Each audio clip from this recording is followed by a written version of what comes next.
Hello everyone, if you're new to my channel, consider liking and subscribing. It will make me feel wonderful if you do that. Thanks. By the way, I also have another Naruto and Luffy fanfiction channel. If you are interested, link is in the description. Butterfly Effect, Watching One Piece by 𝗕𝗂𝗁𝗂𝗃𝗍𝗔.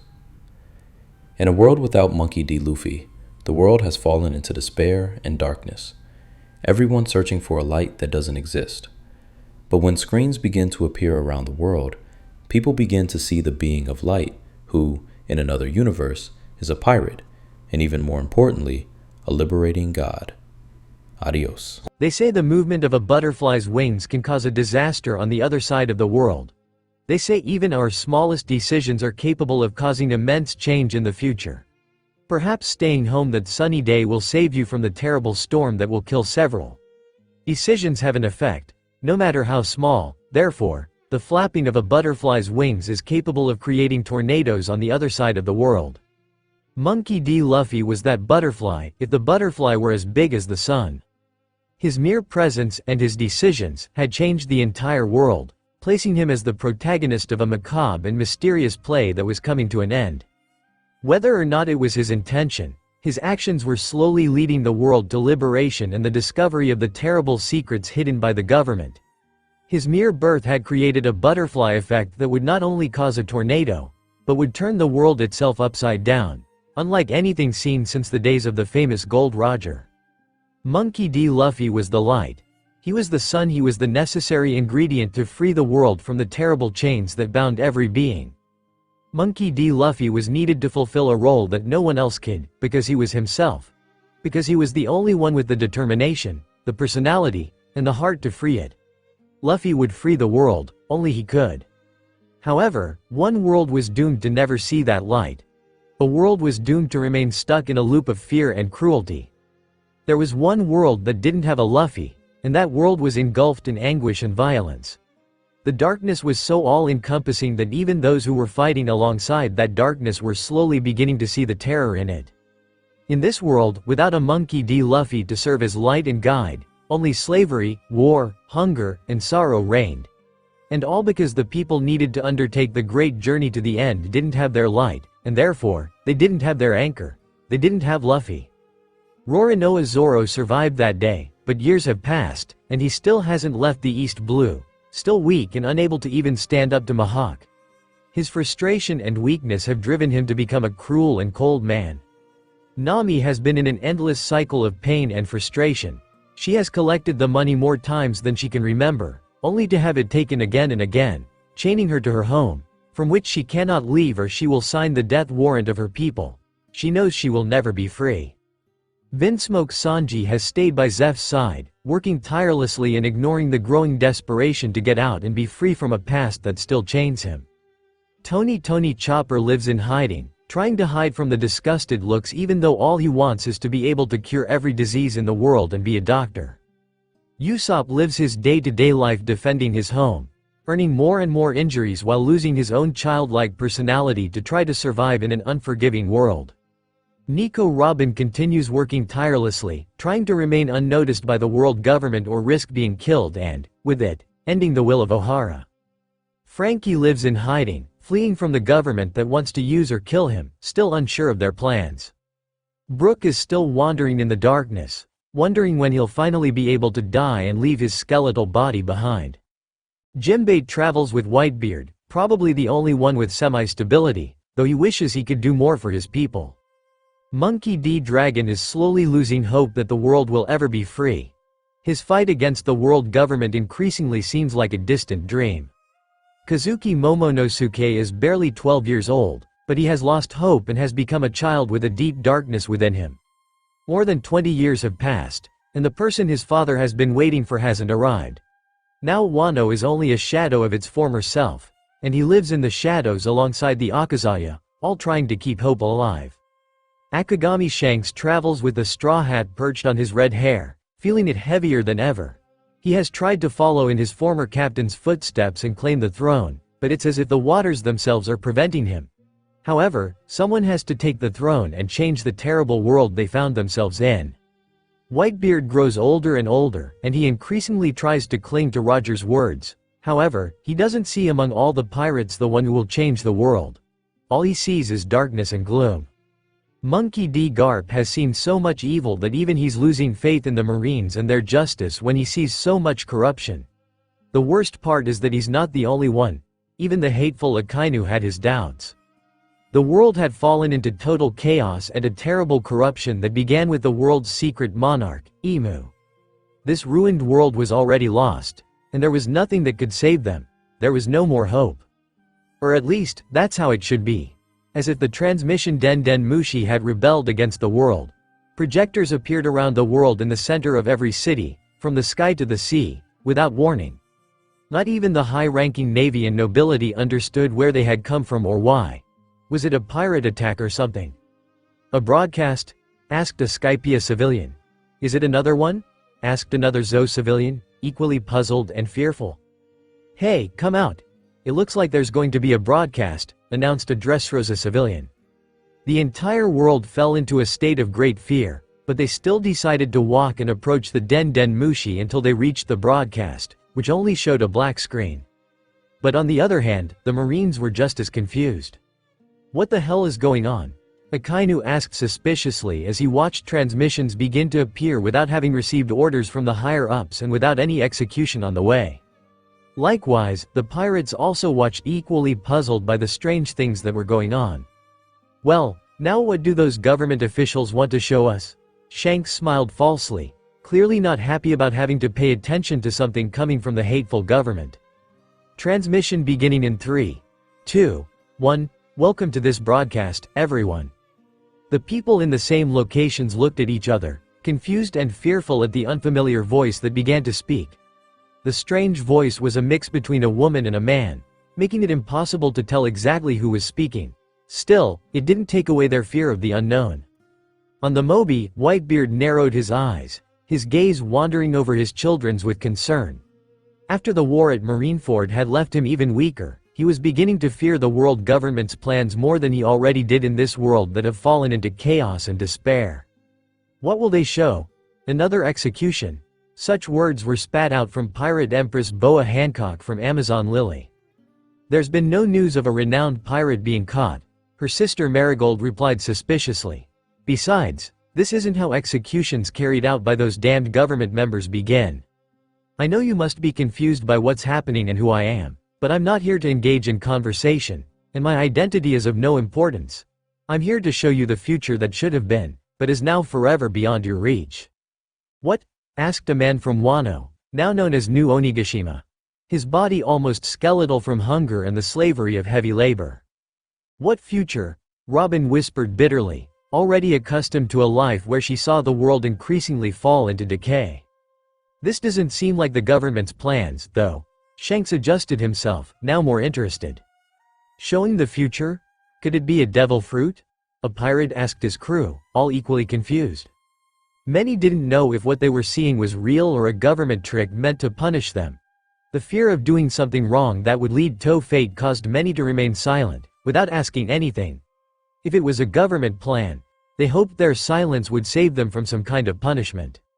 The expected ruler was never born, and now the world has fallen into chaos. I will only show you the path this world should have taken if he were present. Unfortunately, you will only see him, the ruler of another world. Anyway, enjoy. The screen, which had been black, suddenly showed the white-fanged grin of an unknown being. It was a macabre, even cruel smile. Clearly, this was just entertainment for that creature. Ruler? Whitebeard murmured. Is this who Roger had waited for? The captain snorted coldly. It was hard to believe, though, when that man was supposed to be here already. However, no liberator had arrived, and the world was under the yoke of the world government. Slaves and deaths were increasing, and no one had claimed the throne. In Zo, 12-year-old Kazuki Momonosuke, in the body of a man over 20, watched the broadcast with a coldness and calmness unnatural for a child his age, even if he was physically a full-grown man. Momonosuke was more focused on the words of the being on the screen. He himself had been waiting for that person, the one who would liberate Wano, whom his father had prophesied. And now he was being told that he simply hadn't been born and that another world enjoyed his presence? Momonosuke narrowed his eyes as he clenched his fists. furious at the implication that they were indeed already doomed from the start to be nothing more than slaves. That couldn't be true. Why were they being punished? They needed a savior. They'd done everything possible to free themselves, but every time they were defeated. Beside him, his fury was visible to the 𝗕𝗂𝗳𝗃𝗂𝗵, who understood their young leader's anger all too well. They weren't getting any younger, and they still hadn't been able to destroy Kaido, and day by day, hope left them. From his throne, Emu narrowed his red eyes, somewhere between amused, curious, and angry. It was amusing because the world was clearly his playground, and he moved every piece as he pleased. Nothing and no one was a contender to his throne, much less a threat to his plans. Even the clan of D ceased to be a nuisance. However, that didn't stop him from being curious about who this ruler was. Emu clenched his fists. Was it Joy Boy? No, it couldn't be him. That cursed fruit hasn't appeared in 800 years, and it can't appear now that the world is completely under his yoke. No pirate was a threat, not even the Yonkou. Emu stopped and smiled. He didn't have to worry. After all, his world was in his hands. It wasn't his problem what the other emu was suffering. That only showed him that he was indeed superior. Wow! A ruler, how magnificent, Kizaru grinned, his fake smile ignored by his fellow admirals and Fleet Admiral Akainu. That voice. Roger's voice began. Shanks quickly looked up, recognizing that voice even after so many years. Captain. The redhead whispered, his emotions somewhat mixed. On the Moby, Whitebeard watched with anticipation, knowing the voice of his old friend and rival very well. He hoped Roger or someone on the screen would give him an idea of where that person was, because the world seemed to be coming to an end, and he couldn't allow that. So we start with Roger, the old, mustachioed captain laughed softly. Portgas d'Ace grimaced from his place on the Moby, not at all happy that they had to start with that man. However, he understood very well that Roger had not only discovered many things on his voyage, but that he was an important figure who drove forward the age of pirates. Elsewhere, with a glass in hand, Rayleigh, for the first time in years, felt his shoulders relax slightly at the sight of his former captain and brother. "Oh, brother, if only you could see this," Rayleigh commented sadly, wondering if they hadn't made a mistake by not revealing the truth to the world now that it had taken such a terrible turn. Civilians and pirates around the world didn't remember the voice of the former pirate king, so they didn't understand the magnitude of his presence and why, in a palace, Emu felt his anger and disgust growing. Gold D. Roger, the one who started it all. While Roger wasn't Joy Boy, he had still launched the world into another great pirate age that threatened his plans, or so he'd thought years ago. After all, no one rebelled, and the revolutionaries were slowly ceasing to be a threat. "Roger!" Monkey D. Garp shouted, then burst into laughter. He hadn't heard the voice of his friend and rival in years. "Voice?" exclaimed a surprised Kazuki Oden. Out of nowhere, Whitebeard began to laugh, perhaps to hide the pain of seeing two men he had once held immense affection for.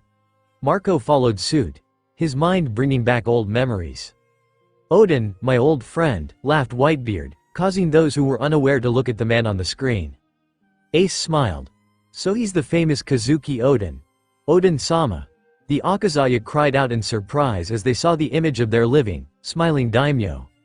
Despite all these years, a part of them maintained faith in him and his words, even when everything seemed to go against them. In other times, they would have wept at the sight of that great man, and yet, they watched in surprise, but with dry eyes. "Father." Momonosuke bowed his head in respect, feeling sad and furious at the sight of his father. He felt sad to see him so alive, but he was so frustrated at not being able to fulfill the mission his father had left behind. He wished he could be powerful enough to kill Kaido and all his allies and finally free his country. But one day Kaido would die on his knees, his body shattered and with Momonosuke smiling. On New Onigashima, Kaido looked at his old rival and decided it was a good time to start drinking sake. If they were starting with two monsters like Roger and Oden, the dragon suspected that what was coming would not be easy to manage while he was sober. The people of New Onigashima choked back their tears, many feeling even more despair at seeing the only man who truly wanted to see the country succeed. However, now they were tied to a tyrant they wished they could devour while listening to his screams of pain and ignoring him, just as he ignored theirs. Roronoa Zoro smiled slightly, causing those around him to flinch at the sight of the samurai. "I suppose it's telling the truth. Someone will be born," Roger replied to his crew, which consisted of men of different races. The inhabitants of Fishman Island couldn't help but feel amazed at the sight of a Gyojin and other races on the Pirate King's ship. Something like this was all they wanted. For their people to be accepted. However, like all races, they were taken as slaves and driven to the point of despair. It was disappointing that the world had taken a path where slavery was the norm. King Neptune closed his eyes as he looked to the side, unwilling to remember his beloved Otahime, who longed for good relations between the Gyojin and other races. It was disappointing to him that he couldn't fulfill his beloved's dream, especially now that humans were becoming bolder, taking more and more of their people. Clearly, the higher-ups seemed to want to keep them down, humiliated and enslaved.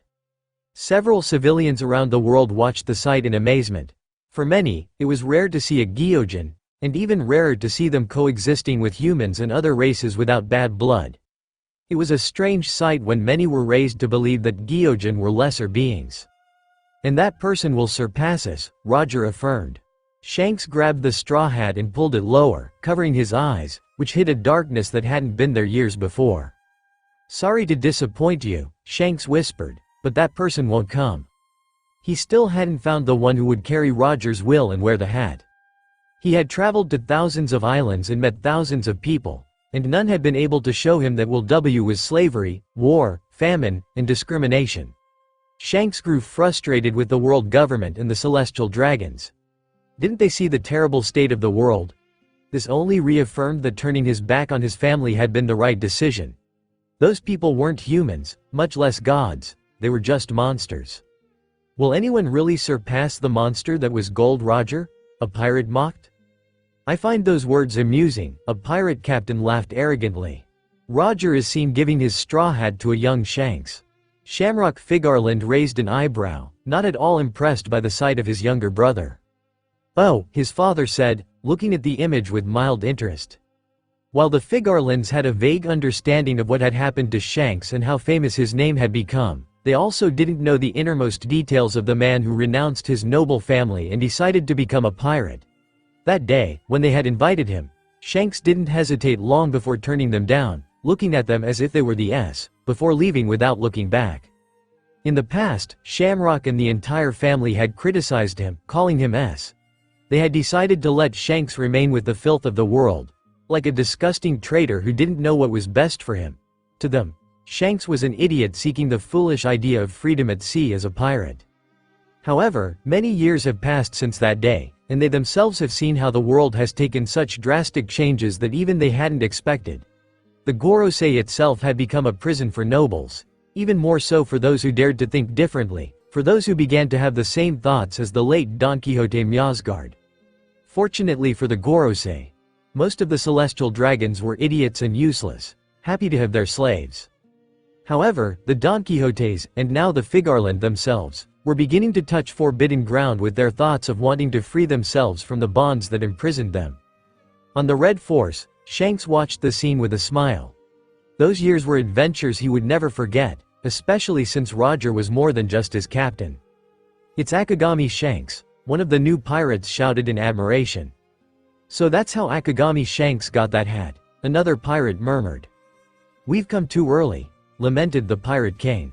"So are we too early?" Whitebeard commented coldly, "because that great future and that great truth were still a secret. Did the world still have to wait longer? How much longer before the world is destroyed even more than it already was?" Emu wondered what had happened on that island for Roger to say that. Did it have to do with Joy Boy's return? Perhaps they had encountered something related to that man, but then, if so, what did he say to them? But while a few knew what Roger was talking about, the vast majority were completely confused. The sheep had no idea what was going on, puzzled by the words of a man who changed the entire world. "Why does he say that?" asked a prisoner from Impel Down. "What is he waiting for?" "Yeah, how could he be late when he was the one who shook the entire world?" asked the prisoner beside him. "I'm starting to think there's more to this than what we think," commented another prisoner, creating a foreboding silence. "The One Piece, huh? I wonder who will find it. I've been wondering that myself for the past few years." Rayleigh sighed in disgust. feeling disappointed that no one has been able to arrive and finish the mission Roger started. Pirates today don't seem to be the same as they used to be back in the days. However, Rayleigh's eyes gleamed with a dark curiosity as he remembered that they would reveal the person his former friend had been waiting for. Once he saw him, it was only a matter of time before he had him in his hands. Never mind the fact that he didn't exist, he will be found. I'll find it, a pirate shouted, gaining further inspiration. That treasure is mine. Another pirate affirmed, smiling as he raised his glass of alcohol. I'll be the new pirate king, another pirate screamed. But after so many years, would the One Piece really be found? Those cries of excitement were filled with hope, but also with false hope. Many of them only wanted to turn this world upside down to change the state it was in. Roger's big smile appeared. Buggy felt a lump in his throat at the sight of his captain's smile.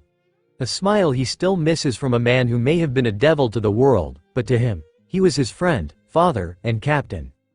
Roger's surviving allies stared at the image of their former captain, alive and with his signature smile that hid a man of great power, kindness, and cruelty when necessary.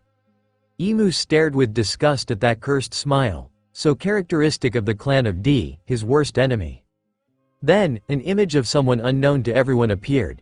A young man with black hair, large onyx eyes, a scar under his left eye, and a familiar straw hat. "Oh, who's that?" Kaido asked curiously. If they're showing him, it must be because he's important. And yet, it's not a face he had seen before, not even on bounty hunting posters. More importantly, he had a very familiar hat. Shanks's eyes widened in shock as he clenched his fists. "He has that hat," Whitebeard muttered, wondering if what he was thinking was what the image of that boy meant. "Perhaps. Is that him?" Rayleigh blurted out, feeling his breath catch. His eyes lit up. Yes, there was no way it wasn't that boy when he was wearing that hat that carries with it so much symbolism. "So it's him," Emu whispered to himself, staring at the image of the black-haired man with that damn hat. "He's got that straw hat, he's got a Yonku's hat. But, who is he? And wasn't that the most important question?" "My treasure?" asked the grinning figure of Gold Roger at his execution. "Oh, it's that day," exclaimed a civilian from Arabasta, somewhat excited to relive that historic day. Around the world, many leaned forward, as if wishing they could enter the screen and stand among that crowd to relive that day that changed the winds.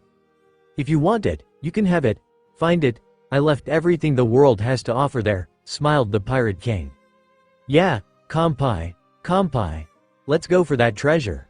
Let's conquer these seas, boys." Around the world, many pirates laughed and drank, happy to hear again the inspiring words that prompted so many to seek that great treasure. Within them grew the desire to take their ships and set sail to find everything the world has to offer, everything that Gold Roger left them. And for a moment, the wind felt lighter, before the burden of knowing they live in a chaotic world slapped them. The figure of a black-haired kid appeared in front of Akagami Shanks himself, who was wearing his familiar straw hat. "That boy again," said Monkey D. Dragon, recognizing the scar previously seen on the black-haired young man shown earlier. "I wonder how he'll impact the world," Robin commented to herself. "Hey, that boy has had that hat since he was a child. How did he earn it? It's a very historic hat." People whispered among themselves, interested in the story of how such a small boy managed to earn that special hat, worn by two great pirates, the Pirate King himself and a Yonku. Emu narrowed his eyes, having a very bad feeling about that child. "Someday I'll have a crew like yours.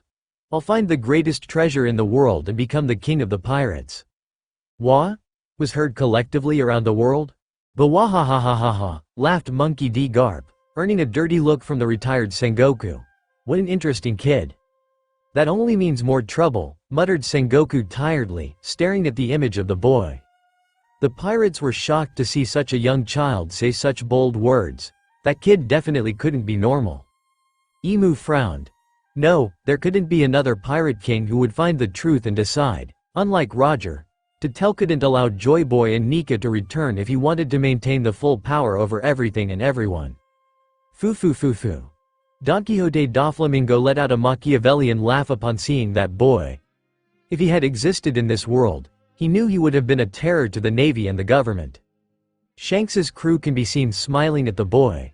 "A toast to us and the boy." Shanks shouted with a smile, feeling his heart pound with an excitement and hope he hadn't felt in a long time upon hearing those words. "Kampai!" the crew shouted with equal excitement. Shanks drank his sake, his eyes completely fixed on the image. He had to find that boy. He had to talk to him. He had to meet him. The image of Shanks can be seen, his eyes wide open with a smile. Shanks wasn't surprised to find himself surprised. Those words were the ones he'd been waiting for. He was jealous that another version of himself had been able to hear them. Shamrock looked at the image of his younger brother and found it so amusing that their appearances were the same, yet they were so different. "I'd be surprised too if a brat told me that," 𝗕𝗂𝘁𝗁𝗂𝗿𝗆 whispered. "Oh, so you are planning to surpass us?" Shanks asked. Shanks is seen placing his hand on his head. "So that's how he earned the hat," a civilian commented, somewhat astonished. "That hat has quite a legacy. It went from the Pirate King's head to a Yonkou, and now that kid has it," a Marine blurted out, earning nods from his fellow Marines. Suddenly, the Marines looked at each other. As if they could read each other's minds, they looked at the boy on the screen and were afraid. They sensed he would be a big trouble for the Navy. In that case, Shanks' straw hat is placed on the boy's head. "I'll leave you this hat." The straw hat's significance was special among the pirates and the Marines. Everyone understood that it was almost a crown in itself, having passed from the Pirate King to a Yonkou as powerful as Akagami Shanks. The pirates in different places looked at each other, all with the same thought. And the Marines thought the same. Was Akagami Shanks approving of the next king, Roger's successor? Shanks's figure is seen bending slightly in front of the boy who is now wearing his hat. "Come and bring it back to me one day, when you've become a great pirate," he says as he walks away from the boy to enter his ship. He's literally approving of him to be the Pirate King, a pirate commented with a poker-faced expression. "I won't let that kid get all the glory, I'll go after the One Piece," another pirate shouted. Garp sighed at seeing Shanks inspire a child to become a pirate. Still, Shanks was better than some other pirates. However, in these dark times, being a pirate was surely the best thing to be. Garp chuckled. He truly never thought he'd one day think being a pirate was better. "Who are you?" asked Zoro, tied to a log, shocked to see the black-haired young man stand in front of the bullets. "Oh, what am I doing there?" asked Zoro, putting down his sake. Beside him, several East Blue pirates watched Zoro on the screen with some fear. Roronoa Zoro was known for hunting pirates, but he also hunted anyone who dared to get in his way. "Isn't that the pirate hunter, Roronoa Zoro?" asked a civilian. "What's he doing there?" But the sight of Zoro on the screen caught the attention of several powerful pirates around the world, who thought that the green-haired boy must be important if he was being shown. Several began to record his face and write it down in their minds. "I am Monkey D. Luffy, the man who will become the king of the pirates," the young man declared with a smile identical to Roger's. Garp opened his eyes and choked on his crackers. "Monkey?" the old Marine whispered in shock. "Garp, it's your damn family again," Sengoku exclaimed in a sigh, not at all surprised and saying it without any anger. "He must be my stupid son's child," Garp stated. "Shanks turned my grandson into a pirate?" Garp's shout drew a laugh from Sengoku, who was happy to see Garp distraught after everything the old man had done to him and still does to him. "Wait, you don't have a grandson named Luffy?" Sengoku reasoned instantly, almost rising from his chair when he realized that the non-existent person they were told about was shown before his eyes, as the grandson of his old friend. Garp remained silent, looking at the face of the young man who could have been his grandson and was surprised to feel that he wished he could have held Luffy in his arms. His eyes scanned Luffy's face, and it was a soft, smiling face, totally unlike Dragon's. "I wish he had existed. My stupid son decided not to have him in this world," Garp grumbled. At the revolutionaries' base, Dragon was in shock. That child couldn't be his father's son, so then it should be his. Him with a son? He'd never seen himself with one, much less with the world as it was, which is why he's still single. And now they were showing him another world where he had a son so different from him, much more smiley and with a soft, round face. Law opened his eyes from his ship. "Oh, Garp's D family. How funny," laughed Whitebeard. "That old man had a grandson," Ace shouted. "Poor kid," he lamented, remembering the Marine's famous fists of love all too well. Of course he's a damn 𝗕𝗂𝘁𝗂𝗏 commented coldly. However, Dragon never had a son. Emu laughed as he realized that yes, that Stormy D in the picture wasn't born into this world. Everything was fine. Monkey D. Luffy, huh? Shanks said with a cold smile that would have terrified anyone else. So you're what this world needs. Shamrock stared at Luffy's smile. It looked big and even innocent, though also full of mischief. The boy was thin and cute. It was even hard to imagine him as a pirate. However, he radiated so much light that it was as if he were the sun itself. And Shamrock was surprised to wish he could feel that light amidst so much darkness in the world. He wanted that light. What a kind and cute face for a pirate, Kizaru laughed. And although many laughed and mocked, they quickly understood that Monkey D. Luffy was the cataclysm that didn't exist in their world. And he was the cataclysm they had to obtain.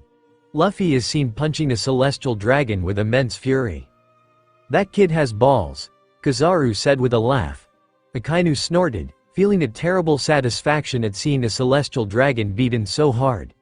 He truly hated those idiots, and he hated it even more when they ordered him around for little things when they were doing nothing while he had to protect their fat asses. The slaves felt tears start to fall out of nowhere at the sight of one of their enslavers being beaten like that by a pirate. Beating one of those nobles was a crime that would send an admiral hunting anyone like an animal, and that pirate had dared to do it. Why were they being punished like this? Punished with the feeling of hope when they had already been told that such a man didn't exist in their world. However, what this punishment was causing was a growing obsession with a man who didn't exist, but whom they now loved. He hit a noble? Boa Hancock whispered, feeling a chill run through her, feeling her heart skip a beat. He's definitely your son, Dragon, Emporio Ivankov nodded. Only a person with the blood of the Monkey D family would be capable of such a bold act. Dragon nodded in satisfaction, seeing his son do what he and many others wanted to do. However, he also understood that Luffy would now be chased by an admiral, and he hoped everything was okay. Shanks burst out laughing as he watched the celestial dragon get punched and sent flying. I want to meet you, Luffy, the redhead shouted. Yes, the rest of Shanks's crew agreed, laughing. Shamrock felt a smile grow on his lips without being able to stop it. His interest in the character that was Monkey D. Luffy was beginning to blossom even more. And now he'd punched an untouchable being. Shamrock wanted to know more. Why did he do it? Could he find him? Elsewhere, in the holy land of Mariajoy, the celestial dragons were screaming, demanding protection and for the admirals to do their job. They were furious that someone had dared to touch them and were asking for punishment. But they were only a small portion, as the rest of the world was on the verge of falling to their knees to pray to Luffy, the only one who so far seemed to be the closest thing to a liberator, unafraid to attack the monsters that were the celestial dragons. For the people, that was a symbol of liberation. They saw that young pirate beat that noble and they saw hope. Where is Luffy? A civilian asked with tears in his eyes, seeing his calloused hands, his skin stuck to his bones. I want Luffy, a girl cried, seeing the chains adorning her wrists and ankles. Where is our liberator? A slave wondered. What should we do to keep him with us? I don't care if I die from it. He has conviction and willpower. Rayleigh smiled. Just like you, Roger. He who is afraid of dying shouldn't be born, Ace commented in agreement. That doesn't make sense, idiot, Marco said, looking at him strangely. The silhouettes of two people can be seen, one stabbing the other in the chest, lifting him off the ground. Sengoku looked at his partner, feeling the air change around him. It didn't surprise him. It was Gale's grandson from another world who was being stabbed. Don't let me find out who it was. I don't care if he didn't do anything here. I'll kill him, Garp stated, his gaze serious and dark. Sengoku was used to seeing this version of Garp, so he just let out a soft snort. Was all Dragon said, but Ivankov could feel the cold change that occurred around him. Clearly, Dragon was very angry.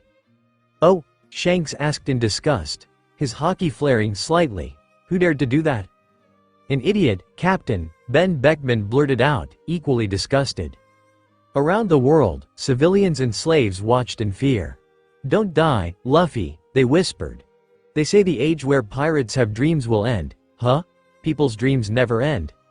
The Whitebeard pirates began to hurl insults upon hearing the traitor's voice, a voice they will never forget. "Die, traitor!" Haruta shouted furiously. "I hope Luffy finishes him off," Izo said in disgust, as if he were seeing the worst S in the world. On the Red Force, Shanks closed his eyes to control his haki, furious at recognizing that filthy man's voice. But on the other hand, Marshal 𝗕𝗂𝘁𝗁𝗲 smiled, interested in hearing himself. Could that be a sign? Just because they were showing that brat with that hat didn't mean he would be the one to take the throne. It was a big shock. "Rayleigh-san," Shanks's voice was heard. There was a boy in the East Blue who said the same words Captain Roger said. "It's him," Shanks repeated to himself over and over, obsessing over Luffy, the one who should have been king. The one who would change this rotten world. "Where are you? How do I find you? How do I get to you and never let you go?" Shanks was clinging on like a man in the desert thirsting for water. But little by little, the government was taking more control and more power, and the change Roger predicted was increasingly distant. He was desperate. "Oh, that's why he gave him the hat," people commented among themselves. Did he see Roger in that boy? Others wondered. An image of Roger smiling was shown. "The same words as our captain," Shanks exclaimed, even more excited. Rayleigh looked at his drink, wondering why they didn't have Monkey D. Luffy. Were they being punished? Would he be born later? Would he never be born? No, that couldn't be possible. The Monkey D's had to bring the young Luffy to life. Monkey D. Luffy had to be born. There was no other option. They would have Luffy one way or another. Luffy was seen holding Vivi, the princess of Arabasta, in his arms, as they both escaped. Emu clenched his fist, furious at what the sight could mean. Those two families shouldn't be united. Even worse, he was saving the princess, gaining allies. That child would have been such a big problem. "He's saving me," Princess Vivi commented, feeling touched by Luffy's act. Could he save us? Vivi wished she could have Luffy so he could save them from crocodiles' clutches. She loved her country and hated seeing them suffer. But if Luffy existed as shown in the screen, then that was a sign, right? Saving princesses? He's gaining powerful allies, Mihawk observed. It seems Luffy was pretty smart. "Do you think you can do it? Do you think you can conquer this great sea?" Rayleigh asked Luffy with a smile. "I don't want to conquer anything," Luffy exclaimed with a smile. "It's just that the person with the most freedom on the seas is the king of the pirates." "That's right," Shanks nodded, his eyes twinkling, delighted by Luffy's words. The boy was totally different from what he was used to, and he wished with all his might that he could have him. "These days, pirates indeed have the most freedom," Akainu murmured, disgusted at having to admit that because it was the sad truth. Now, even the Marines were slaves to the government. They always had been, but now it was much more obvious. The slaves tried to swallow their tears in vain at seeing a being who loved freedom so much, something many had taken for granted before ending up in chains. Their eyes shone with admiration for the words and for his desire for freedom. The civilians found themselves analyzing those words and how true they were in these times. Pirates were the only ones guaranteed freedom as long as they weren't caught. While at sea, traveling the world, the chances of being taken as slaves were low. Pirates around the world raised their glasses, agreeing with Luffy and thinking the same thing as the civilians. Many of them were grateful for having decided to become pirates, as many had been able to escape being taken as slaves like those on their islands or villages. "No, shut up," Emu suddenly blurted out, furious at hearing such words. He didn't want people to be inspired and decide to challenge the world government's ideals. Rayleigh smiled in surprise. "I see." Likewise, Rayleigh smiled as he felt he could see in Luffy the figure of his late captain. Luffy was apparently just as adventurous as Roger, their motive for traveling the seas being totally different from what the world might think. Conquering the seas was the last thing on Roger's mind, and apparently on Luffy's too. "Whitebeard is seen bleeding." Oyaji, Whitebeard's sons exclaimed with concern at seeing their father in such a state, one quite familiar to them. "Looks like Marineford will occur in any world," Whitebeard observed angrily at the thought of Ace once again being taken by the Navy. "That fucker Teach is a rat," Jozu commented furiously. "So that war also happened," Teach mused with a mocking smile. "I wonder if the results were similar." "From now on, support Mugiwara Luffy with all your might," Whitebeard shouted to his crew. "Oyaji!" Marco blurted out in shock. He's been with Whitebeard longer than anyone else. Those words spoken by the captain weren't just simple words. Looks like he's the one we've been waiting for, Whitebeard said. But he doesn't exist, Marco whispered to him. The other Whitebeard pirates watched as their father's large hands clenched into fists, understanding his frustration. Since Roger's death, the world seemed to have taken an express ticket to hell.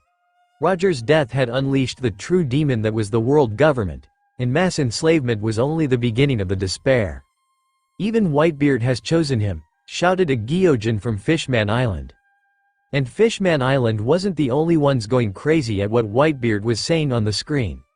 All with their own opinions and theories, but equally excited by what those words could mean. If Whitebeard was backing him up, it was definitely because he believed in him. One by one, he's turning the people around him into 𝗕𝗂𝘁𝗁𝗲 said. That boy possesses the most terrifying power. Emu narrowed his eyes at Mihawk's words. That Luffy had Shanks on his side, the powerful Monkey D family, and even the mighty Whitebeard. Who else was under that pirate's banner? He wondered what devil fruit that D had eaten, if he had even eaten a devil fruit at all. Mihawk understood why he said that, especially after seeing Luffy save the princess of Arabasta. Besides that princess, Luffy knew Shanks. And Whitebeard was backing him up. His acquaintances weren't just people, they were people with power. The scene changes again to show Whitebeard. The man Roger was waiting for, Whitebeard says. Teach is shown kneeling in front of Whitebeard, staring at him in shock. Could it be the person mentioned at the beginning? Asked a civilian from Drum Island.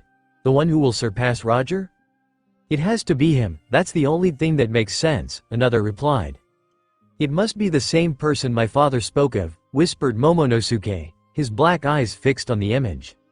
It's definitely not you, Teach, declared the old captain. Marshal D. Teach watched with frustration and humiliation the words of his former captain. He couldn't accept that a brat could actually be the Pirate King. He didn't want to accept it, and he wouldn't. Bah, that brat doesn't exist here, Teach commented maliciously. Emu and the Gorosei had a similar thought to Blackbeard. While Luffy existed in another world, he didn't exist in theirs. The voice that started the broadcast had said it. Luffy didn't exist, and the future shown was beyond the reach of this world. Therefore, they would maintain power over the entire world. A man like him would never be the person Roger spoke of, Whitebeard stated with disgust. To him, Teach was an embarrassment to the clan of D and to what they, according to Roger, represented. Shanks and Rayleigh were in different places, but both nodded in agreement with Whitebeard's words on the screen. Teach could never be the person someone like Roger would expect. By now, it was clear to everyone that Luffy was that person. There was no way it wasn't him.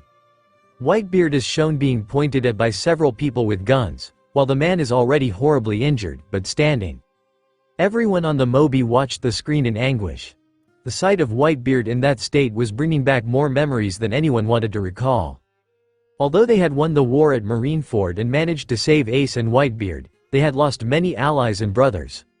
Furthermore, Whitebeard had been severely injured, and the crew feared he didn't have much longer to live.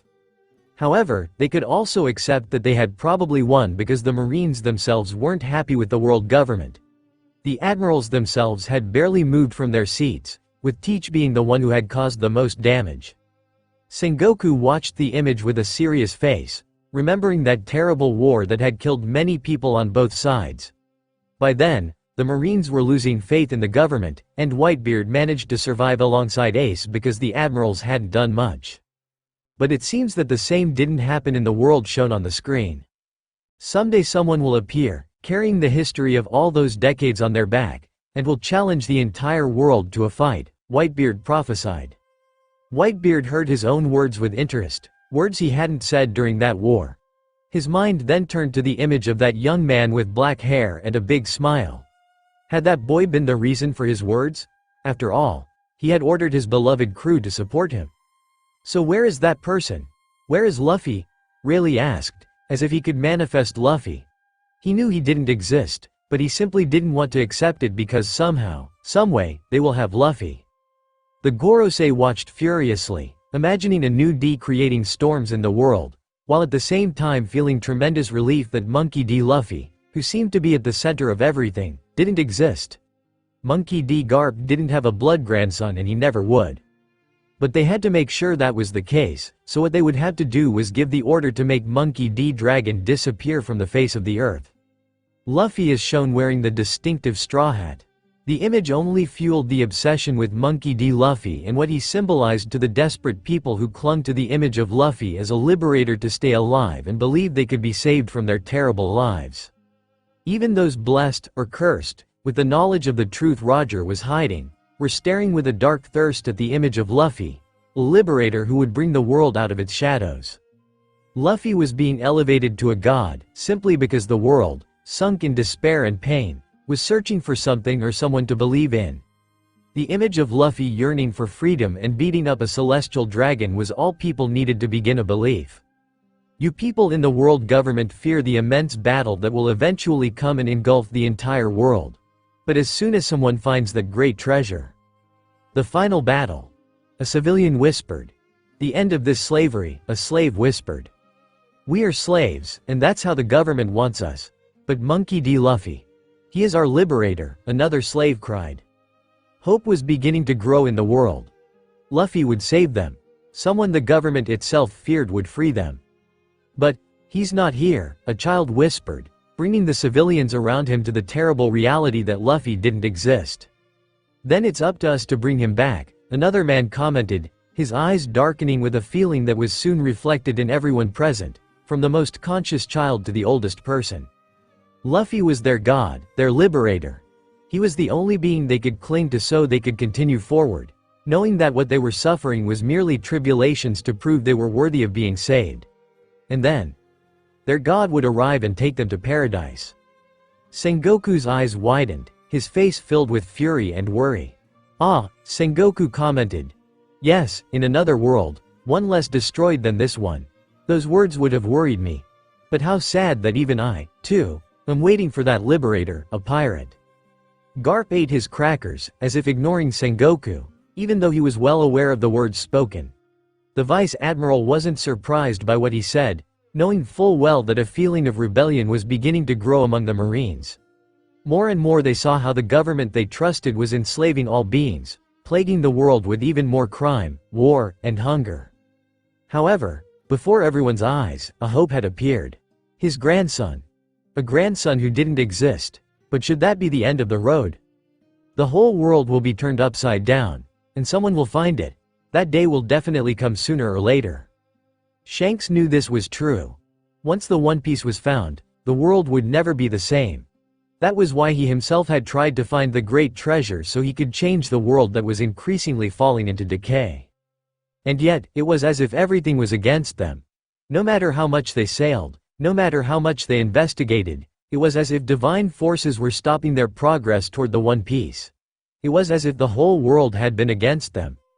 But now it was abundantly clear, it was because none of them were Monkey D. Luffy. Shanks snorted. One way or another, he would find his Luffy. There was no other option. The One Piece is real, Whitebeard shouted, announcing it to the whole world, ignoring Sengoku's glare. The uproar his words caused was felt even among the celestial dragons themselves. Everyone was now even more excited and nervous at the revelation that the One Piece was real, and therefore, the title of Pirate King was within reach of anyone who found it. It does exist, shouted a pirate, happy that his search hadn't been in vain. To the 𝗕𝗂𝘁𝗄𝑠, shouted a captain, smiling. Shamrock raised his eyebrows, interested. So the treasure does exist, he smiled. Now he was even more interested in Monkey D. Luffy and in the history of the world that no one except Emu-sama seemed to know. Just how much was the king of the world hiding? Iamu's eyes narrowed in anger at seeing those words shouted by Whitebeard. If Roger's words sent the world back to the age of pirates, he was sure Whitebeard's would also make an impact. He hated pirates, and he hated Joy Boy even more. Luffy was shown sitting at a bar, while the semi-transparent silhouette of the former Pirate King, Gold Roger, could be seen over him. Dragon watched this comparison with interest. If it weren't for what was shown, he would have sworn Roger was Luffy's father. Their similarities were quite striking. Even physically they were somewhat similar, not to mention their personalities. Besides, it wasn't the first time similarities had been shown. Recalling the words Luffy had said that caused Shanks to give him his straw hat. He wondered what it would be like to have a son like Luffy, so similar to himself in his quest for freedom. Even capable of doing what few others could do, such as beating up a celestial dragon. They're comparing him to the Pirate King again. That's a sign, right? A marine asked. I gave him that hat for a reason. Shanks began to laugh. Rayleigh was more determined than ever. Whatever the case may be, Luffy has become a man worthy of wearing that hat. More than worthy. Rayleigh raised his glass, agreeing with the words. It was both exciting and sad to see someone so similar to his captain. It was like seeing him again, only in the body of a child, perhaps even bolder than Roger himself. Luffy threatened to be a flood that would swallow the entire world. People around the world listened to Rayleigh's words in awe, taking them almost as an affirmation that Luffy was the heir to Roger's will. Luffy is seen walking, wounded and poisoned. Dragon looked at the image of his injured son and wondered who else he should kill for leaving his son in such a state. Garp laughed, but it only made Sengoku look at him with some real nervousness as the hockey wave he felt clearly told him that Garp was very angry. Luffy. Momonosuke thought, worried, would Luffy die?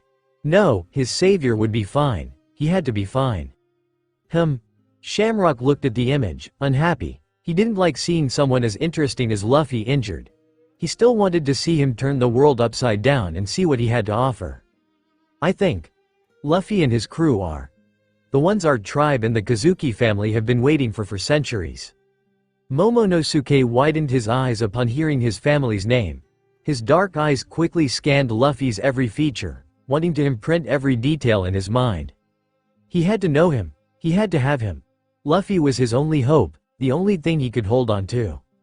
There was no other option for Luffy. He had no other option. On the Moby, Whitebeard became more interested upon hearing the name of his former commander, Kozuki Oden. Shanks remained serious, memories of Kozuki Oden and his wife, Kozuki Toki, flooding his mind. Kaido now let out a growl, feeling discontent at the words spoken, but wondering if Luffy was that person, the one who would defeat him. Joy Boy. Luffy is seen holding a little girl in his arms, both dressed in traditional Wano country clothing. Ah, Tama blurted out from her small house, it's me. That's right, Hitetsu replied, his gaze fixed on the pirate. Could it be? Momonosuke watched excitedly. He was in Wano. His savior was in Wano. Oh, those were such good news. Ah. Several of the Akazaya felt their hearts pound as if they'd run a marathon. Could it be possible? Kaido grunted at the sight of another pirate in his territory. He decided to let it go. He was interested in what Luffy had to show. Those who will lead the world to a new dawn. Around the world, slaves clasped their hands, praying for Luffy's arrival. Luffy had to be real. He had to exist in their world. If not, why were they shown this? To punish them? Luffy had to exist. One way or another, they had to have him. The screen had said it. He would lead them to a new dawn. Shamrock smiled, a small smile but one that held a lot of meaning. Yes, Luffy was the light he'd been waiting for. And now that he knew that, he couldn't just let him go. The Gorosei knew Luffy didn't exist, but it didn't stop them from feeling a certain way as they watched Luffy being declared the symbol of a new dawn. They feared what consequences those words and the actions shown on the screen could have for the world they lived in. Someday, Mugiwara Luffy will change the world. I know he's still young, but I don't think one of the current Yonkou will become the king of the pirate, Jinbei's voice affirms. Jinbei raises his gaze in astonishment at hearing his voice speak such words so firmly. Was he part of the crew of that being of such light? Could his dream for the Gyojin become a reality in that world? Was there even hope for them? The Gyojin, those who longed for change, looked at the image of Jinbei, one of them, speaking such words as if they were written in stone. If Jinbei trusted that young pirate so much, didn't that mean something? After all, it was that same pirate who had punched a celestial dragon. The Yonkou and those powerful pirates increasingly paid close attention to the words being said about Luffy. Luffy can be seen dodging attacks with great ease. I'm going to become the king of the pirates, Luffy shouts. You're looking very far into the future, Katakuri's voice replies in amazement. He is, but if it's him, it doesn't seem too far from reality, Katakuri thought, critically observing the huge impact Luffy was already having on that world. Mama, that kid's fighting my powerful son. How fun, Big Mom laughed as she gobbled down candy. Oh, he's fighting one of Big Mom's most powerful sons, exclaimed a rather excited pirate. I wonder who'll win, another equally excited pirate commented, almost jumping in his seat. Worororo. Kaido laughed as he saw Big Mom being attacked by Luffy. So he's starting his hunt against the Yonkou, Shanks observed with a faint smile. Luffy is seen alongside Zoro, Killer, Law, and Kid. All of them are facing the terrifying sight that is Big Mom and Kaido. Even so, Luffy begins to walk toward them without any fear. Worororo. Kaido's laughter filled the entire room. So they're challenging us. How interesting, but useless. Only one person can defeat me. But even as he said that, he wondered, given what they have seen till now, if Monkey D. Luffy was Joy Boy. Big Mom and Kaido teamed up, a fearful marine asked. It can't be. A person in Baratie shouted. Aren't those Eustace Kid and Trafalgar Law? Other pirates shouted upon seeing two powerful rookies. Zoro. Several in 𝗕𝗂𝘁𝗁𝗍𝗄 village shouted. Zoro's eyes widened in shock as he saw himself not only clearly more powerful, but challenging one of the most powerful beings in the world, Kaido. Luffy. Luffy was the answer. If Luffy had existed, he would surely have been more powerful. Luffy was his captain, he knew it, he sensed it. There was no way he would accept any other man as captain other than someone like Monkey D. Luffy. Law's eyes were wide open, shocked to see himself going up against a being as powerful as Kaido. Although he wanted to fight the dragon, Doflamingo was still his priority, and the pirate proved to be too powerful and cunning, a very dangerous enemy. Kid simply began to laugh maniacally, ignored by his already accustomed crew. Mama, Big Mom laughed, but she was as furious as she was amused. Those brats must have been a problem if I made an alliance with Kaido. New Onigashima watched with hope in their eyes as the other version of their country had pirates ready to fight against their tyrant and oppressor, Kaido. They wondered if the attack would be succeed would finally be liberated and returned to its former glory. Momonosuke-sama. Kinemon murmured, his gaze glued to the image feeling shock and hope. Yeah, Momonosuke murmured back, sensing what his guardian and mentor was trying to tell him. Apologize to me, Mugiwara, Big Mom says with a smile, but it falls when she notices Luffy continuing to walk past her and Kaido. Oh, so Monkey D. Luffy is the problem, Big Mom observed, her eyes taking on a malicious gleam. I'm not surprised. Look how disrespectful that brat is. On the other hand, Garp began to laugh when he saw Luffy ignoring the two Yonkou. He's worthy of being my grandson, he mocked, seeing Luffy being a problem for the Yonkou. He's ignoring them, shouted the giant warrior's pirates, then burst out laughing at seeing Big Mom humiliated. To them, it was beautiful to see Big Mom in such a situation. Likewise, the people around them laughed at seeing Luffy not afraid of someone as powerful and feared as the Yonkou Big Mom. Although Kaido was amused to see Big Mom being ignored, he wasn't at all pleased that Luffy had ignored him. Luffy stood before the defeated bodies of the Akazaya. The people of New Onigashima wept as disappointment filled their souls at the state of the Akazaya.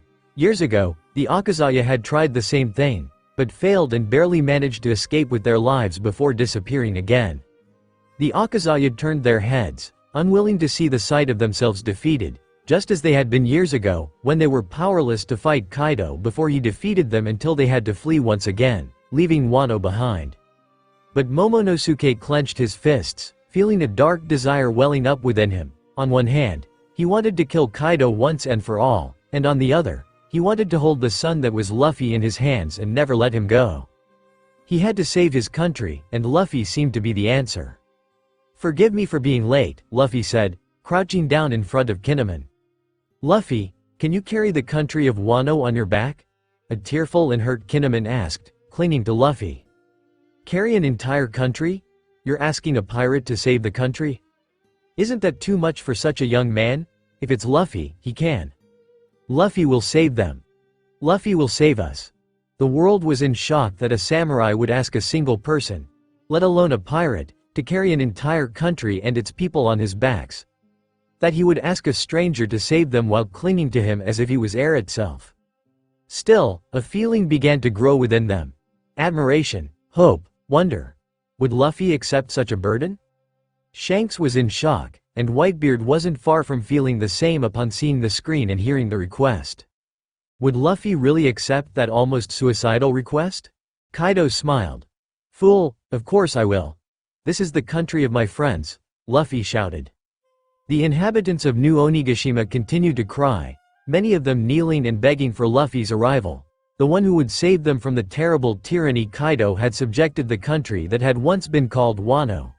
They shouted his name between screams, cries, and sobs, begging him to please come, to save them, to take off their chains. On the other hand, Momonosuke began to breathe erratically. Luffy would save them. Luffy was their ally. Luffy was their light and savior. Luffy was the only one who had dared to save them. Akagami Shanks and Whitebeard had both known Oden and his family, called him a friend, and loved him. However, none of them did anything when Kaido took Wano, Oden's beloved home, and led it into tyranny, where his people couldn't even drink clean water. They had turned their backs on Wano, and that was something Momonosuke would never forget or forgive. No matter the reason behind that decision. However, Luffy hadn't hesitated. Younger than the Yonkou, he had agreed to take on a country he didn't fully know just because a friend had asked him to please save them. He needed him, he needed him, he needed him, he had to have him. Those words had touched the hearts of others in the world who saw how Luffy decided to fight such a powerful enemy just to protect his friends. It was such a pure act. What a simple pirate, Shamrock smiled.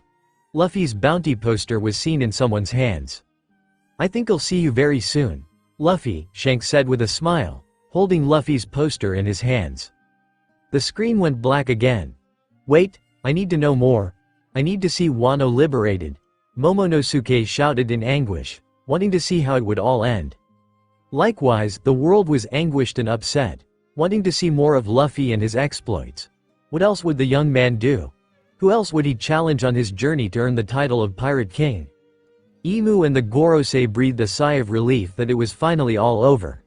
They suspected that the world was indeed being impacted by what had just been shown, and they had work to do to correct it. Furthermore, they had to give the order to eliminate Monkey D. Dragon. Yes, I'll see you very soon. One way or another, I'll see you, Monkey D. Luffy. Shanks smiled, an act empty of innocence and filled with a dark possessiveness. Captain, they're calling for you, Ben commented, showing him the Den Mushi. Because all around the world, several powerful figures began communicating, determined to meet to discuss what to do with the appearance of the character that was Monkey D. Luffy and what they could do to obtain him. The world needed Luffy, and they were going to get him. Maybe it hadn't been that being's plan, but what it showed had awakened an obsession with Luffy in that world. Monkey D. Luffy was their savior, and they wanted him, needed him. And if they had to travel to another world to have him, that's what they would do. And if they ended up merging with their parallel versions of themselves and becoming one being just to be bathed in Luffy's sun rays, well, the young man didn't have to know that. Monkey D. Dragon, huh? Shanks took the call excitedly once he found out who the mysterious person who had called him was. It was none other than Luffy's father. What can I offer you? It's more like what I can offer you, the serene voice of the revolutionary replied. Shanks raised an eyebrow at Dragon's words. What could he offer him that wasn't Luffy? That was all he wanted. He cared very little about the age difference or the fact that he wasn't the Shanks Luffy knew. He was a pirate. If he had to steal, he would do it without flinching, even if he had to steal from his own counterpart. Go on, he said slowly, but curiously. I'm close to Vegapunk. He can help us, he wants to help us, so we can have my son with us, he blurted out, without giving it any further thought. He seemed to be very aware that Luffy wasn't just his. Not when too many eyes were already targeting him. Dragon knew he had to share his son with the entire world. After all, he was just another believer in the masses, while Luffy was the god. For Shanks, those words were like a breath of fresh air for his dead body. If there was anyone who could bring Luffy back to them, it would be Vegapunk, the most brilliant mind in history. Perhaps there was hope for the world and for himself, who longed to be able to touch the young man he had barely seen behind a screen, but who had brought him light and hope. Getting there won't be easy. The world government has him in their sights, and they'll attack if they see a bunch of pirates on the way to Egghead Island. Shanks's Den Mushi was surely seen narrowing its eyes. The same thing the man was doing with suppressed fury at the obstacle. Not when we have people inside. The 𝗕𝗂𝗁𝗁𝗁𝗁 took on an almost macabre smile, mirroring the smile that adorned Dragon's face. Who? He asked, although he suspected who they could be since not everyone had enough power to do something like that, and 𝗕𝗂𝘁𝗁𝗁𝗲𝗏 couldn't do it now that he was surely in the world government's sights due to his connection to Luffy. The admirals and the fleet admiral. The voice full of satisfaction let him know that Dragon was more than happy, not only because of the powerful allies he gained, but also because these allies were supposedly the government's most loyal dogs. Shanks let out a soft laugh, but one capable of causing terror to the weakest minds. The Yonko found it funny that even the Marines themselves were against the government. But that only showed how dire things were for the government's loyal dogs to decide to defy them. Especially if among them was a 𝗕𝗂𝘁𝗁, who has never denied his hatred for pirates. I've already contacted Vegapunk, and he's already started working. We just need to go to his island. We? How many people will be going? Shanks asked, looking up at the sky, watching the clouds move slowly while his heart seemed to be beating with nervousness and excitement. It seems what people say is true. Hope is the last thing you lose. Several trusted and powerful people. Dragon didn't say anything else, and Shanks wasn't going to ask. It was enough that they included him in the mission to have Luffy with them. Very well, I'll see you at Egghead. When the call ended, Shanks placed his hands on his waist and his face twisted into a smile that evolved into a loud laugh capable of raising anyone's hair. It was a macabre laugh, full of evil and promising bloodshed if necessary. It was a laugh that reflected that this Shanks was much different, a much darker one, even if he seemed to smile a lot. But it was understandable, for the red-haired demon had just received exquisite news, and his entire being burned with desire and happiness. He didn't care what he had to do, only that one way or another, he would have Luffy in his hands and never let him go. You'll be mine. You have no other choice. Shanks smiled, watching the sun reflect off the blue ocean. The 𝗕𝗂𝗁𝗁𝗁𝗁 that had gone dark came back on out of nowhere, causing the world to turn to them with immense speed. Like people in the desert who had seen an oasis after wandering for days. Fearfully, the people approached, eyes shining with the desire to enter the world shown on the screen. Luffy's world. The world where he rebelled against the enemy who wanted to bind him. The world where he sailed the seas and protected those he called nakama. The world where he simply existed. The world they were able to witness for a few minutes, and the world they longed for with the intensity of 1,000 suns. And now, they will be able to see that world they thought they would never see again after the 𝗕𝗂𝗁𝗁𝗁𝗁 went dark a few minutes ago. But no, the 𝗕𝗂𝗁𝗁𝗁𝗁𝗁 came to life, and everyone was sweating at what was coming. What will be shown? Will they see something different, or will they once again revel in the ray of light that is Luffy?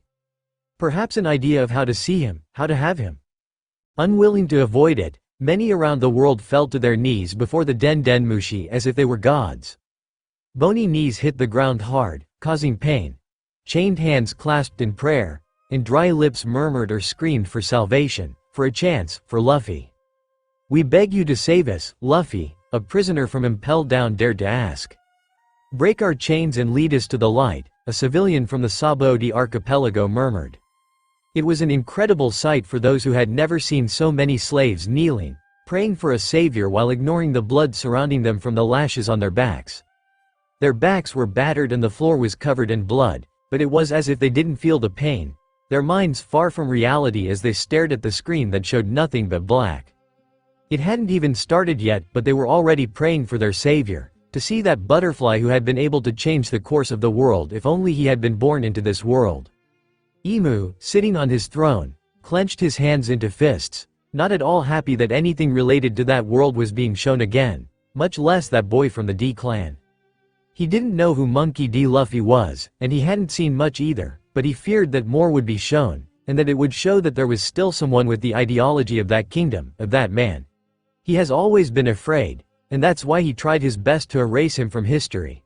But like a cockroach, he kept coming back to life again and again.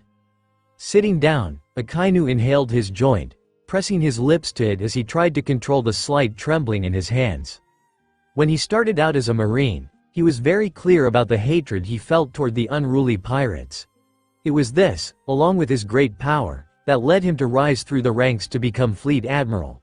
But now Now he thinks he made a mistake, that things shouldn't have happened this way. How could he live in a world chained down? How could he ignore all the damage done?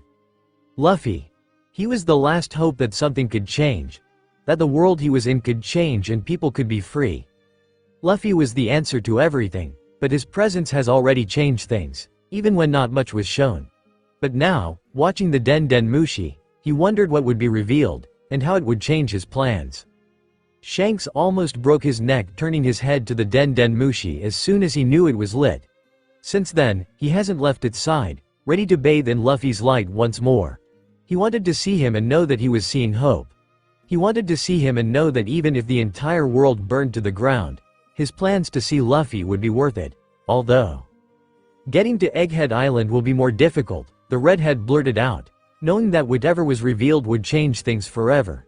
Let's begin our way towards Egghead. Aye, Captain, Lucky Roo replied.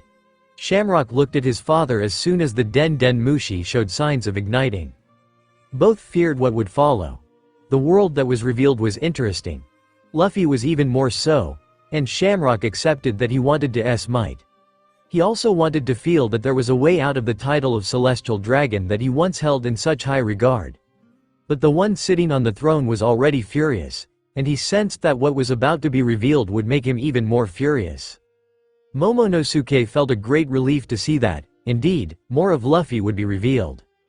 Perhaps more of Wano would be revealed. Perhaps he would find the answer to how to free his country. Perhaps that answer was Luffy. No, he knew it was Luffy, and well, Momonosuke would accept that he isn't a good person, not when his childhood has been cruelly stolen from him and he's had to mature physically and mentally to survive the darkness of the world. And if Luffy is what he needs, he'll have no choice but to have him. There's no other option. Yamato, Kaido's son, watched from his chains with faint hope. Could it be? No, he didn't want to raise hopes that would then be dashed. Besides, more than 20 years have passed and nothing. No one has been able to fulfill Oden-sama's prophecy. But then, why couldn't he erase that glimmer of hope that was beginning to blossom within him? Why did the mere sight of Luffy provoke in him a feeling of freedom, of answered questions? Nico Robin had lost hope. A long time ago, she thought she'd given up. To her, the world was over, and her people had died in vain, without even being avenged.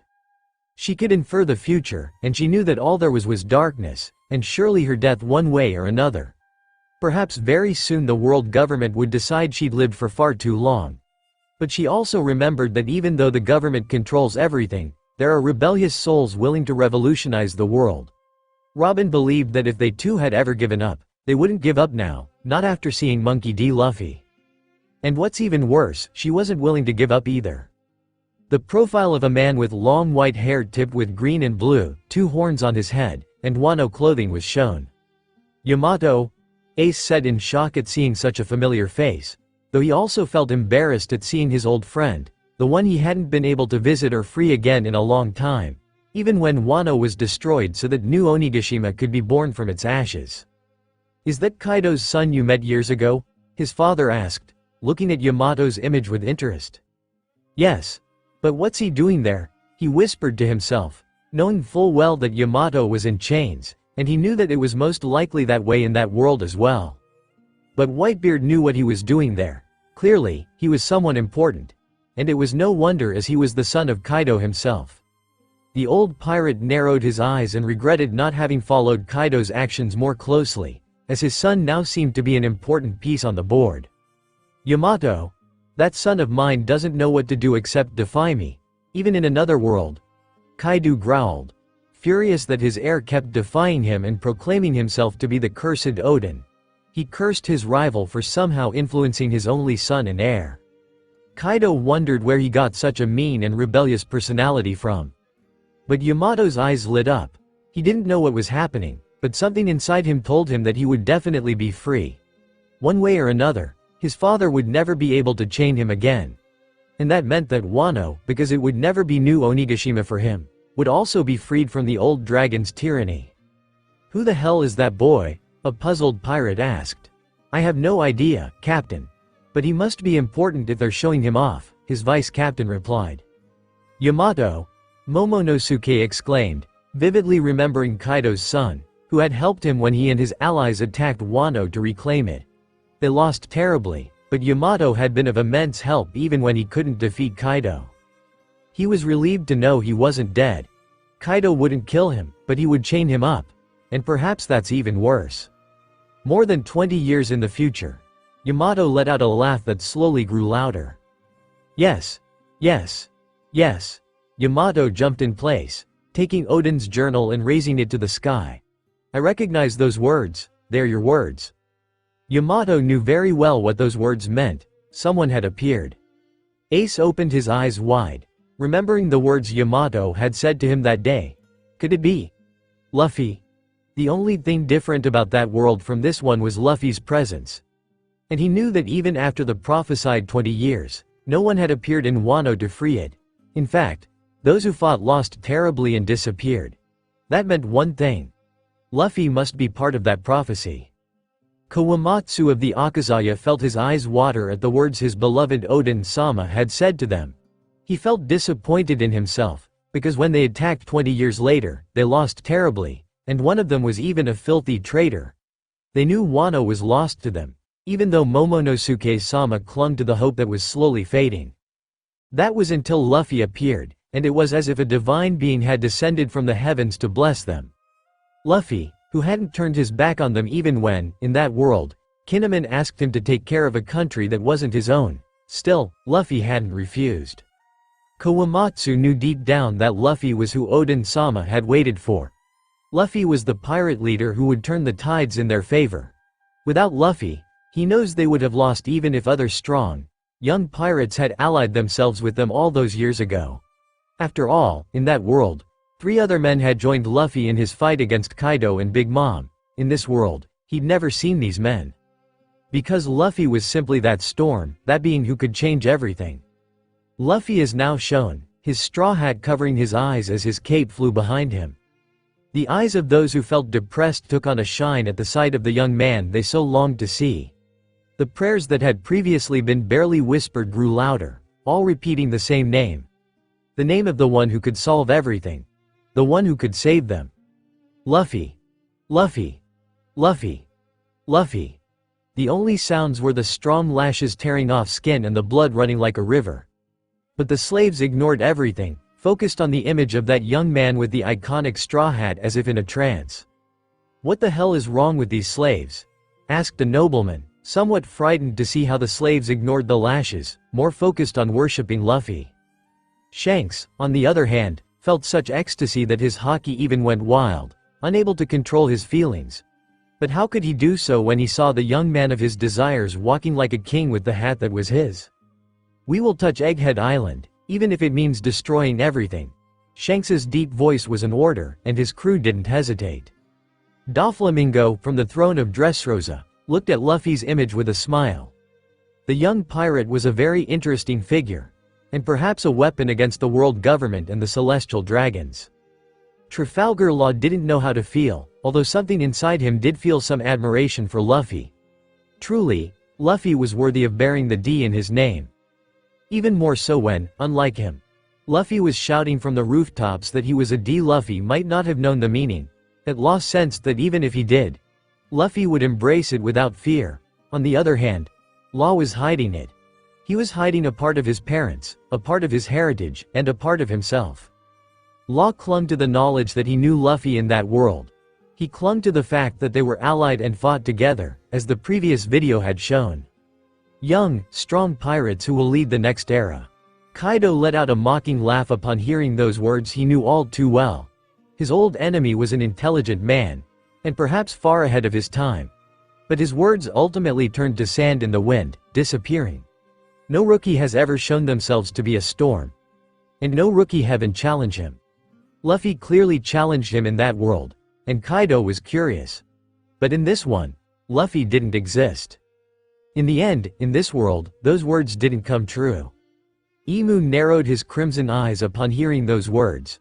Pirates will always be a threat, from the cursed Joy Boy, to the very curious Gold D. Roger, whose death began a new golden age for pirates. And now, these words from the cursed Kazuki clan. Emu didn't know how his counterpart was doing things, but it seemed the world wasn't under his control, not when even he could see the symbol Luffy represented to the world. Luffy reminded him too much of Joy Boy, and that was already a problem. "Yeah," shouted a rookie pirate, laughing.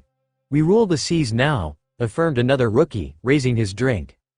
The rookies laughed and nodded in agreement, forgetting that none of them could be considered on the same level as the pirates shown in the 𝗕𝗕𝗁𝗁𝗕𝗄𝗁. They were rookies, but they could never compare to the young pirates of that world who fearlessly stood up to the two Yonkou. Luffy himself single-handedly challenged all the Yonkou except for Shanks. In that world, those pirates truly did lead the next era, with Luffy at the front. Luffy raised his head, revealing that he was in the center, while on his left side were Killer and Eustace Kid, and on his right were Roronoa Zoro and 𝗕𝗂𝗪𝗏, all ready for what would be a battle. "Even after seeing this scene in the other video, I truly look amazing," Kid smirked, causing Killer to nod happily along with him. Law couldn't help the smile that spread across his lips. It pleased him to know that in that world, he was close to Luffy. He wondered what their relationship was like, and what it meant to him. Had Luffy helped him defeat Doflamingo? If so, then how could he reach Luffy? "Captain," Zoro whispered, knowing that Luffy was his captain. There was no other man he would accept as his leader other than the man capable of challenging them all. "I'll find you." Zoro didn't know how, but one way or another, Luffy would be his captain. The other Zoro had already enjoyed him. Now it was his turn, and he wouldn't give him up. "What a bunch of interesting brats," Whitebeard laughed, still surprised that mere rookies had actually challenged two Yonkou at once, and one of them was even Kaido.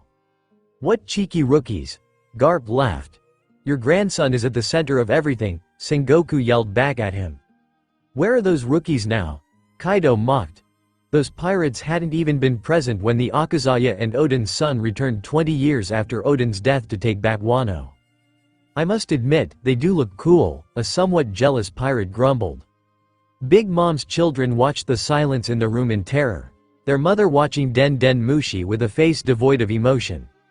Their mother was probably cursing Monkey D. Luffy. In the previous video, her counterpart did say she wanted his head.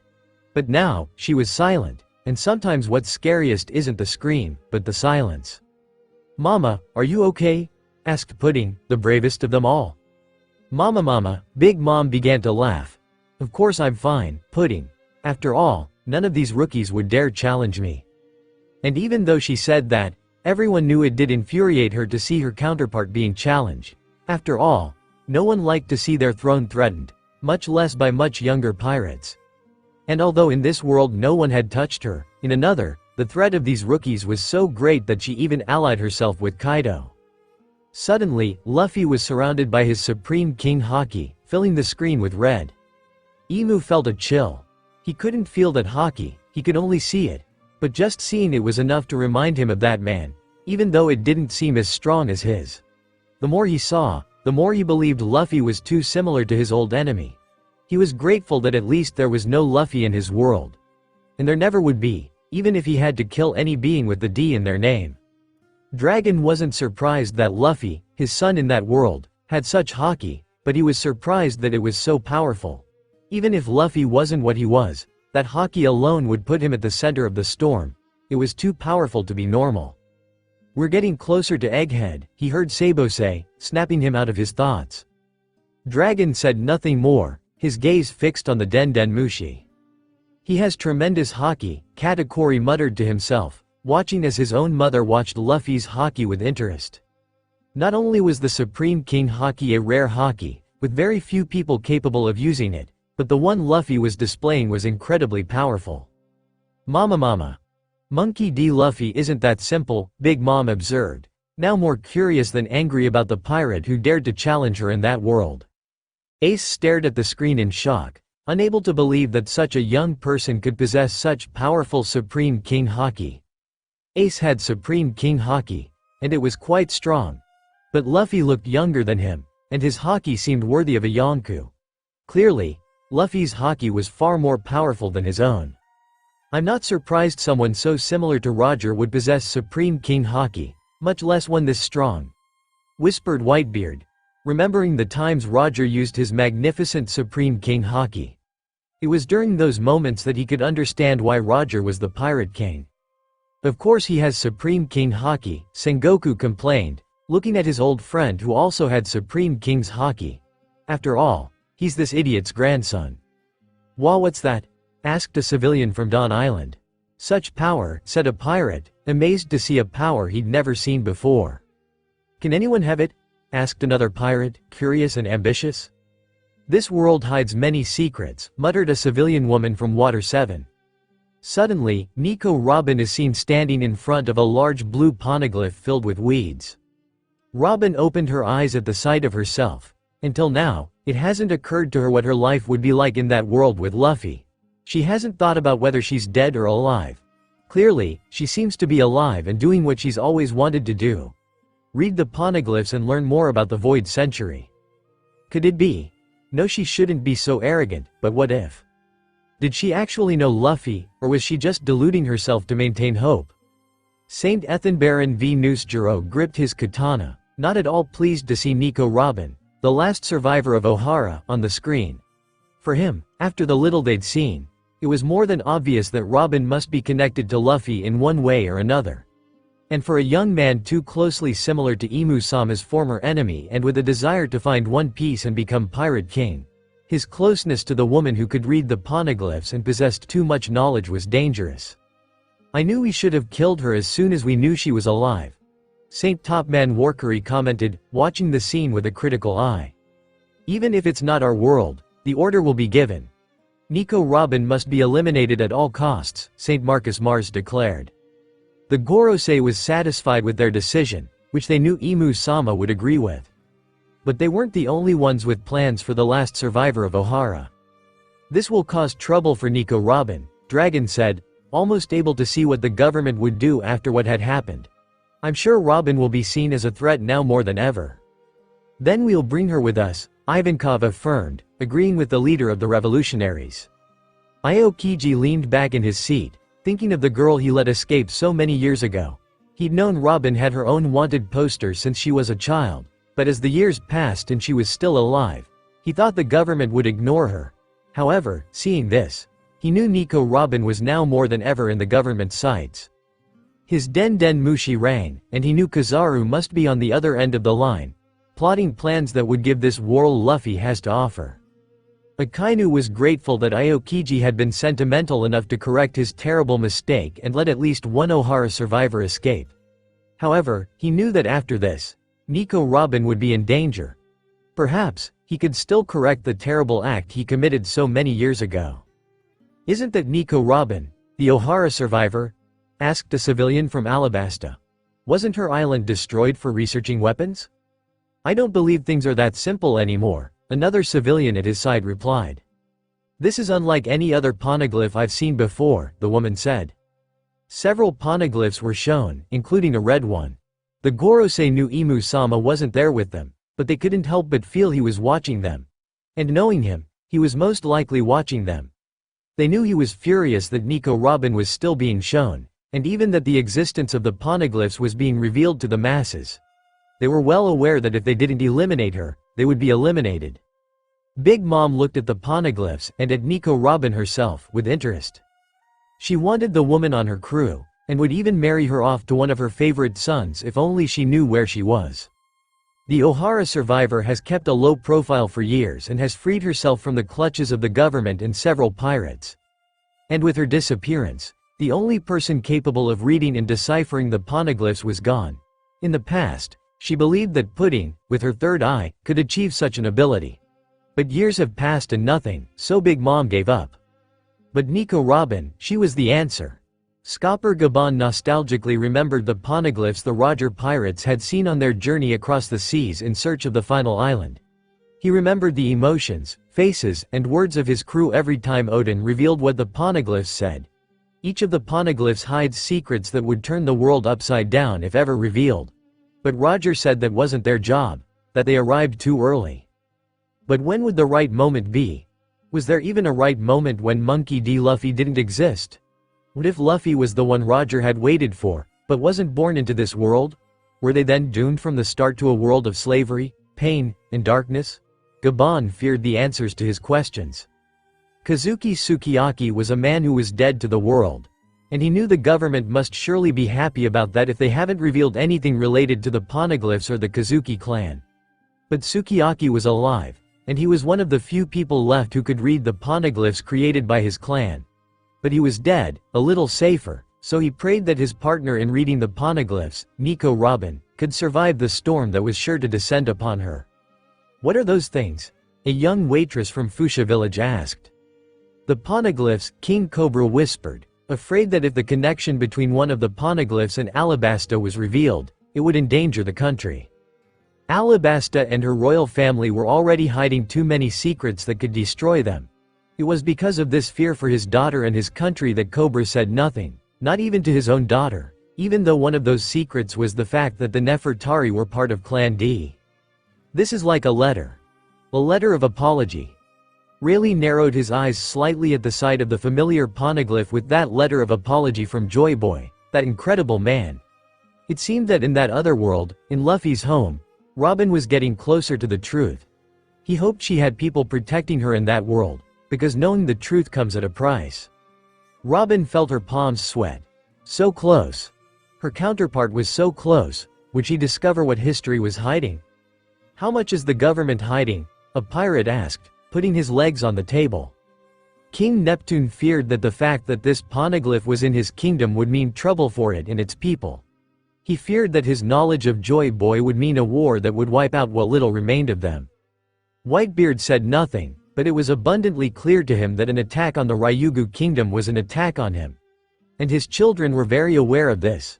They had gone to war for Ace, and although they suffered casualties and their father nearly died, they managed to survive. For one of their territories, they would do exactly the same. Robin now looked at the blue poneglyph, this time sitting across from it. "Who are you apologizing to?" she asked. Rayleigh held his breath as he watched her talk about the poneglyph and what it contained. Would she say it? Would this screen reveal the name that history had buried? Could this be the beginning of the prophecy Roger left behind but no one fulfilled? Emu lowered his eyes. Thoughts of destroying the Ryugu kingdom just due to having that cursed poneglyph with them running through his head. Considering what has been shown, he suspects the name he had worked so hard to keep hidden will be revealed. For many, it holds no meaning, but for others, that name meant hope. And hope is what he had tried hardest to erase for centuries. Once again, King Neptune felt a drop of sweat trickle down his temple. Unknowingly, he found himself praying to Luffy, as if he were a god, to protect his kingdom and his people. The civilians and pirates, who had no idea about the meaning of that poneglyph and what it contained, were curious about who was apologizing, and why. "And who are you?" Robin's gaze was raised, staring at the poneglyph. "Joy Boy."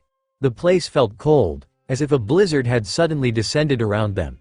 But that cold belonged to Emu, who watched with fury and disgust as the name of his worst enemy was spoken. That name he tried to erase. And he did. But Joy Boy left too deep a mark on history, and several took it upon themselves to keep his name alive. And then came the curious pirates who managed to find that name and, little by little, began to spread it. That curiosity has been his enemy. He cursed Joy Boy, his name, and his cursed ideals that stood in his way no matter how many times he squashed them like the cockroaches they were. Yes, just for him. Just because his name dared to appear, Emu would take it upon himself to keep the world in an even worse predicament, even if that predicament ended with sucking the air out of many and killing them. He would never allow Joy Boy's shadow to destroy everything he'd built for nearly a millennium. He would never allow Monkey D. Luffy to be born, not when he seemed to be a threat, just as Joy Boy had been so many centuries ago. They would all fall, the D clan would fall, and if they didn't fall by fair means, they would fall by foul means. Once an entire kingdom had been wiped out, wiping out a clan that was nearly extinct wouldn't be half as difficult. Not even the ashes of 𝗕𝗂𝗁𝗵 must remain. That was the order Emu gave to the Gorosei, his voice low but filled with fury. He knew the Gorosei had already ordered Robin's death, but he had ordered it himself with the threat that she and her name better disappear from history from now on. The 5 elders looked at each other and understood that at the slightest mistake, they would lose their heads, for Emu-sama would not accept any failure, much less about something that could threaten his throne. They cursed the entity that decided to ruin everything and show them a universe they weren't even a part of. Why now? Why, after conquering everything, show them a world where a figure stood as a rebel? Was it to give the world hope? Joy Boy? Who is he? asked a civilian from Drum Island, feeling his heart flutter for some reason. Doesn't that seem like a happy name? Whispered a resident of 𝗕𝗂𝘁𝗁𝗲𝗿𝗳𝗆. Oh, Joy Boy, your name finally resurfaces, murmured King Neptune, and our promise still stands. Who is Joy Boy, and what does he have to do with the world government? Dragon wondered, feeling his body shiver. Yamato opened his mouth, but no sound came that name so familiar to him. The name of the person Odin had mentioned in his journal. That dead name, after so many centuries, was resurrected to once again turn the world upside down. Could Luffy be Joy Boy or a simple descendant?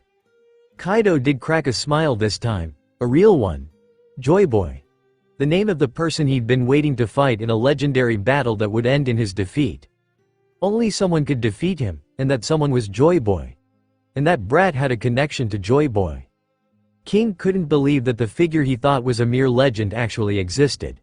So, was what Kaido said true? Would Joy Boy defeat him? However, Luffy was very important, and he didn't exist in this world. Could it be possible that Luffy is Joy Boy? Rayleigh started laughing out of nowhere.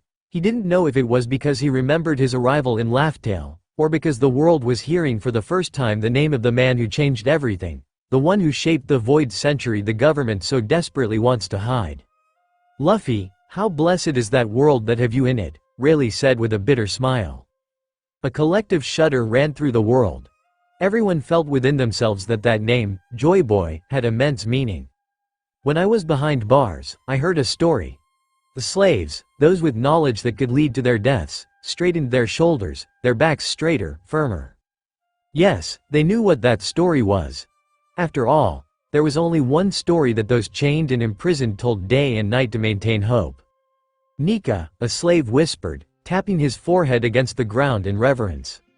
Oh 𝗕𝗂𝗁𝗃, save us, another slave pleaded, this time looking up with his hands stretched out in a plea to his god.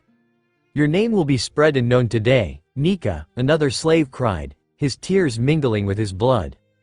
Please, please, save us, 𝗕𝗂𝗁𝗃, a slave begged, her voice hoarse from cries of pain.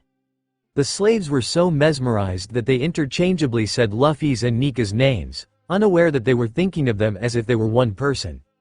Who opened his eyes, recognizing his own voice and those words. That story, yes, that story that guard had told him, only to never see him again. So, 𝗕𝗂𝗁𝗃 was more than a legend, more than a simple figure used by the slaves to keep themselves sane and keep hope alive? The Gorosei looked among themselves with concern. They've long known that the slaves prayed to 𝗕𝗂𝗁𝗃, and that many guards have also heard his name. The same guard who was guarding the idiot who lost 𝗕𝗂𝗁𝗃's fruit was guilty of speaking about the god.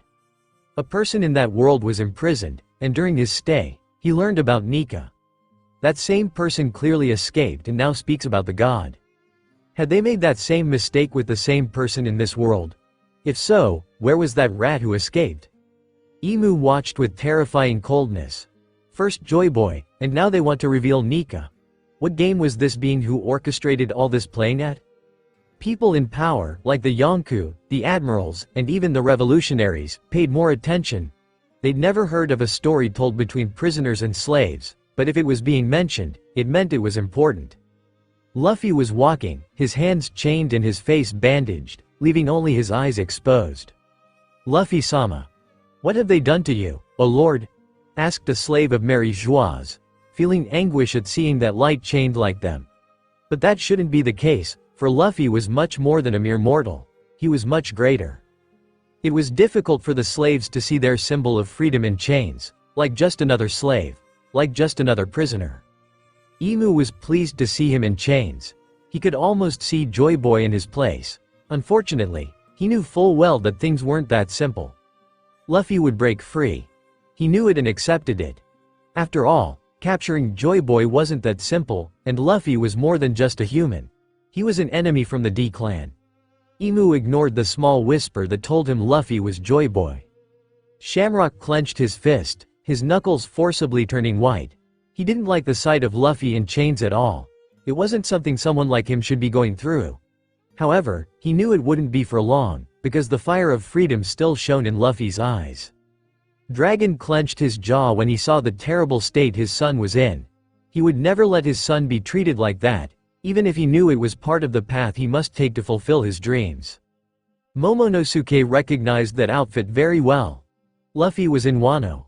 But why was he chained up? What had happened? Momonosuke swallowed, only relaxing slightly when he felt his sister's hand. While receiving a severe punishment, slaves around the world listened to those words in pain, remembering their own cruel punishments, and remembering those who disappeared for daring to tell that story. The nobles, the government, didn't want them to cling to the slightest hope that someone or something could save them from the slavery they found themselves in.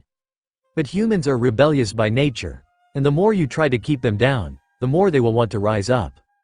Huzu let out a small sigh. He knew there was more to that story. It wasn't just a simple tale for the slaves. It was a belief powerful enough to make the guard who told it to him disappear. What was that fruit? Why did they guard it so closely? What secrets was the world government hiding, and what role did the sun god Nika play in it? Tama's cheek is seen being grabbed and crushed. What the hell? Ace shouted, furious at seeing the girl he considered a sister being abused like this. Do you know her, Yoi? Marco asked, seeing him so furious. Ace nodded, wishing he could finish Kaido off and free Tama as he had promised. It seems impossible in this world, but he prays that at least in that world, she was able to obtain her freedom. In New Onigashima, 𝗕𝗳𝗳𝗲𝗵𝗁, formerly known as Kazuki Sukiyaki, hugged the no longer little Tama tightly as he watched her suffer. He was doing everything he could to keep her away from all the bad things that had befallen his country since Oden died and Kaido took control. He can't help but look at himself with shame and regret for acting like a coward and doing nothing for the country his son loved so much. Oden loved this country so much that he didn't hesitate to sacrifice himself for it. And he, his father, was nothing more than a coward who ran away, leaving everything behind, with nothing to do but pray for salvation. They have no mercy, not even for children, a mother spat, hugging her children.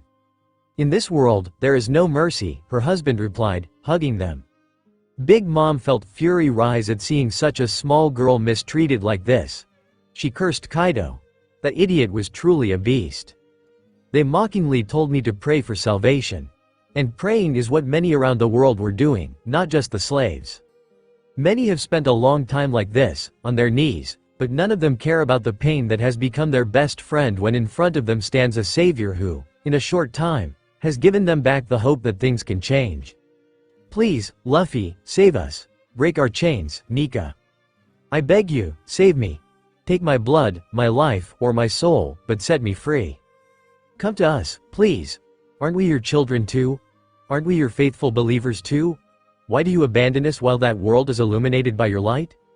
The slaves began to wonder. Is Luffy related to Nika? Maybe Luffy was Nika's avatar, and that's why their world was doomed, because they didn't have Luffy. To the sun god. The giants of Elbaf felt the world stop for a second as such a figure was announced. Nika. Nika. The god who could be salvation or destruction. Who really is Nika? And what did Monkey D. Luffy and Joy Boy have to do with him? King Neptune thought of his beloved Otahime, who seemed to love the sun, always telling him that the sun was a symbol to them, and wasn't it a symbol to it for salvation? Imu already knew what was coming, that name, that fruit. He had to prevent it from being revealed. Find a way to shut down those Den Den Mushi, he ordered the Gorosei. Although, like them, he knew nothing could be done. It was too late, and one of the greatest secrets in history was about to be revealed. One of the names that had been most secretly hidden would finally be revealed to the masses. No longer would just a select few know about Nika. The scene shows the silhouette of a skinny man, holding a spear and sword, as he leaps while the sun shines down on him. Nika. Prince Loki of Elbaf let out a somewhat maniacal laugh from his chains. Oh, Nika. The sun god the giants so worshipped. A warrior they respected so much that they dared to call themselves sun gods. He even sinned by calling himself a sun god. However, it seems all of them were wrong. It seems Nika does exist, but Luffy is the one who bears that name. Why weren't you born here, Luffy? Loki asked the Solitude, curious for the answer to his question. Iamu's face reflected nothing, even his eyes were cold. It seems there must be another void century. Imu contemplated, his voice calm, as if he weren't talking about mass genocide. The Gorosei prepared themselves. They knew something would happen, Imu-sama would do something. They thought about what could be done, But the only thing that came to mind was the creation of another void century. They had to erase people and names from history until they disappeared once more. Kuma recognized that silhouette, that name. He listened, and didn't want to believe it only to have his hopes dashed. But no, there it was, Nika's silhouette. Kuma knew Nika existed. He knew Nika would bring the sun and scare away the moon that had let night fall on the world for so many centuries. There was hope for a better world for his daughter. Bonnie simply cried, remembering her father's words, and the dance that was said to be Nika's. She never doubted her father's words, but something in her collapsed when she saw that he did exist. Nika was as true as the sun that illuminated the day. "Nika," said a slave, his voice a whisper of wonder, almost reverence. "The sun god Nika," whispered another slave. "The liberator of slaves," shouted a slave, uncaring of the punishment that would come. Shirahoshi parted her lips slightly, but said nothing as she let her watery eyes speak for her. A liberator. Was Luffy truly that savior? Could he truly free the fishmen and the other races who were chained? Could he be the one to bring a new dawn to the world?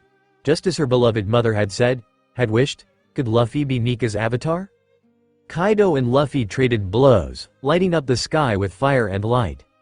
Kaido began to drink more alcohol, his excitement for a fight with the person who could be Joy Boy filling him with life. King watched his captain and could see how excited he was, probably having found a good opponent in Luffy. But King wasn't so sure. Luffy could be Nika, he could be Joy Boy, but he still believed Kaido was untouchable. He knew his loyalty was what spoke for it, but that mattered little to him. He would have to see Kaido defeated with his own eyes. New Onigashima watched with hope. Luffy had truly decided to take the country on his back, and he was standing alone against Kaido for them.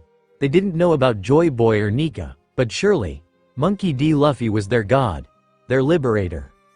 Momonosuke prayed that Luffy would win and avenge Wano, his father, his mother. That he would win and avenge all those who suffered at Kaido's hands. Momonosuke prayed so that he could meet Luffy. He is a legendary warrior from ancient times. Robin widened her eyes shining with intelligence. The Void Century? She asked herself, excited, feeling her heart pound like never before and her hands tingle. Vegapunk was ecstatic to witness the return of Nika, that being who in the ancient texts was almost non-existent. It didn't matter if it was another world, this sight was enough for him. A little light amidst so much darkness is all he needed. The giants grew more and more excited. They knew Nika's story, or at least part of it, but that didn't take away the thrill they felt upon hearing his story, his name. A giant elephant is seen walking. Zunesha, Emu spat, watching furiously as those historical secrets were simply revealed. Emu didn't laugh, but smiled as he looked at the Den Mushi. Have you forgotten that no matter how much hope you give the world, it's in my hands? There's no Nika here, there's no Joy Boy here, there's no Monkey D. Luffy here. But the Den Mushi continued to show, ignoring Iamu's words. What's Zunesha doing there? Kinemon asked in shock, forgetting how old the giant elephant is, and fearing that people would want to attack the elephant that had become their home. Don't forget how old Zunesha is. He's probably seen things he shouldn't have, Nekomamushi said. That ghost island really exists, a pirate shouted, staring at the large elephant in shock. His crew, beside him, was equally shocked. Mommy, how could such an elephant exist? A girl asked her mother, amazed at what she saw. But her mother didn't know the answer either, and the slaves believed. He will free us, affirmed a slave. The slaves believed that Nika would free them, and they were beginning to believe that Luffy was an avatar of Nika. Luffy was Nika on Earth who came to free them. Luffy was as divine as Nika. That's why the prayers began to use both names as one. Luffy is Nika, and Nika is Luffy. Kaido and Luffy were about to collide, until Luffy was stopped and beaten by Kaido. St. J. Garcia Saturn watched this scene closely. It was easy for him to deduce how and why Luffy was stopped. We probably lost a good agent and angered Kaido in that world, but at least Nika won't be back, said St. Shepherd Jew Peter approvingly. But Emu wasn't as relieved as they were. Luffy, shouted Garp, every trace of a smile erased by concern for Luffy, his grandson in another life. Please, Luffy, don't fall to evil. May your infinite light never go out, prayed a slave. He can't die. "He can't," cried a girl. "He's a god, he won't die," affirmed one, trying to deny reality. "Those damned government officials must have done something," Shanks spat without a second's hesitation. Dragon, more than ever, wanted to take down the world government. He knew they had something to do with it. Someone had stopped Luffy's attack. Zoro gripped one of his katanas, furious that his captain had been attacked by a third party. However, he knew he was alive. Luffy was alive, and he was going to wake up and kick Kaido's ass. "Who dared?" Kaido growled, his fury so great that his haki had gotten a bit out of control. Who dared interrupt their fight? He hoped the culprit had died at his hand. Shamrock sighed at the scene. It was more than obvious to him what had happened, and he closed his eyes in an attempt to calm his fury at seeing Luffy attacked like that. The Gorosei must have ordered an agent to intervene, his father, Garling, blurted out. For the world, the mere thought of Luffy's fall was more than enough to create a feeling of anguish and despair within them. They didn't want to, and couldn't, believe that Luffy could lose. He was a god. He was Nika's avatar. They had no proof yet, but there was no doubt. That one day, he would free them. "Please, please, please," a man begged, crying as he couldn't bear the greatness of the words he was hearing. "Wake up, Luffy. Wake up, Nika." A woman prayed, feeling that only Luffy could fight the darkness. "You will free us. Wake up, please. Our liberator. Our savior. Our promised god who will one day free us. Nika. Luffy. Nika. Luffy." The slave masters looked at them in terror. These beings were being whipped and beaten, but they all just cried and smiled, shouting Luffy's name, Nika's name. It was as if they couldn't feel the pain, only the happiness of having reveled in the savior who didn't even exist in this world. Several slaves, civilians, and even several marines and pirates watched in fear as the less sane among them entered a trance of religious worship. The sight was frightening, for never before had so many people worshipped a single god to the point that it seemed more like obsession than spiritual love. But it was hard to blame them when many of those slaves had suffered terribly and were now seeing a ray of light, of hope. Their minds had simply reached their limit. Jinbei, however, touched his chest, where the Sun Pirate's mark rested. Having learned about Nika and his connection to the sun and the freedom of slaves, he wondered if Fisher Tiger had a reason for choosing the sun as his symbol. Had he known something? Luffy was lying unconscious on the ground, but white smoke was rising from him. "No, Luffy, please, no, get up, please, get up," the slaves cried. "Shut up," the masters shouted, whipping the rebels who were screaming for Luffy, but their hands were shaking, the vision of these same slaves in their religious trance still fresh in their minds. "No, it can't be," Garp growled. "Luffy can't die, not just like that." "Luffy won't die," Garp, Sengoku affirmed, agreeing with Garp not only because he believed in Luffy, but because he wanted to reassure Garp so he would stop expelling his Supreme King haki. Shanks clenched his fists, wishing he could enter that world and finish Kaido off himself for daring to touch what wasn't his. Luffy was untouchable. He was a being only a few could touch and admire up close. And Shanks was one of those few. Kaido growled, still furious that such an interesting fight had been interrupted. Dragon didn't realize it, but even he was, unconsciously, praying to Luffy. "Please wake up, my son. I know you won't die," he whispered, unwittingly making his wish sound like a prayer. "I can hear the drums of liberation," said the giant elephant. Zunesh's eyes were shining for the first time in a long time. Oh, how blessed was that Zunesha to have been able to delight himself in hearing the drums of liberation and witness Joy Boy's return after nearly a millennium. Because if Zunesha knew one thing, it was that those drums of liberation meant Joy Boy's return. There was not the slightest doubt about that. Imu opened his eyes. He quickly got up from the throne, staring at the screen. That damn Joy Boy had returned, and he had obtained that cursed fruit. No matter how much he tried to deny it, he couldn't.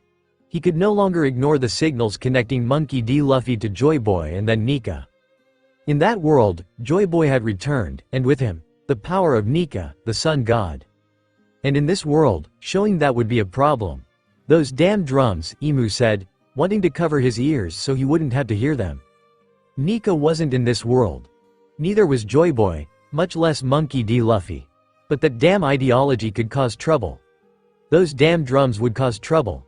And now, that same ideology was there, in front of him.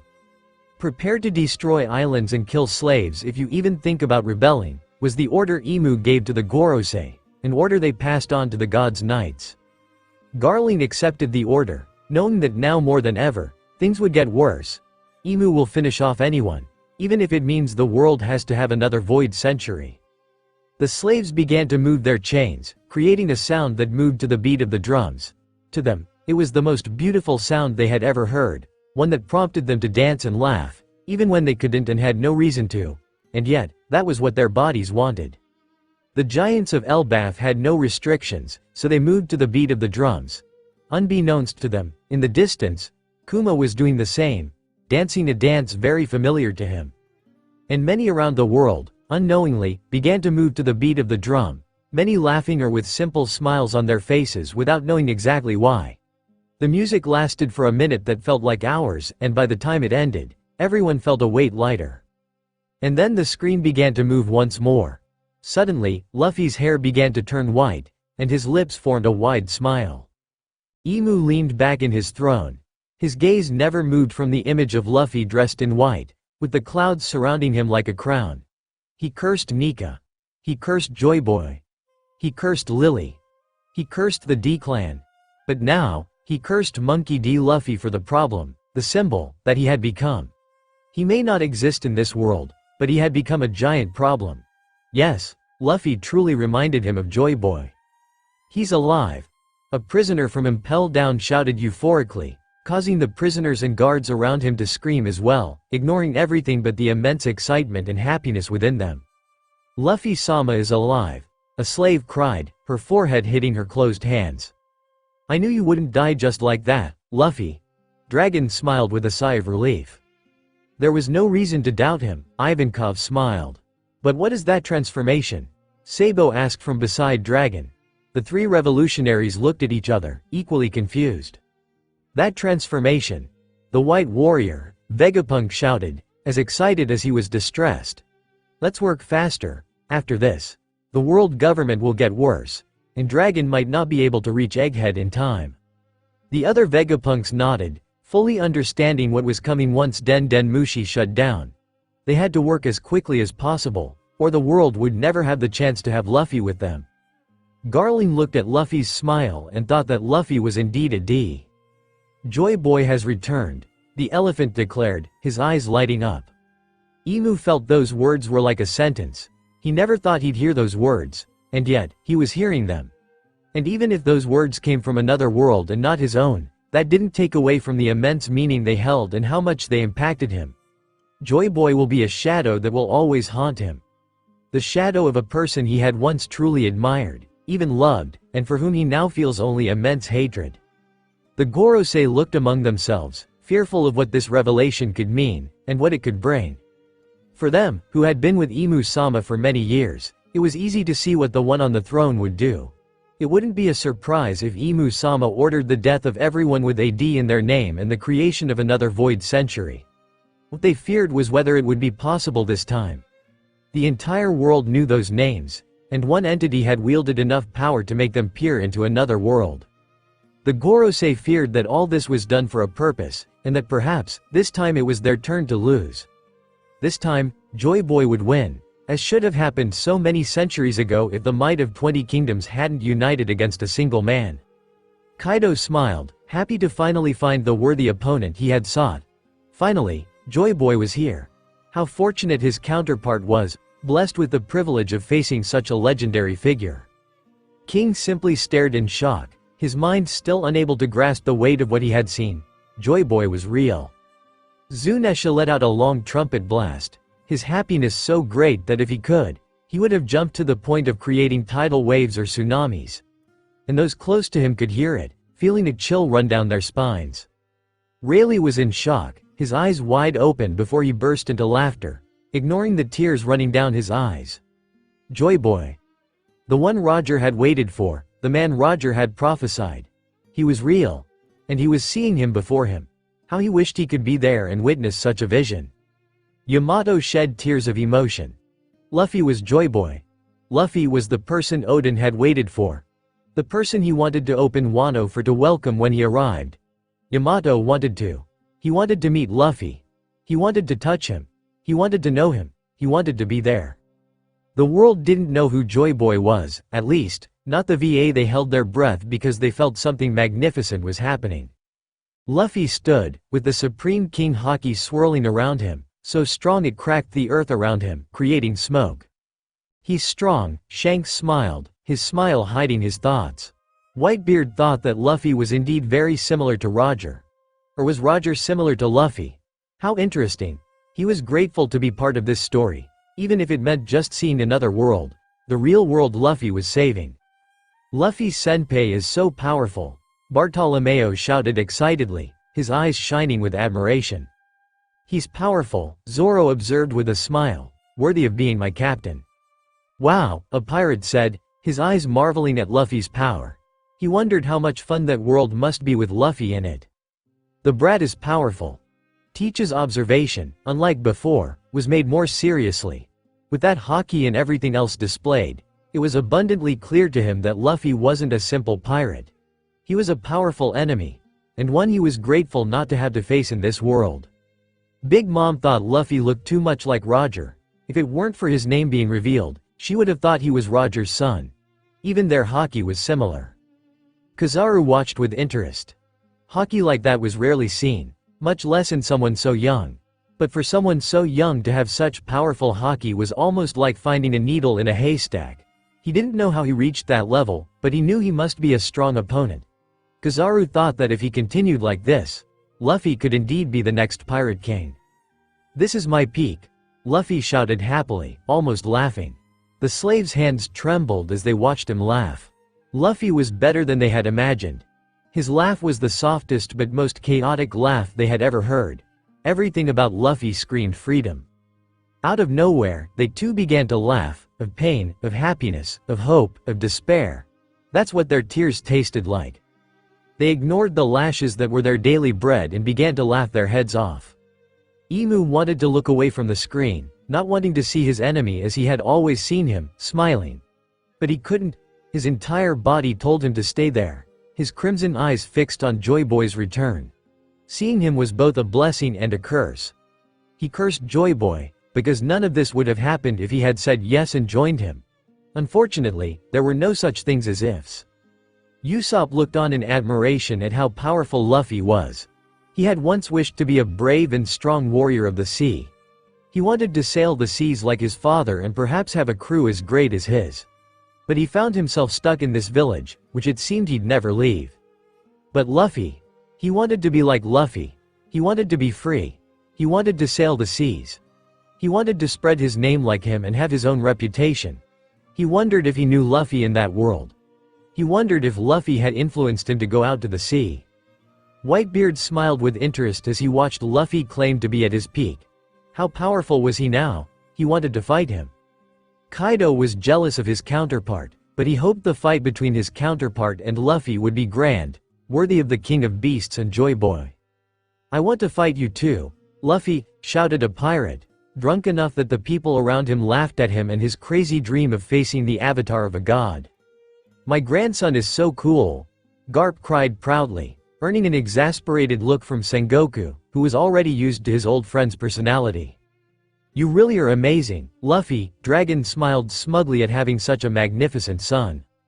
The rookie pirates murmured under their breath, jealous of Luffy and his immense power.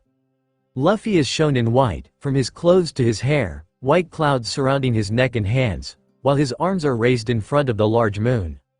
Gear 5. Luffy names his transformation with a smile. "He looks so cute," Katakuri laughed, causing his siblings near where he sat to look at him in shock, almost fear. Big Mom looked at him and took a thoughtful look. Luffy with Katakuri didn't sound bad either. Katakuri was one of her most powerful sons.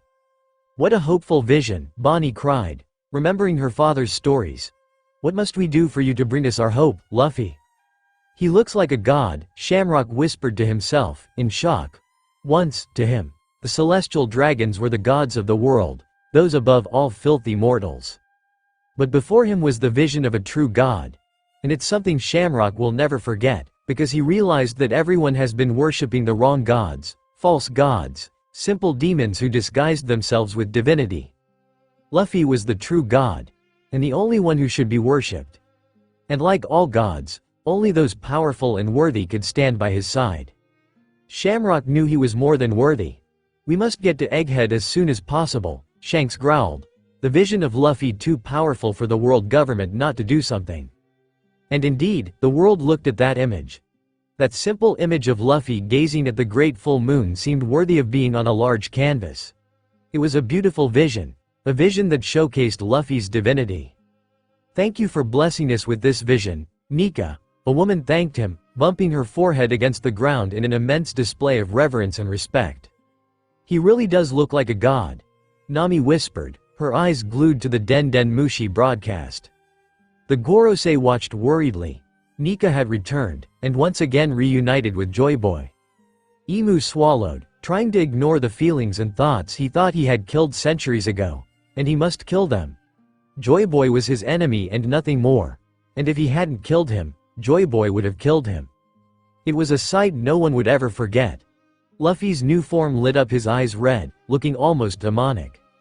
The giants of Elbaf watched with a critical eye, knowing that 𝗕𝗂𝗁 could also be a destroyer. They admired him as much as they feared him, especially since they knew very little about who 𝗕𝗂𝗁 really was and what his role in the world's history was. Emu gave a small smile at how those eyes looked so similar to his own. That didn't surprise him. He'd always thought that he and Joy Boy were two sides of the same coin. Joy Boy, even with all his laughter, was just as capable of destruction as Emu, especially if they messed with those he considered nakama. He wouldn't deny that he enjoyed seeing that scene. Those eyes were supposed to have frightened the slaves and civilians. The red eyes were beautiful, but demonic. Clearly, 𝗕𝗂𝗁 had a dark side that he could unleash if he wanted to. But everyone understood that 𝗕𝗂𝗁 was both merciful and cruel, depending on who he was dealing with. "He's a god, he can be loving and cruel," a slave whispered.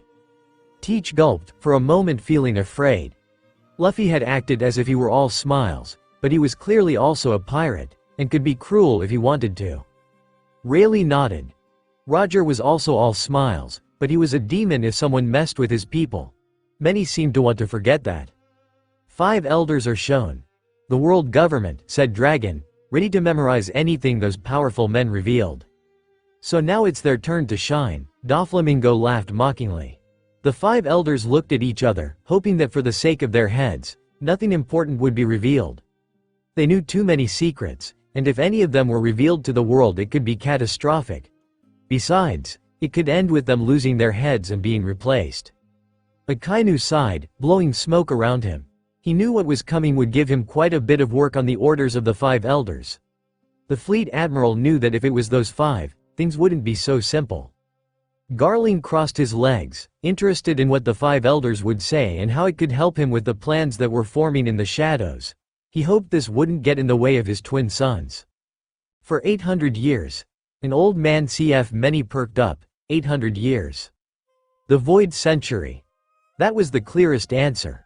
Something would be revealed about that century, shrouded in darkness and secrecy, of which nothing could be studied. Robin closed her eyes, remembering the day Ohara was destroyed and what Professor Clover had said before he was killed. What will they say? Will it be related to Joy Boy? Perhaps something about 𝗕𝗂𝗁. Or even worse. Something about the Great Kingdom whose name is unknown? The woman's hands trembled, and she couldn't stop her eyes from watering. Will they really say something about that century? Rayleigh contemplated with amusement. Saint Shepherd cursed the entity that decided to do this, for although he didn't know what would be revealed, he was sure it would be something important and forbidden. Emu knew that the Gorosei of this world hadn't done anything, but he couldn't help but feel furious with them simply for the fact that they did it in that world, and now this world would pay the consequences for opening their mouths. The world watched, and questions filled them. What would be revealed? What does the Void Century hide? What is the truth that the world government is fighting to hide? How much history has been hidden or erased? Unfortunately, they didn't know if those questions would ever be answered. Luffy expulsed more of his Supreme King Haki, shattering and razing the ground. "It's like that devil fruit is trying to escape from us," said another old man with a long mustache, St. Marcus. "Oh?" asked Teach, interested in such a curious fruit that even seemed to have a mind of its own. The Gorosei nodded in agreement with their counterparts, as they still don't even know where Nika's cursed fruit is in this world since who let it be stolen. They still felt some distress knowing they were talking about that devil fruit. A devil fruit is capable of doing that? Haruta asked in shocked. Not normally, Marco replied, equally shocked. But what kind of fruit is that? Buggy asked, almost in tears. Vegapunk listened attentively to what was said. Those with devil fruits took a minute to look at themselves and wonder if they found the fruits or if they were chosen by them. Were the fruits influencing them? What if the fruits could see everything? The users began to feel a mild existential crisis. Zone-type devil fruits have their own will, another elder, 𝗕𝗂𝗃𝗁, confirmed. Oh, Teach said softly, only to let out a completely maniacal laugh that filled even his crew with mild uncertainty. Huh, Marco blurted out, wondering if his phoenix fruit chose him, and if it had influenced him in one way or another. Now only zone-type devil fruit users wondered if they were chosen by the fruit or if they chose the fruit.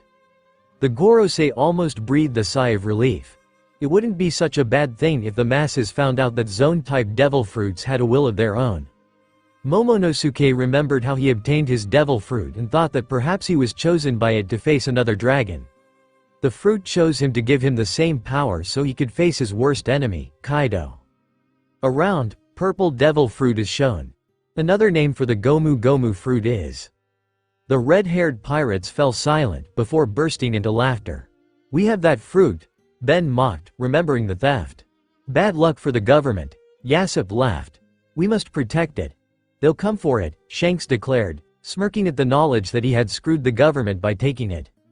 But what's its other name? Limejuice asked curiously. The red-haired pirates fell silent, contemplating the question. We don't know now, but I'm sure it will reveal itself, Shanks said confidently.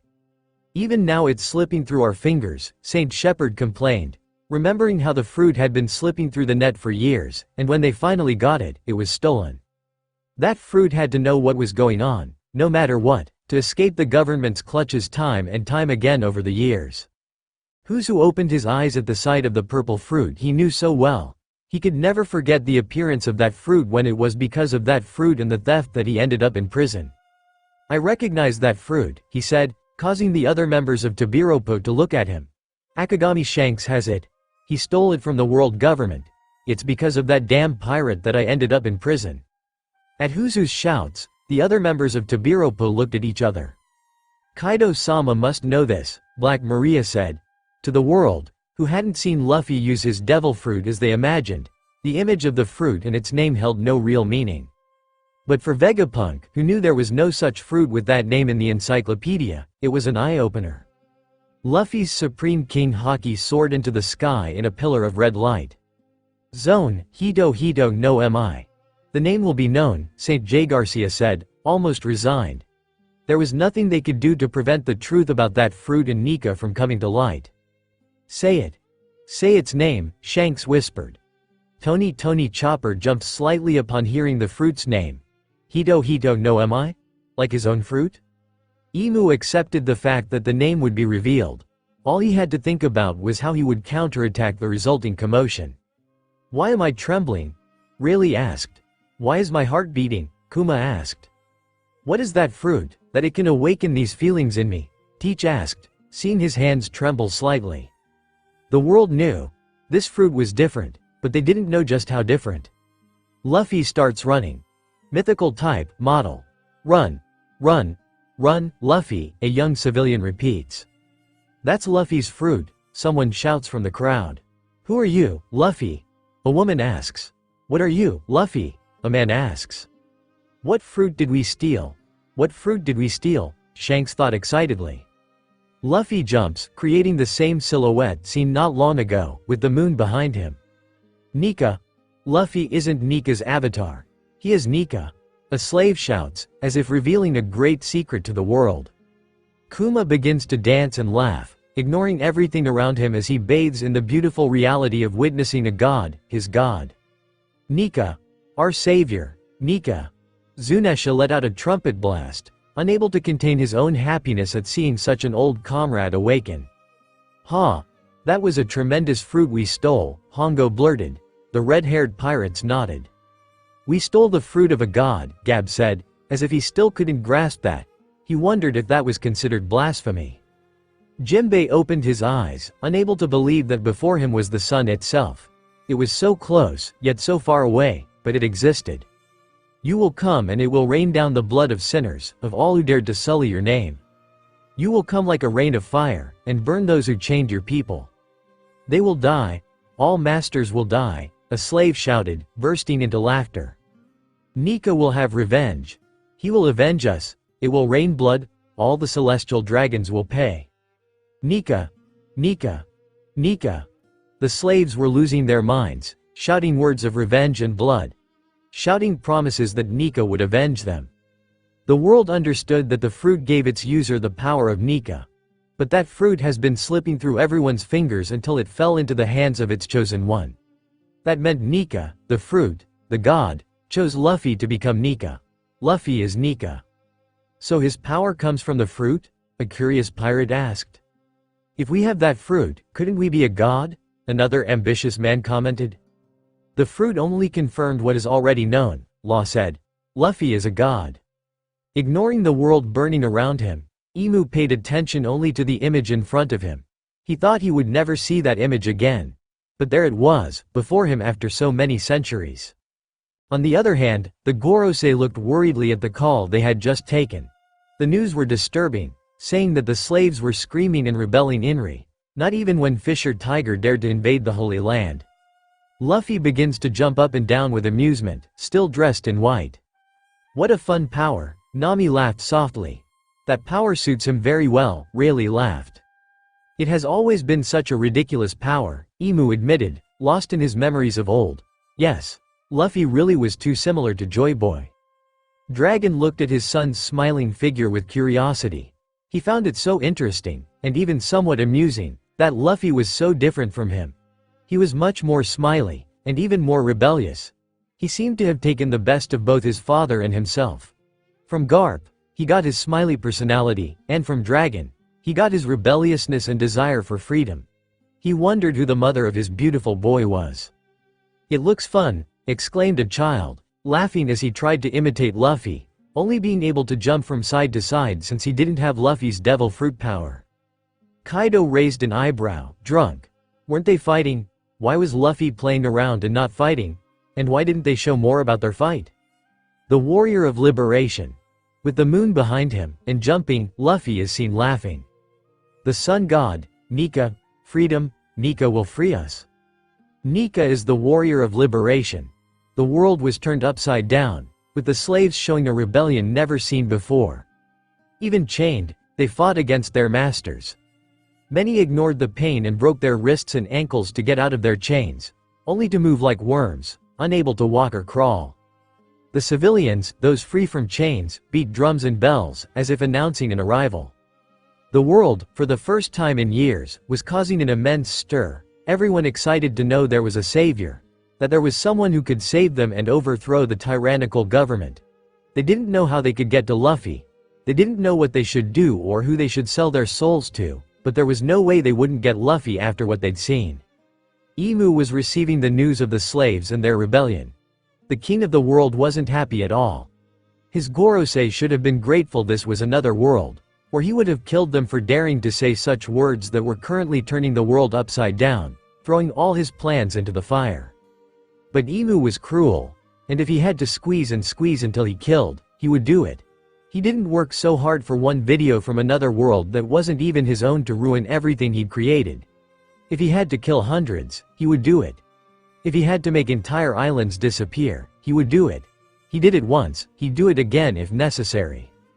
After this, I hope I never hear about the slaves rebelling again. I don't want to hear anything about Nika, Joy Boy, or Luffy. I don't want to hear anything about the D-Clan, Emu ordered the Gorosei. The elders understood the order clearly. The D-Clan had to be completely wiped off the face of the earth. Luffy falls on a dragon-transformed Kaido. "What? That brat?" Kaido shouted in shock at seeing himself like that. Although he wouldn't deny that he found the scene amusing. Luffy was definitely one of the most bizarre opponents he'd ever seen. Mama. Big Mom laughed at seeing her former crewmate in that state. "Wow," Ace whispered, amazed to see such a young boy able to match Kaido himself. "I think that's where my fear and respect for Kaido ends," Kid said with a straight face. "They say that when the fruit awakens, Luffy inflates." Several children laugh, finding it amusing how Luffy looked when he inflated himself or used everything around him as a toy. It was a bizarre sight, especially for those who in the past hadn't even believed devil fruits were real. "That fruit has a tremendous awakening," Mihawk observed. Doflamingo looked at his hands. "Luffy's awakening is unlike any other I have seen. It's not a simple awakening anymore when the user becomes a god," a marine murmured. "It gives its user a rubbery body, even more strength. Luffy falls to the ground, but turns the ground into rubber, jumping on it. And freedom. That word was all the world wanted. They wanted freedom to escape the despair they found themselves in. The world was increasingly filled with more slaves rather than free people. Every day there was more hunger. Every day people had to kill for scraps of food. Every day more people were killed. Every day, the end of a free and decent world drew ever closer. For a long time, it seemed like there would be no end. Many had already resigned themselves to the future. To be born into slavery and to die in slavery. Hope had hit rock bottom, and everyone thought nothing could save them, nothing could give them freedom. Then Luffy arrived with smiles and sunshine, offering them what they had been searching for years. Luffy was that ray of sunshine. That cloud of hope that would cover the night and grant the world a new dawn. Luffy was that missing piece they had been searching for, but who never appeared simply because he wasn't born. This world was doomed from the moment Luffy wasn't born. But now they have seen him. Now they have bathed in his light. How could they let him go just like that? How could they let the sun go down after seeing how bright it was? Luffy was the sun, Luffy was freedom, and they had to have him with them no matter what. There has to be something that will lead us to him, or bring him to us. There must be a way to be a part of that, of Luffy, of his world, of his story. There's a reason they're showing us this, right? There must be a way to have Luffy with us. Only he can give us freedom. We must beg him. We must pray to him. We must kneel and ask the sun god to give us a bit of his light as well." Using the ground as a springboard, Luffy jumps. The children didn't have a trampoline, they didn't have the power of rubber, but they jumped here and there, unaware that they were beginning to dance in a way only seen in the ancient texts of the sun god Nika. They didn't know, but every pore in their bodies did. Sabo watched the scene with a gentle face, finding it even somewhat tender and amusing. Luffy seemed free, even ignoring his fearsome opponent as he used everything around him with amusement. "For some reason, that power suits him very well," Sabo said to himself, letting out a slight smile. "I heard it's the most ridiculous power in the world." And the screen went black. "The slaves still haven't calmed down even though several of them have died from whipping," said St. Marcus. "Then let more of them be punished and killed. Let their deaths be broadcast to the entire world. They must serve as an example of what will happen if they dare to rebel against their sovereign," St. Ethanbaron added. "Imu-sama has also ordered strict security on Egghead Island," St. Topman said suddenly. "So be it," St. J. Garcia affirmed. "Because if anyone can make the impossible possible, it's Vegapunk," St. Shepard said. The Gorosei connected with Akainu, the fleet admiral, with the order that Egghead Island had to have strict security where no one left and no one entered without their knowledge. Akainu took the order and promised that it would be followed to the letter. No pirates would enter. The Gorosei felt a little relieved. At least they had succeeded in one thing. And just to make sure, they sent the powerful Figarland Shamrock to make sure the job was done right. No one was supposed to leave or enter the island where the man who could make the slaves' wishes come true resided. What they didn't know was that in another life, everything would definitely have worked out the way they wanted. No one would have left or entered Egghead Island. Unfortunately for them, Akainu was also tired. He, too, wanted light amidst so much darkness. The world should never have ended like this. He also loved Luffy, so he took his Den Den Mushi and connected with Kizaru, who connected with Vegapunk, who finalon. "Don't worry, we've arrived at Egghead Island in time," Dragon affirmed. And indeed, surrounding Egghead Island were Dragon the Revolutionary, Akagami Shanks, Whitebeard, Akainu, Kizaru, and even Shamrock. The men met and entered the island, all knowing they were on a mission, one that would change the course of everything they knew. Shanks's lips moved into a smile, satisfied that 𝗕𝗂𝘂𝘁𝘁𝗲𝗿𝗆 machine had worked. Although he didn't doubt the scientist much either. He was the most brilliant mind in history. He looked at his arms and moved them.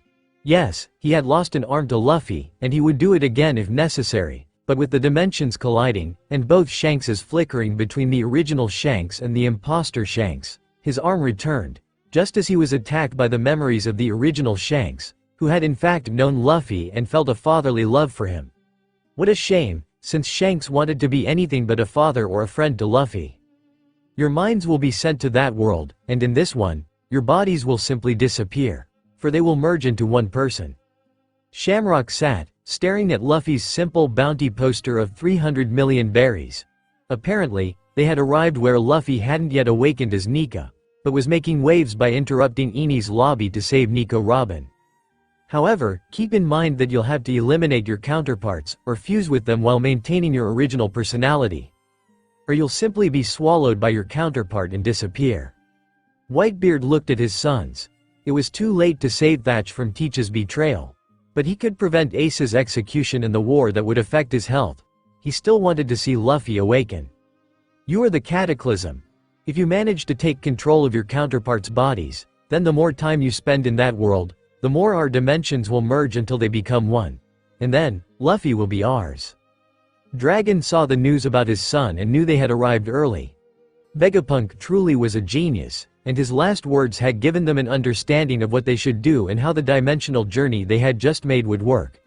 Now he had more time to shape things in his favor with what he knew of this world thanks to this dragon's memories as he compared them with his own. Remember, I can only prevent the Gorosei and the one who sits on the throne from having memories of this world. The others will gradually join their counterparts from that world as well. Kizaru thought he should now wait for Aokiji to take control of his counterpart's body so they could begin their plans until Sengoku and Garp did the same. More hands would be needed if they wanted to overthrow the world government while trying to flirt with a god. You all were chosen for the power and influence you possess. There, with Luffy, you will be able to influence the world to keep him safe until he awakens. Akainu took Luffy's poster, staring at the image of his smiling face.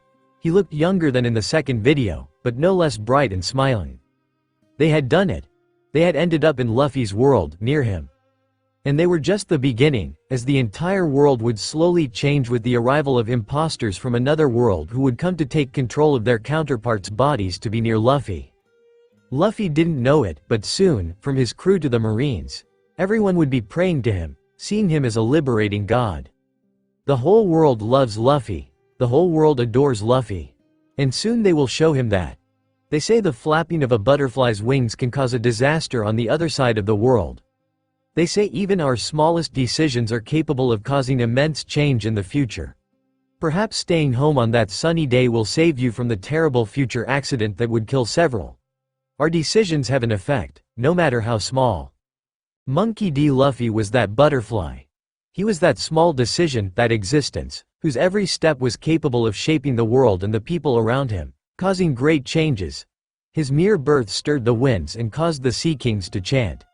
His first cry made the sun shine with terrible intensity, as if they could already see the destiny Luffy had laid upon him. His mere presence and decisions would change the entire world, placing him as the protagonist of a fun but mysterious play that was coming to an end. Whether or not it was his intention, his actions were slowly leading the world to liberation and the discovery of the terrible secrets hidden by the government. His mere birth had created a butterfly effect that wouldn't just cause a tornado, but would turn the world itself upside down, unlike anything seen since the days of the famous Pirate King, Gold Roger, or for those in the know, since the days of Joy Boy. Monkey D. Luffy was the light. He was the sun. He was that necessary ingredient to free the world from the terrible chains that bound every being, even if many believed themselves free. Monkey D. Luffy was necessary to fulfill a role that no one else could, because he was him. He was the only one with the determination, the personality, and the heart to free it. Luffy would free the world. Only he could, so it was written in the tapestry of destiny. But unfortunately for mere mortals, no matter how powerful some might be, they were nothing more than entertainment for the divine forces watching all. The divines didn't even have to do anything. They just had to let humans be, and they would naturally bring worthy entertainment.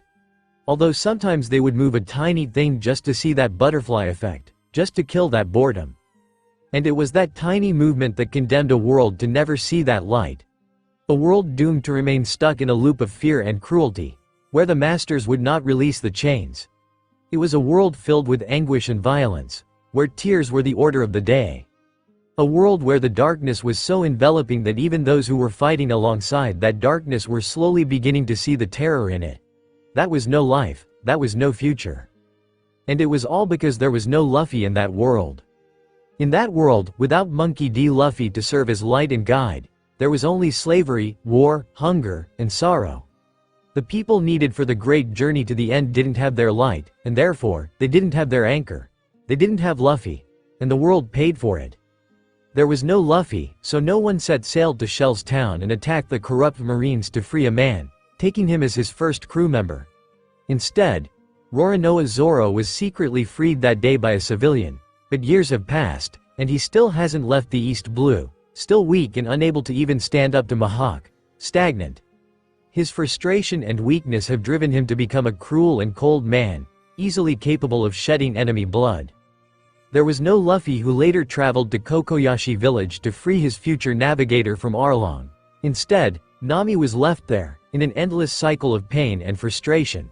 She has collected the money more times than she can remember, only to have it taken again and again by Arlong, chaining her to her home, from which she cannot leave or he will sign the death warrant for her people. She knows she will never be free, but she must still shed blood and fight to live. There was no Luffy who arrived in Syrup village, fighting the Black Cat pirates, and giving a liar the opportunity to sail the seas as a member of his growing crew.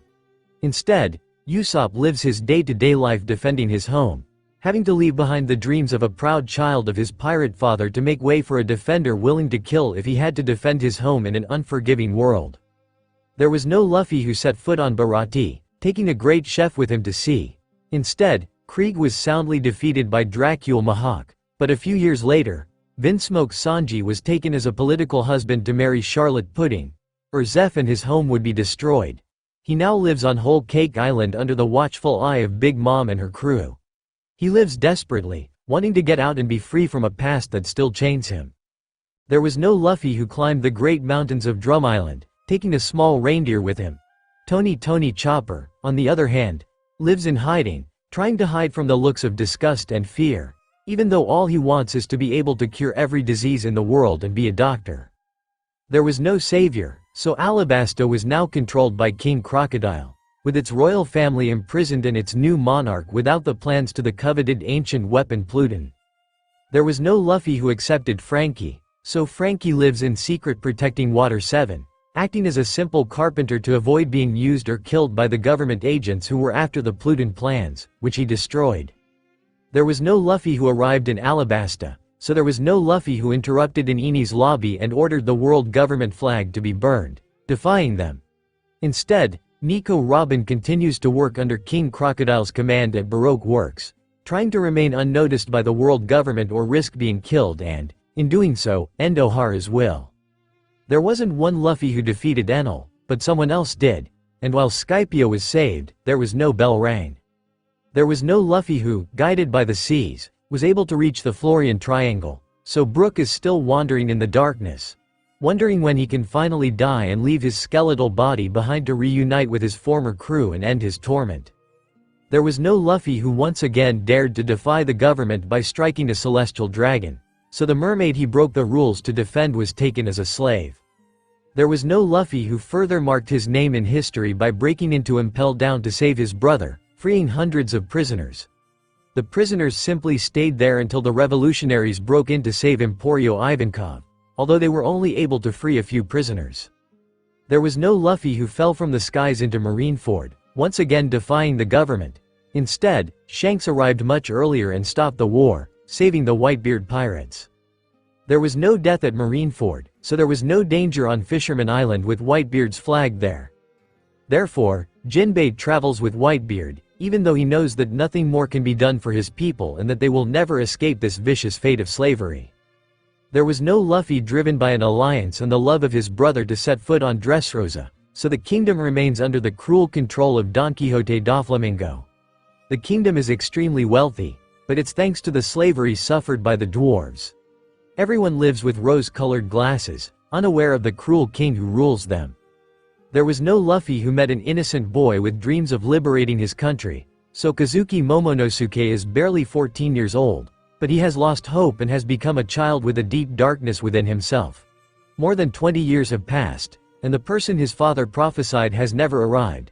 Now Wano is new Onigashima, a mere shadow of its former self. And he lives in the shadows alongside the Akazayas, all trying to keep hope alive when it was already dead. Monkey D. Dragon is slowly losing hope that the world will ever be free. His fight against the world government increasingly seems like a distant dream. Unbeknownst to him, he's fighting against government entities he can't see and of which he has no knowledge of, while the government Izagami Shanks travels with the straw hat perched on his red hair, feeling it heavier than ever.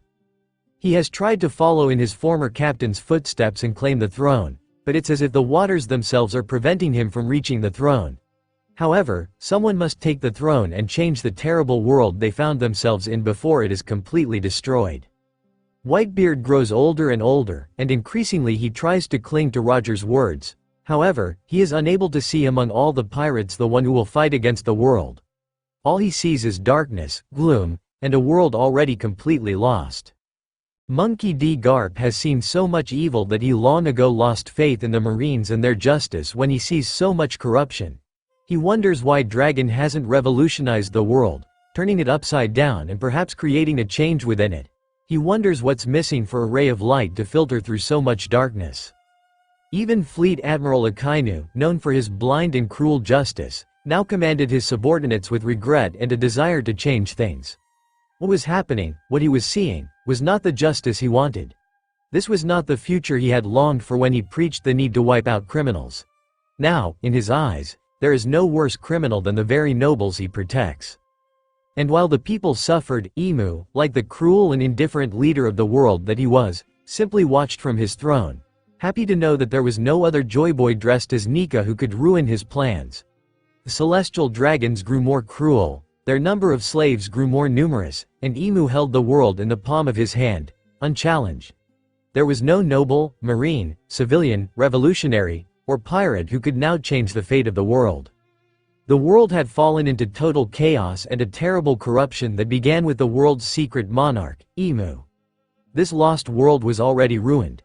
Nothing and no one could save it, not even those who boasted of being powerful rulers of the seas. No one was a Joyboy with Nika's powers, so no one was his opponent.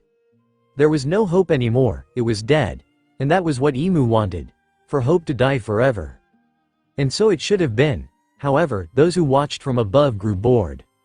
As if the transmission Den Mushi had rebelled against the entire world, projectors appeared in every corner of the world, in the center of every city or in private locations, from the sky to the sea, without warning. The Navy's high command didn't understand where they had come from or why. Not even the Gorosei, already putting contingency plans in place, understood what was happening, and even worse, how to stop it. A transmission? Asked a Skypia civilian. Another one? But it's only been a few days since the last one? Asked another Zo civilian, equally puzzled and fearful. Hey, come out. It looks like there's going to be another one, announced a Dressrosa civilian, seeing the fearful faces of civilians emerging from their homes with uncertainty. The entire world entered a state of great fear even though they knew what was coming, so each of them walked and approached the Den Mushi until they reached the broadcast, which only showed a black screen. But on the other hand, the Marines were confused. What the hell is going on? Akainu asked suspiciously as he watched broadcasts begin to appear without having received orders from the higher-ups and without any executions in the works. Bah! Now who will those old suckers in the government execute? Monkey D. Garp growled, eating his cookies alongside his friend and longtime companion, Sengoku. The world government, to instill fear and prevent more rebels from appearing, held their executions publicly, where the entire world could see them with the Den Mushi. Therefore, the civilians and pirates watched, already knowing what would happen. But only those pirates with knowledge that not everyone possessed narrowed their eyes, doubtful of what might be revealed. There had been no news of anyone notorious being caught, so who would be executed? Who messed with those government people for them to pull on an execution like this out of nowhere? Akagami Shanks contemplated, clearly not at all pleased about having to pay attention to something that had to do with the hated world government, especially an execution. Several of those executed were guilty, yes, but there were also many innocent people executed. And yet, the Gorosei themselves looked at each other in fear, having received Inu-sama's call. The Gorosei had nothing to do with those Den-den mushi, and neither did Inu-sama. Something external was capable of causing that transmission, and worse still, none of them had been able to stop it, not even Inu-sama, and that was what caused them the most uncertainty. What kind of power was capable of overcoming the powers of Inu-sama, the king of the world? Transmission beginning in 3, 2, 1. I welcome you all to this broadcast. The people in the same locations looked at each other, now even more confused and fearful at the unfamiliar voice that began to speak. The strange voice seemed like a mix between a woman and a man, making it impossible to know exactly who or what was speaking. Still, it didn't take away their fear of the unknown, even more so when several were beginning to suspect that perhaps it wasn't the world government speaking. No broadcast of executions had ever been like this. It was always the one executed along with several Marines. On the Mobi, Whitebeard narrowed his eyes, his gaze wandering over his sons with concern. After the war at Marineford, which had left him even weaker, he was beginning to fear the world government's plans even more than he had since Roger's execution. Since the king's death, the world seemed to have taken a very different course than Roger had expected. Luckily for them, this didn't seem to be the work of the government, so it might be beneficial to them. Perhaps something that would help them, because Whitebeard knew very well that the world was in a terrible state. What will they show? Another execution. Pirate Empress Boa Hancock of Amazon Lily spat, her eyes taking on a gleam of disgust and anger. There's been no news of a renowned criminal being caught, his sister Marigold replied suspiciously. Besides, this isn't how executions by those damned government officials start. I'm afraid there's something else going on here. From his mansion, Figarland Shamrock narrowed his eyes, an action his father did as well.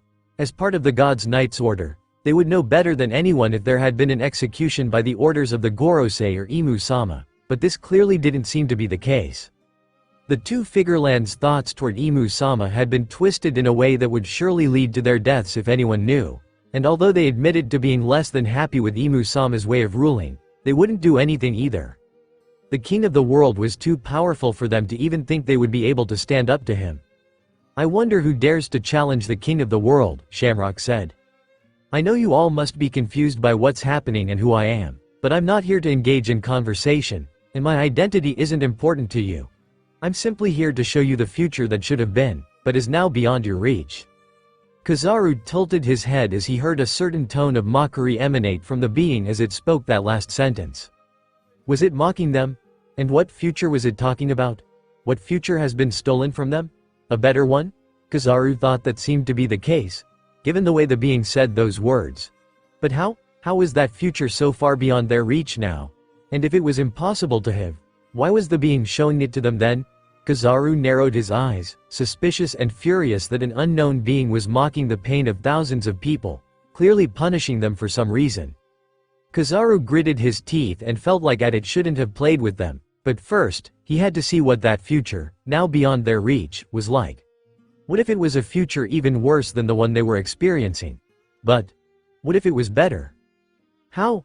Asked a man from New Onigashima, his body almost skeletal from hunger and the slavery of laborious work under Kaido's command. The future that should have been? Robin asked silently, her mind reeling at what those words could mean. What does this mean for us? Why are they showing us this? And who are you? This doesn't seem to be part of the government's plans, Shanks adjusted himself, now more interested.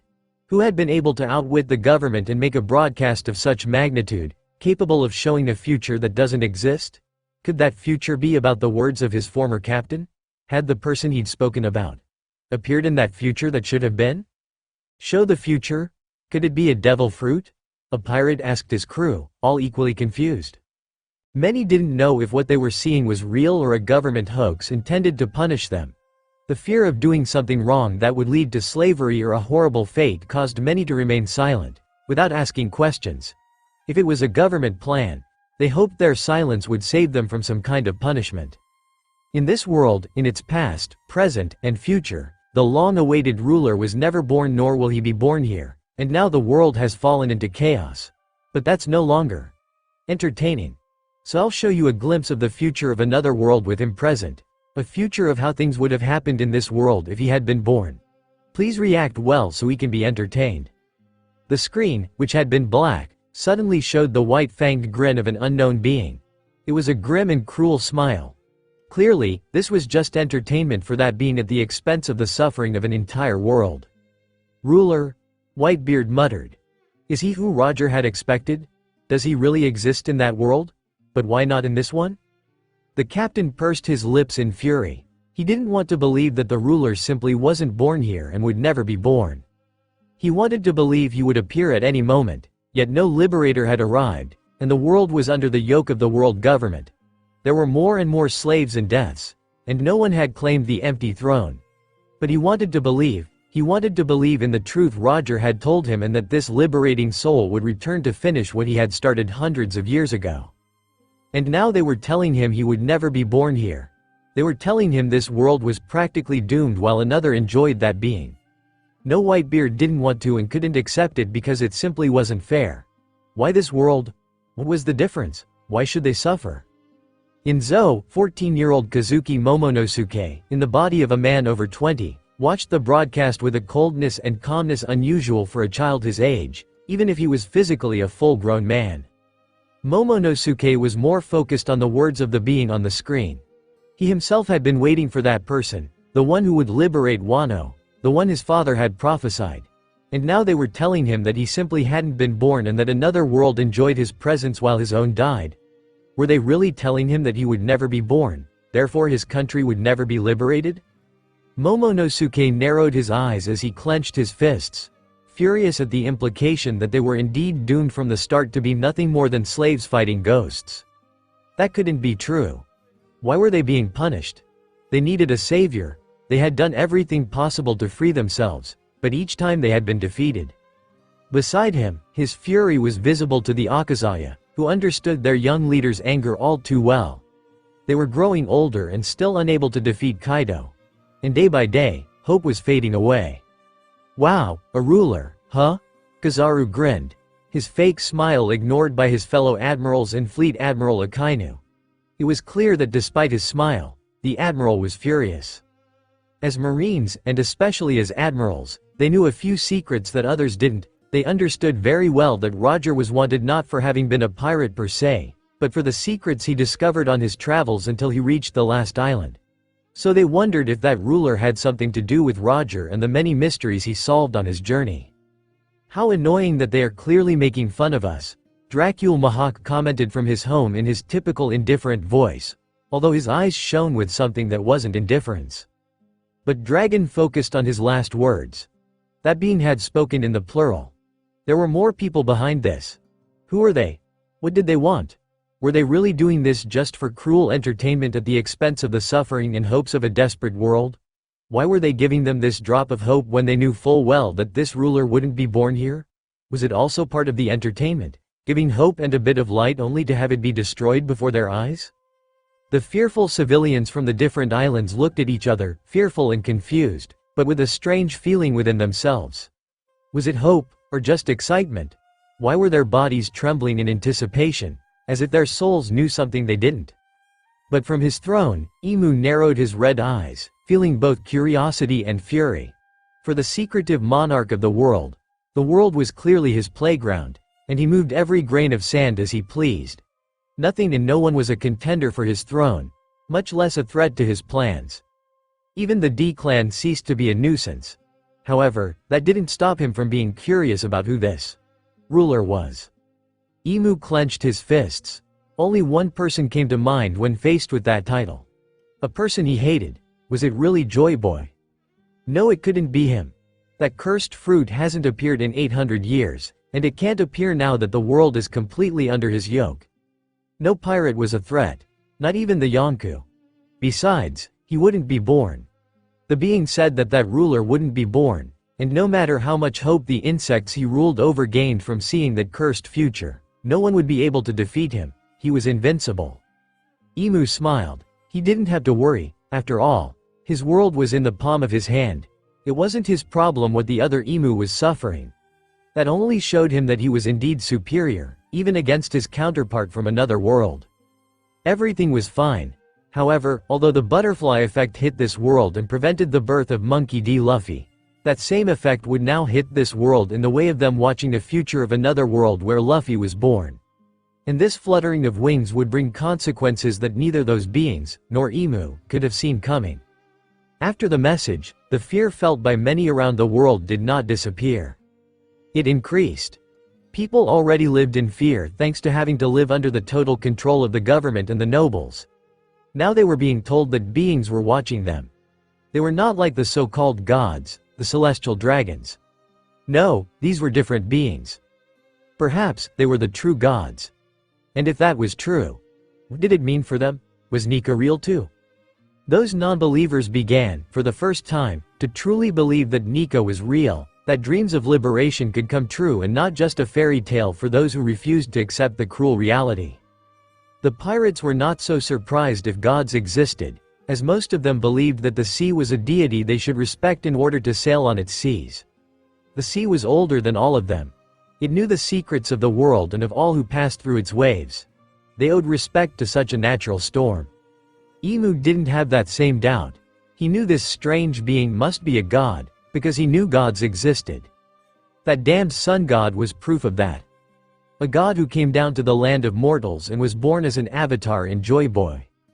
That's why, although he had no doubts, he did feel a slight fear of what they would reveal. Who else would be the ruler if not Joy Boy, the first to sail the seas with the title of pirate? But why? Why now, when the world was completely his? What were those damn deities playing at? That voice. Roger's voice began. Shanks quickly looked up, recognizing that voice even after so many years. How could he forget the man who raised him in the sciences of the sea and piracy? Captain. The redhead whispered, his emotions somewhat intertwined. On the Moby, Whitebeard watched with something resembling nostalgia, knowing the voice of his old friend and rival very well. He hadn't expected Roger, but there was no denying Roger's impact on the world, even though he hadn't even revealed the truth about the world. He assumed Roger or someone on the screen would give him an idea of where that person was, because the world seemed to be coming to an end, and he couldn't allow that. So we start with Roger. The old, mustachioed captain laughed softly.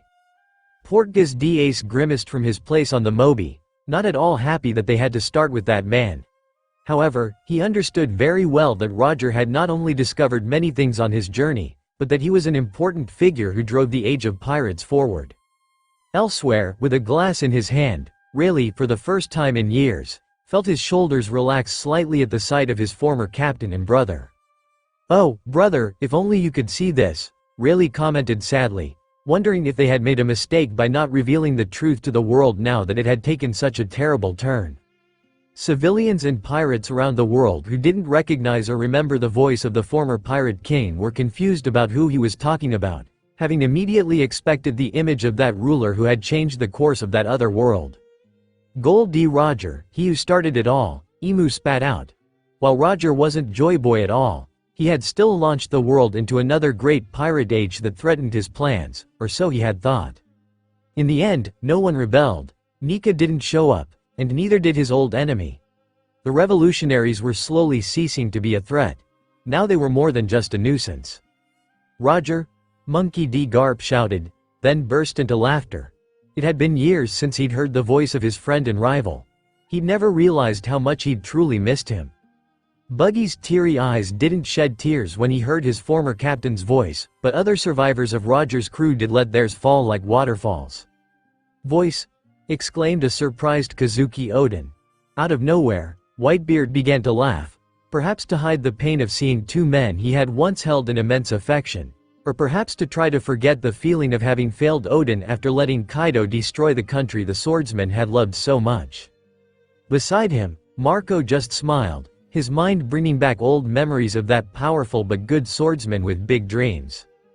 "Oden, my old friend," Whitebeard smiled, causing those unfamiliar with that name to look at the man on the screen.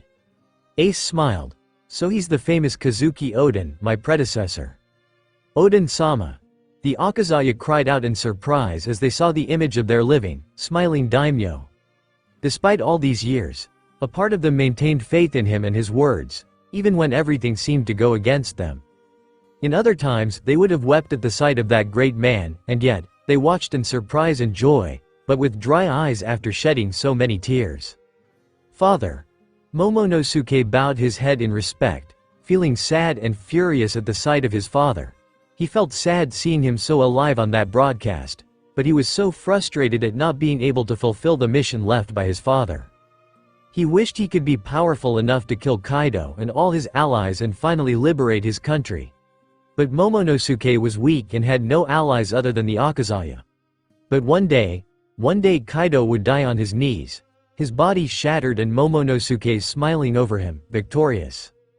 On New Onigashima, Kaido observed his former rival and decided it was a good time to start drinking sake. If they were starting with two monsters like Roger and Odin, the dragon suspected that what was coming would not be easy to manage while he was sober. The people of New Onigashima choked back their tears, many feeling even more despair at seeing the one man who had truly wanted to see the country succeed. However, now they were tied to a tyrant they wished they could devour while listening to his cries of pain and ignoring him, just as he ignored theirs. Roronoa Zoro smiled, causing those around him to flinch slightly at the sight of the samurai. He could recognize the aura and body of a great swordsman when he saw one. He wished he could trade swords with him. I suppose it's telling the truth. Someone will be born, Roger replied to his crew, which consisted of men of different races. The inhabitants of Fishman Island couldn't help but feel amazed at the sight of a fishman and other races on the Pirate King's ship. Something like this was all they wanted, for their people to be accepted. However, like all races, they were taken as slaves and driven to the point of despair. It was disappointing that the world had taken a path where slavery was the norm and no one did anything. King Neptune closed his eyes as he looked to the side, unwilling to remember his beloved Otahime, who longed for good relations between the fishmen and other races. It was disappointing to him that he couldn't fulfill his beloved's dream. Even less so when humans were becoming increasingly bold, taking more and more of his people. Clearly, the higher-ups seemed to want to keep them down, humiliated and enslaved. Several civilians around the world watched the sight in amazement. For many, it was rare to see a fishman, and even rarer to see one living alongside humans and other races without any bad blood. It was a strange sight when many were raised to believe that fishmen were lesser than them. However, the Pirate King himself had one on his crew. Weren't we going to see the ruler? What's the Pirate King doing there? A slave asked, his hands rubbing together in anxiety. He didn't want to see Roger, he wanted to see the ruler. There's no denying the impact that pirate made on the world, a slave at his side murmured, her almost skeletal face making her look more dead than alive. Emu watched this scene, tilting his head. Sometimes, for a few moments, Roger had reminded him of Joy Boy, and he had felt all kinds of different feelings about it. However, even with a few similarities, he was absolutely certain that Roger wasn't Joy Boy. And that person will surpass us, Roger affirmed. Shanks grabbed the straw hat and pulled it lower, Hitch hid a darkness that hadn't been there years before. I'm sorry to disappoint you, Shanks whispered, but that person won't come. He still hasn't found the one who would carry Roger's will and wear the hat. He had traveled to thousands of islands and met thousands of people, and none had been able to show him that will. In fact, all he saw was slavery, war, famine, and discrimination. Shanks grew frustrated with the world government and the celestial dragons. Didn't they see the terrible state of the world? Didn't his own noble family understand that if things continued like this, the world would be destroyed? This only reaffirmed in him that turning his back on his family had been the right decision. Those people weren't humans, much less gods, they were just monsters. And now he was even more certain that he would never find him. After all, that ruler wouldn't be born in this world, and he would have been Roger's successor. Someone will surpass the monster that was Gold Roger. A pirate asked worriedly. So what kind of demon will that ruler be? Although the pirate didn't say so, he was grateful for that ruler's power. The world was full of powerful people, and the ruler should be a demon of greater power to be able to stand up to his enemies.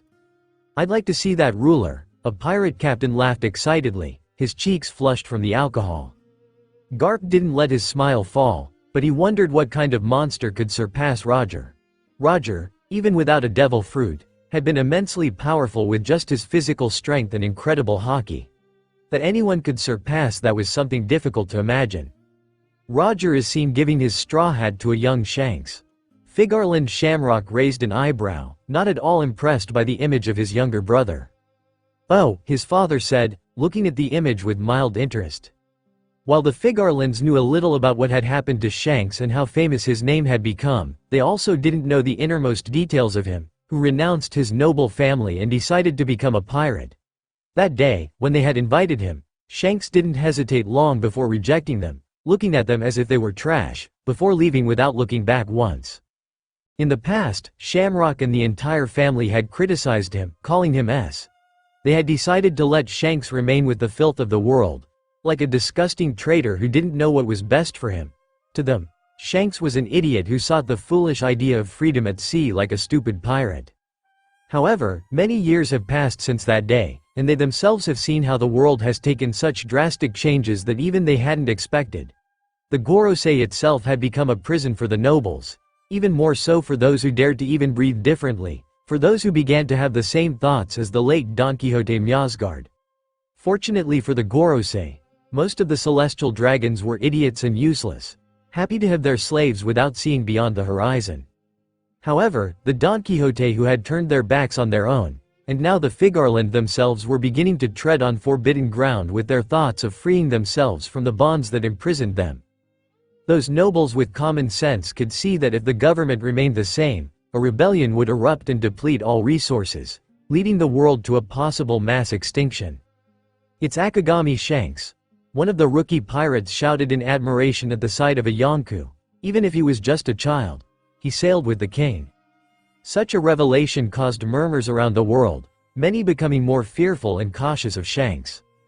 "So that's how Akagami Shanks got that hat," another pirate murmured in shock.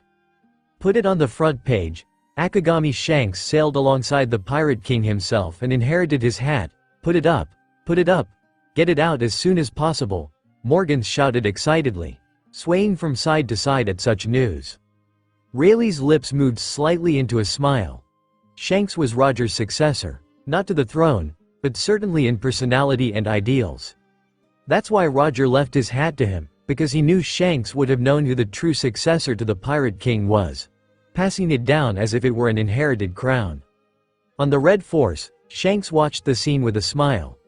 Those years were adventures he would never forget, especially since Roger was more than just a captain to him. "Ah, it seems your secret isn't so secret anymore, Captain," Bonk Punch mocked, earning laughter from the crew. Shanks cared very little that this piece of information about him had been revealed.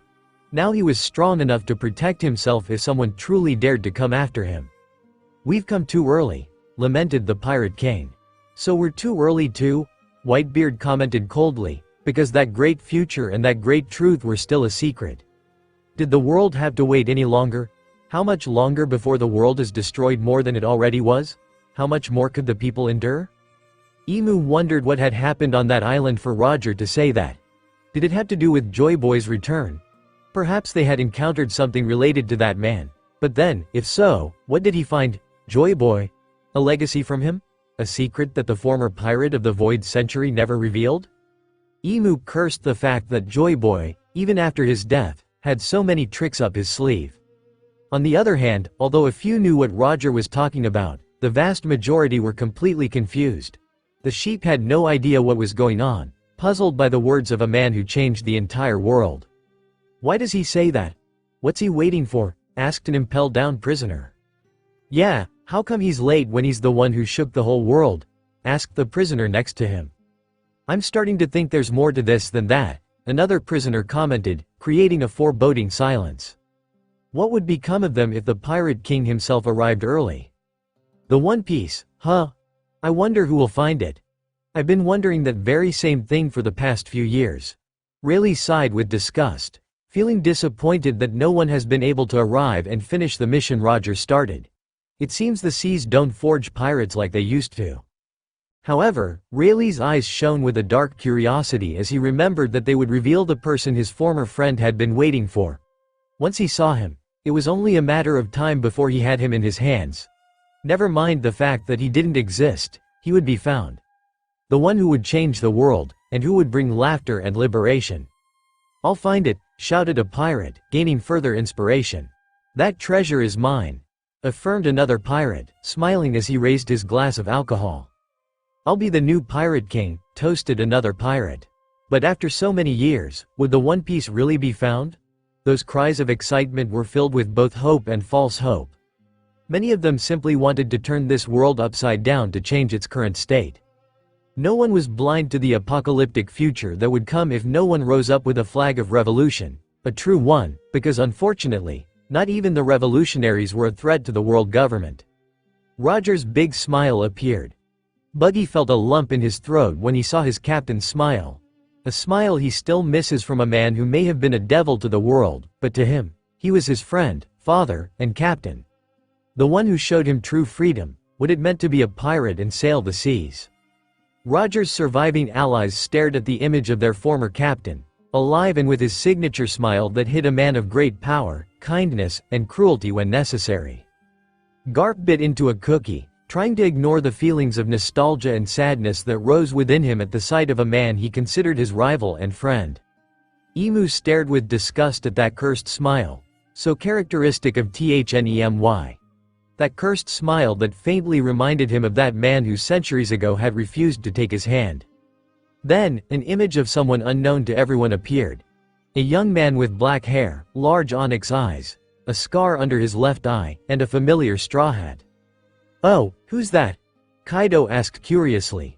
If they're showing him, it must be because he's important. And yet, it's not a face he have seen, not even on bounty posters. More importantly, he was wearing a very familiar hat. "His eyes look kind," Tony Chopper whispered. Shanks's eyes widened in shock, as he clenched his fists. "It's him," he let out on a shaky breath. "He has that hat," Whitebeard murmured, wondering if what he was thinking was what the image of that boy meant. Could that skinny young man be Roger's successor? Is that him?" Rayleigh blurted out, feeling his breath catch. His eyes lit up. Yes, there was no way it wasn't that boy when he had that hat with him that carried so much symbolism. St. Charlos tilted his head, staring at the image of the young boy, and quickly opened his mouth. "I want him, I want him, I want that boy," he yelled like a little boy throwing a tantrum. And St. Roseward stood there trying to explain to his son that he couldn't have the cute boy because he didn't exist. Emu let out a shaky breath, closing his eyes as the image of that boy and his enemy intertwined for a second. Physically, they looked alike, both with short black hair, a slim body, and black eyes. But it was that hat that truly made them look so similar in the eyes of the king of the world. "Damn you, Joy Boy," Emu whispered to himself, staring at the image of the black-haired man with that damned hat. "No, that boy can't be you." With another sigh, Emu calmed down. He had thought Roger was the second coming of Joy Boy. They looked kinda alike face-wise and in personality, but in the end, he wasn't. That boy would be just the same. "He has that straw hat, he's got the hat of a Yonko," a civilian commented with mild admiration. "Could he be the ruler?" asked an impelled-down prisoner. "He must be," another prisoner next to him replied somewhat doubtfully. "I mean, he's got the hat that belonged to the Pirate King. Like him, this kid is sure to turn his world upside down, and since he's not in our world, ours remains the same." But who is he? And wasn't that the most important question? "My treasure?" asked the grinning figure of Gold Roger at his execution.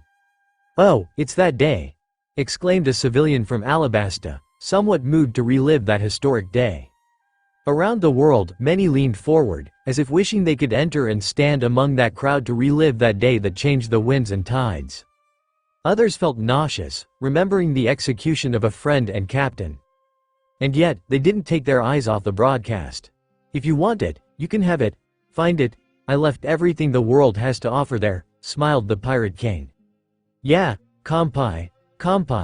Let's go for that treasure. Let's conquer these seas, boys, around the world." Many pirates laughed and drank, happy to hear again the inspiring words that had driven so many of them to seek that great treasure.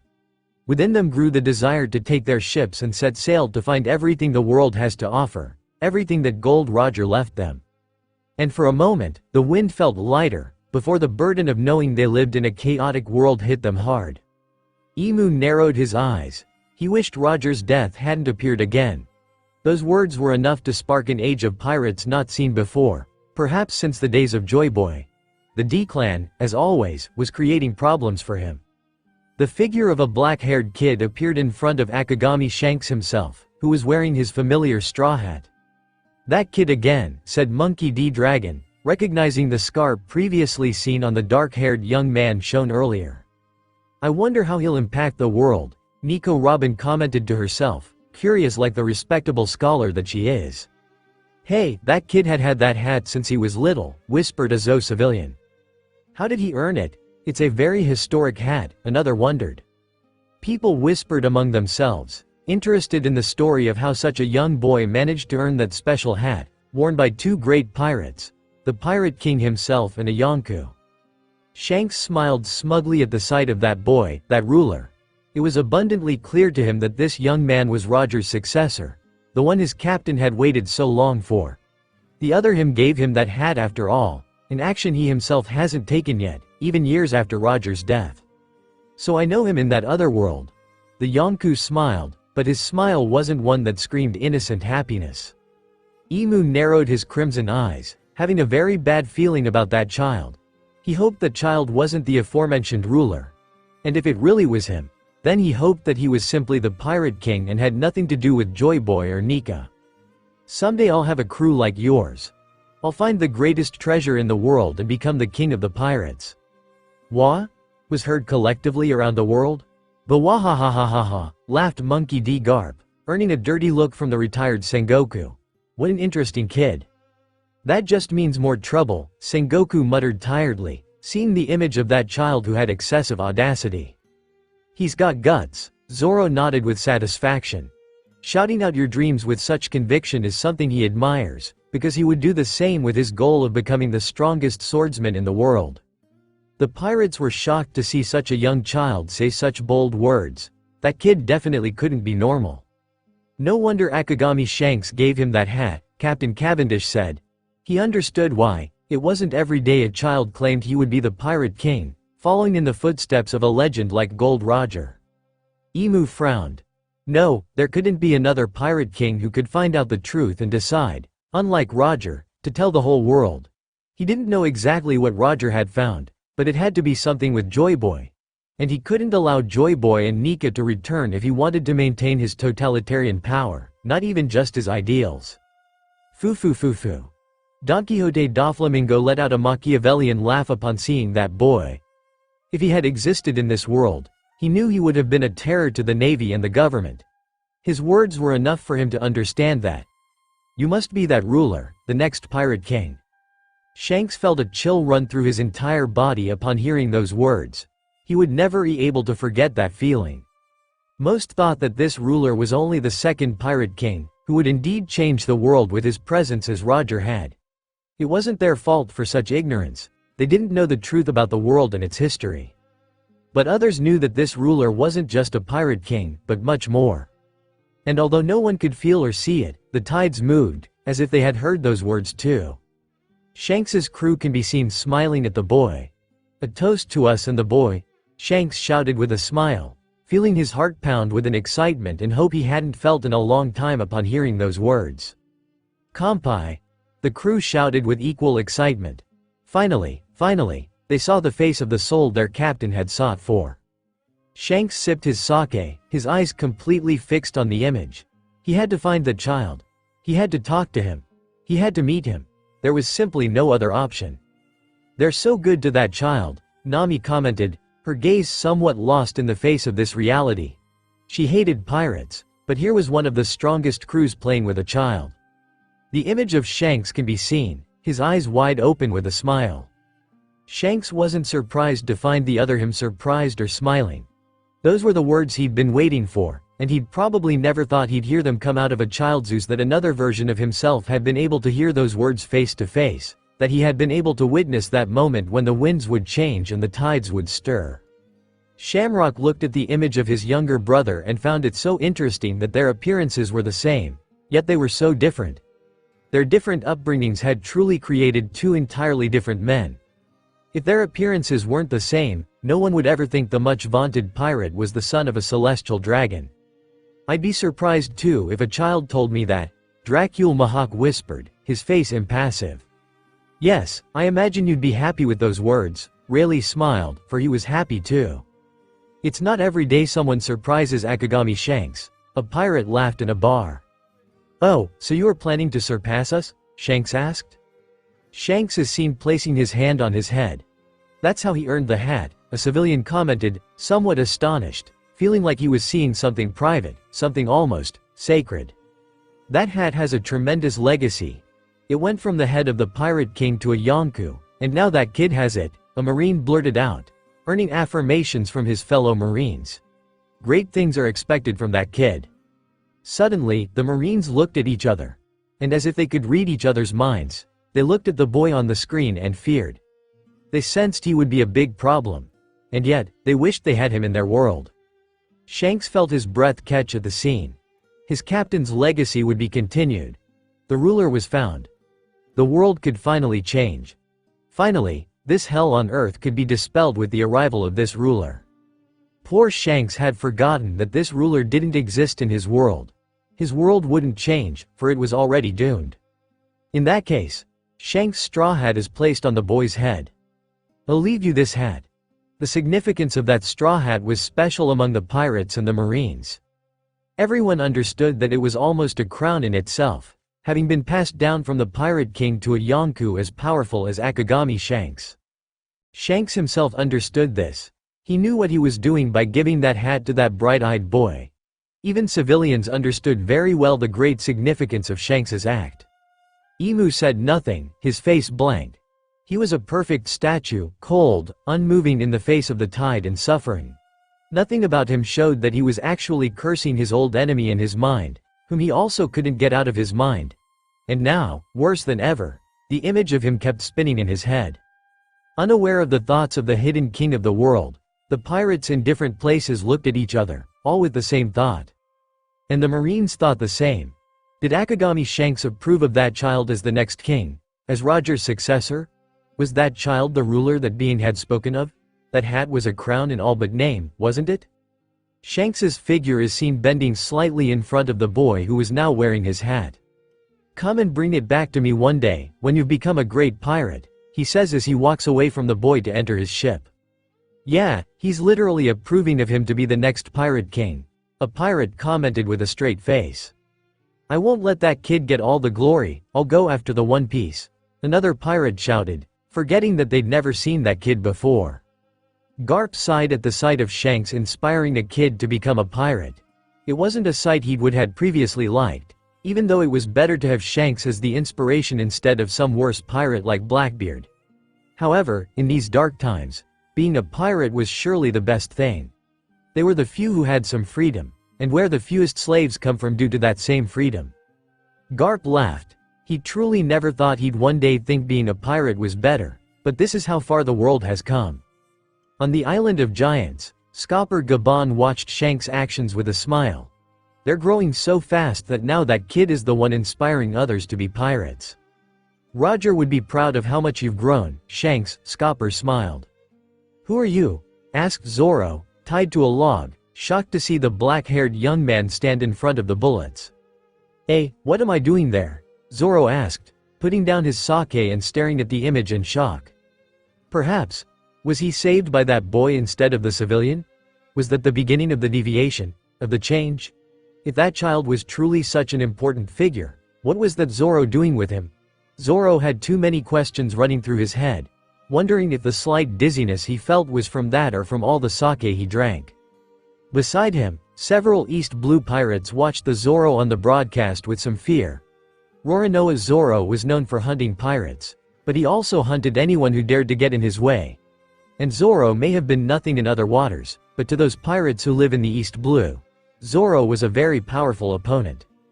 Isn't that the pirate hunter, Roronoa Zoro? Asked an East Blue civilian. What is he doing there? Asked a woman beside him, equally confused. Could he be part of the crew of the ruler, the second pirate king? Cried an excited boy, moving so much that his mother had to tighten her grip on him. Maybe he's not even someone important, commented a West Blue pirate indifferently. The Gorosei looked at each other, waiting to receive some order from Emu.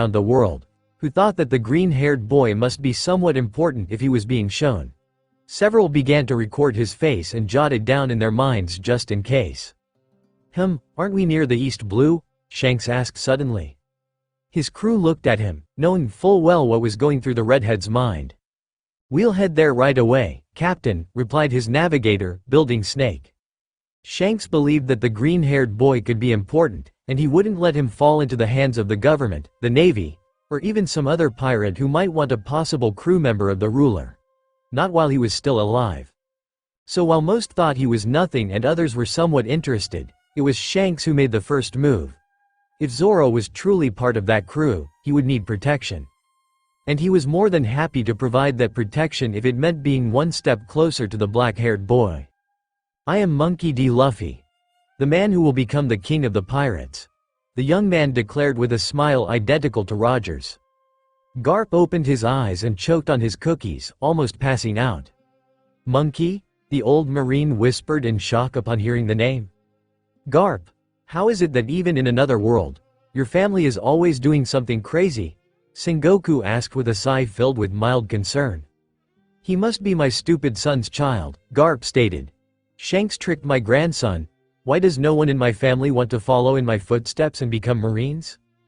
Garp's shout caused a laugh to come from Sengoku, who was happy to see Garp distraught after everything the old man had done to him and what he still was doing to make him suffer. "Wait, you don't have a grandson named Luffy," Sengoku reasoned instantly, almost rising from his chair when he realized that this non-existent person standing before his eyes was the grandson of his old friend. Garp remained silent, looking at the face of the young man who could have been his grandson, and was surprised to feel that he wished he could have held Luffy in his arms. His eyes scanned Luffy's face, and it was a soft, smiling face, totally different from Dragon's and his own, but more beautiful than theirs. "I wish he had decided not to have him in this world, I suppose," Garp grumbled. But behind that facade, Garp worried even more. His son was already in the spotlight as the leader of the revolutionaries. It's a miracle he hasn't been killed yet. Sabo was following in Dragon's footsteps, and Ace was almost executed years ago.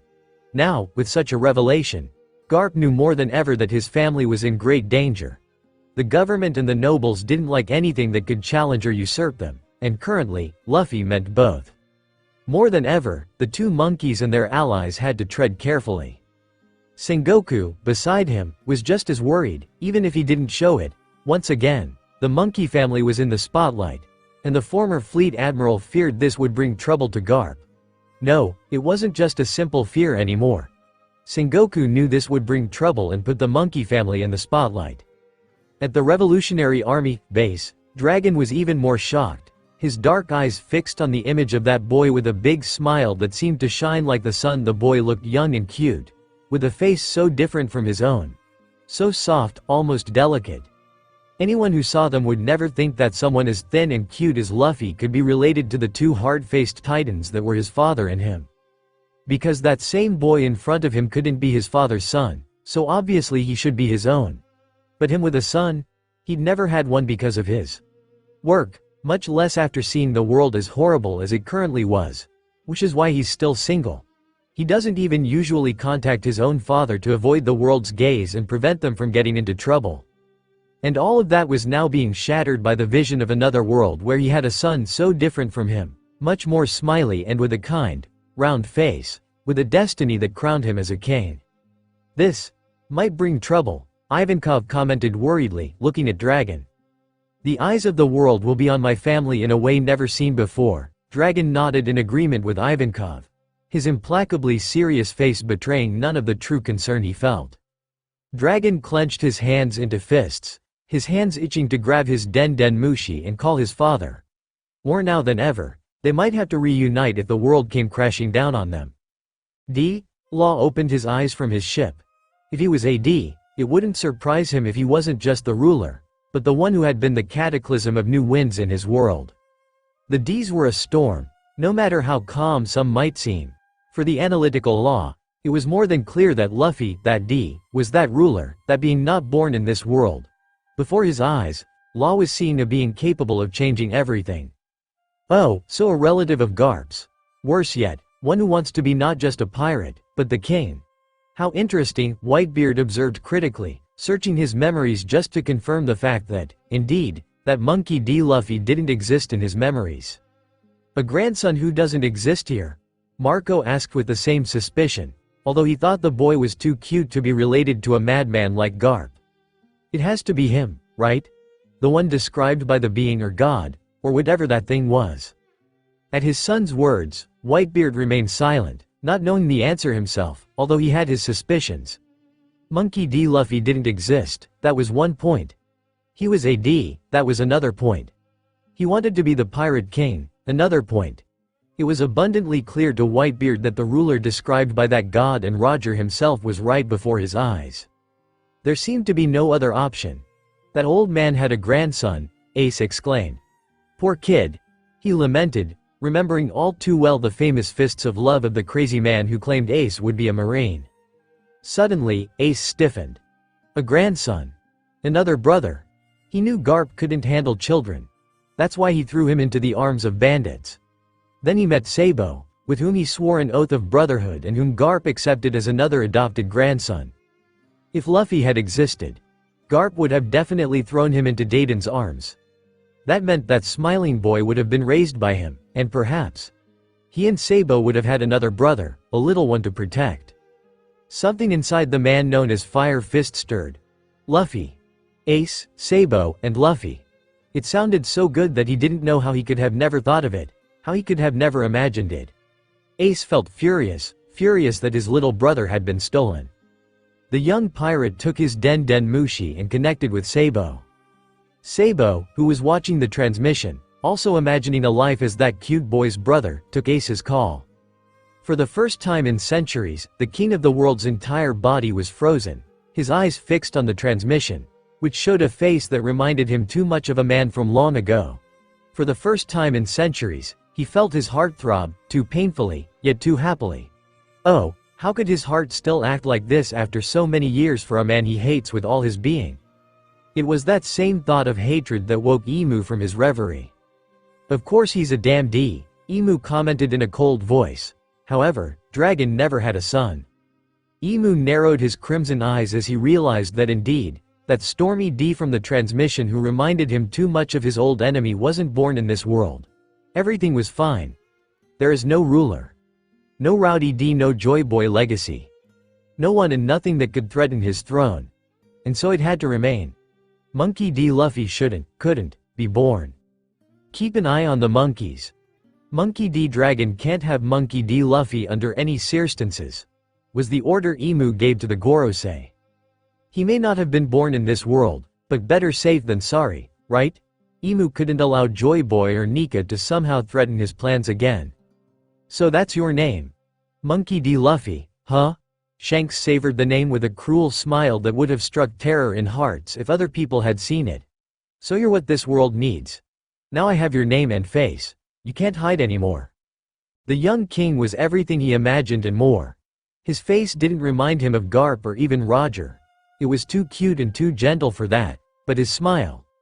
That smile reminded him of his old captain when he talked about his dreams, when he sailed the seas, and when he arrived at Laugh-Tale. And in that moment, at first glance, Shanks decided Luffy was his. He'd already claimed him, hadn't he? That was his hat on that black-haired head, after all. Anyone who saw that hat and recognized it would know that Luffy was Shanks's. Shamrock stared at Luffy's smile. It looked large, almost too large for his small face, and even innocent, though also full of mischief. The boy was thin and cute, making it hard to see him as a pirate. However, that smile and those eyes radiated so much light that it was as if it were the sun itself. And Shamrock was surprised to find himself gently moving his hands to touch that transmission. Even subconsciously, his being longed to be able to feel and touch what seemed like a light amidst all the darkness that existed in his world. Was this obsession? Was this worship? But did that even matter? No. He wanted that light, and that was all that mattered. But he wasn't the only one. What a kind and cute face for a pirate, 𝗕𝗂𝗄 laughed with interest. He had seen other pirates with overly beautiful faces, but this little pirate was the first with such an innocent-looking face. Those onyx eyes shone with too much innocence and too much light. That pirate, Luffy, seemed to shine brighter than his own devil fruit. And perhaps it was because he was almost the incarnation of light itself when all he saw was total darkness that 𝗕𝗂𝗄 found himself more interested than he should be. Not that they could blame him, he thought. Luffy was cute. Albert King thought nothing of the boy, only that he was rather cute and had a big smile that reminded him too much of the sun. Thashos, who observed more than they spoke, understood that no one had ever heard of a Luffy, much less a pirate with that face or name. They were the ones who quickly understood that Monkey D. Luffy was the cataclysm that didn't exist in their world. He was that ruler, that next king, they had been waiting for but who never came. And he was the cataclysm they must obtain if they wanted to change the course of their world. Luffy is seen punching a celestial dragon with immense fury. The entire world seemed to hold its breath in fear, shock, and excitement at the sudden sight of a young pirate touching an untouchable.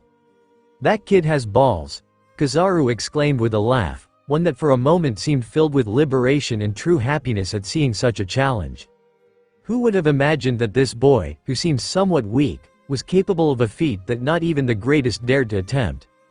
Akainu let out a satisfied snort, feeling a terrible joy at seeing a celestial dragon being beaten so hard. He truly hated those idiots, and he hated it even more when they ordered him around for little things when they did nothing and he had to protect their fat asses from even the wind. All because no one dared to rebel against them, and the world suffered because of it. And yet, in front of him was a boy showing him otherwise, showing him that he had no problem defying the entire world. "I didn't expect them to show something like that out of nowhere," Aramaki commented, shocked to see such a sudden change of scene. Beside him, listening to his fellow admirals, Fujitora smiled. "Did he just hit a noble?" Boa Hancock whispered, feeling a chill run through her body as she felt her brand burn. Oh, how lucky that world was. How blessed they were to have someone with such values, with such beliefs, of protecting their freedom. Momonosuke watched the screen, his eyes shining with ambition. If he hit a celestial dragon himself, what else would that pirate have to fear? Maybe he wouldn't even be afraid of Kaido. Maybe he could save them. "He's definitely your son, Dragon," Emporio Ivankov nodded in shock. Only a person with monkey blood would be capable of such a bold act. Dragon nodded in shock and satisfaction at seeing his son do what he and many others would like to do but didn't have the courage to do. Even his father, who spoke ill of nobles, didn't dare touch them to avoid trouble. No pirate, no matter how arrogant and powerful, dared touch a noble. But here his son was, doing it as if the noble were just an ordinary being. But he also had mixed feelings about such an action because he also understood that Luffy would be hunted by an admiral no matter what. And Dragon hadn't seen any of his son's power to know exactly how powerful he was, and that worried him. An admiral wasn't just any marine. Dragon cursed everything, wishing he could be there to defend his son and get him out of this trouble. He didn't know him, and he was already causing him stress, fear, and too many feelings that only a father could feel toward his son. Shanks watched the broadcast in shock, his mind for a moment taking him back to his biological family, who also shared celestial blood. A few seconds later, he burst out laughing, realizing that the other Shanks had indeed made a good choice. "I want to meet you, Luffy," shouted the redhead, wondering what his twin's reaction would be to the pirate's act. "Absolutely," agreed the rest of Shanks's crew, laughing. Shamrock found himself smiling helplessly at that blow, which the Celestial surely deserved. He knows that a few years ago, he would have condemned Luffy for his rebellion, for his lack of respect for his superiors, for the gods of the earth. Although more powerful and sensible than the other nobles, his arrogant mentality had been the same as theirs at the time. However, it was that same common sense that allowed him and his father, and the entire Figarland family, to see that the direction the world was taking was not the right one. There were too many wars, famines, and deaths. If a rebellion that would unleash a war capable of bringing the world to an end didn't arise, the lack of population would end them. Babies weren't born, and those that did died very early. Children and young people died very quickly after being enslaved and forced into hard labor. And the elderly died every day from slavery or simply from lack of care. The world's population had declined at a frightening speed in less than 30 decades, and it was still declining today. And yet, the nobles, the 𝗕𝗂𝘁𝗁, and 𝗕𝘂𝘁𝘁 himself were ignoring of this. What would they be kings of after all this? Of a world gone, kings and queens of ashes. The world was very close to being truly destroyed by a future rebellion or simply extinction. And those with the power to do something were doing nothing. It was when they came to understand this that the 𝗕𝗂𝘁𝗁s opened their eyes and understood that the nobles' path was not the right one, not when they were about to end their own world. And although they lived knowing that they no longer believed in the nobles' beliefs, there was little they could do against the abysmal power of the world government. It seemed they had no choice but to let fate flow, and it would lead everything to its final destination. After all, that same being had said it, this world was chaotic. A world where salvation did not exist because it simply had not been born. And now, they were doomed to watch their world crumble before their eyes while watching another being saved by a young pirate with too much freedom. That's why his interest in the character that was Monkey D. Luffy began to grow more and more. Luffy seemed to be the salvation, the answer to this world fallen into an abyss. Luffy should have been theirs, should have saved them. And now he was untouchable, in the hands of another world. And Shamrock wanted to know more. Why did he hit that noble? Who was Luffy really? And above all, how could he find him? After all, Shamrock wasn't just any man. He didn't give up when he set his eyes on something he believed was his. He may not follow the ideals of the celestial dragons to the letter, but one thing that will forever be a part of him is that what he wants must be his. And now he had a goal, and not even the fact that Luffy was in another world would stop him from achieving it. Doflamingo let out a laugh that caused his family to look at him curiously, but they didn't ask anything, letting the former celestial dragon get lost in his thoughts. Doflamingo laughed because he had always known that one day, those nobles would be dragged to the ground. Jinbei blinked, perhaps in astonishment or perhaps to stop the tears from falling. Fisher Tiger, that savior, hadn't struck a celestial dragon, yet he still dared to defy them by invading their holy land and freeing all kinds of slaves. Monkey D. Luffy, with that action, had brought back memories of the fishermen he admired. That world didn't know how lucky they were to have someone capable of doing what few others are capable of. I wish I could have met you, Luffy, Jinbei smiled slightly. Charlotte Linlin, Big Mom to most others, watched that action in slight shock and her mind instantly took her to her late captain, Rox, who had also dared to challenge the celestial dragons and attack them, although it ended with him being defeated. She didn't know why that boy had beaten that noble, but he is one of the few she who admits that had dared to challenge a celestial dragon, and thus, challenge the world government. It would have been interesting if you and Rox had met, the giant woman murmured to herself, shoveling more sweets into her mouth. Meanwhile, in the holy land of Mariajoy, the celestial dragons were up in arms, demanding protection and that the admirals do their jobs. They were furious that someone had dared to touch one of their own and therefore demanded punishment. No, they demanded execution. And as being with little common sense, as most of them were, they ignored the fact that they couldn't touch Luffy when wanted to touch him, but because he was simply in another world. How dare he? And after I wanted him for myself, when I have him in my hands, I'll teach him a lesson, shouted a celestial dragon, offended and angered by what he considered a great lack of respect toward his divine persona. Such was their arrogance. They might have screamed and kicked, but they were only a small portion of the people who cursed, as the rest of the world was just a stone's throw away from falling to their knees and praying to Luffy.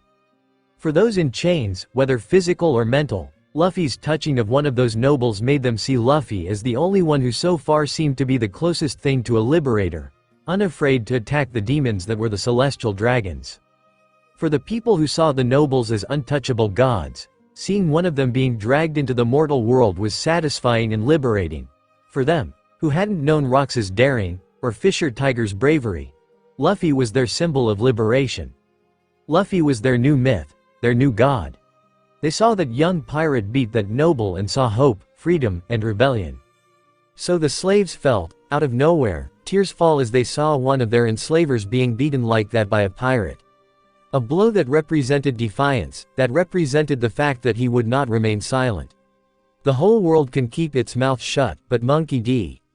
Luffy would not.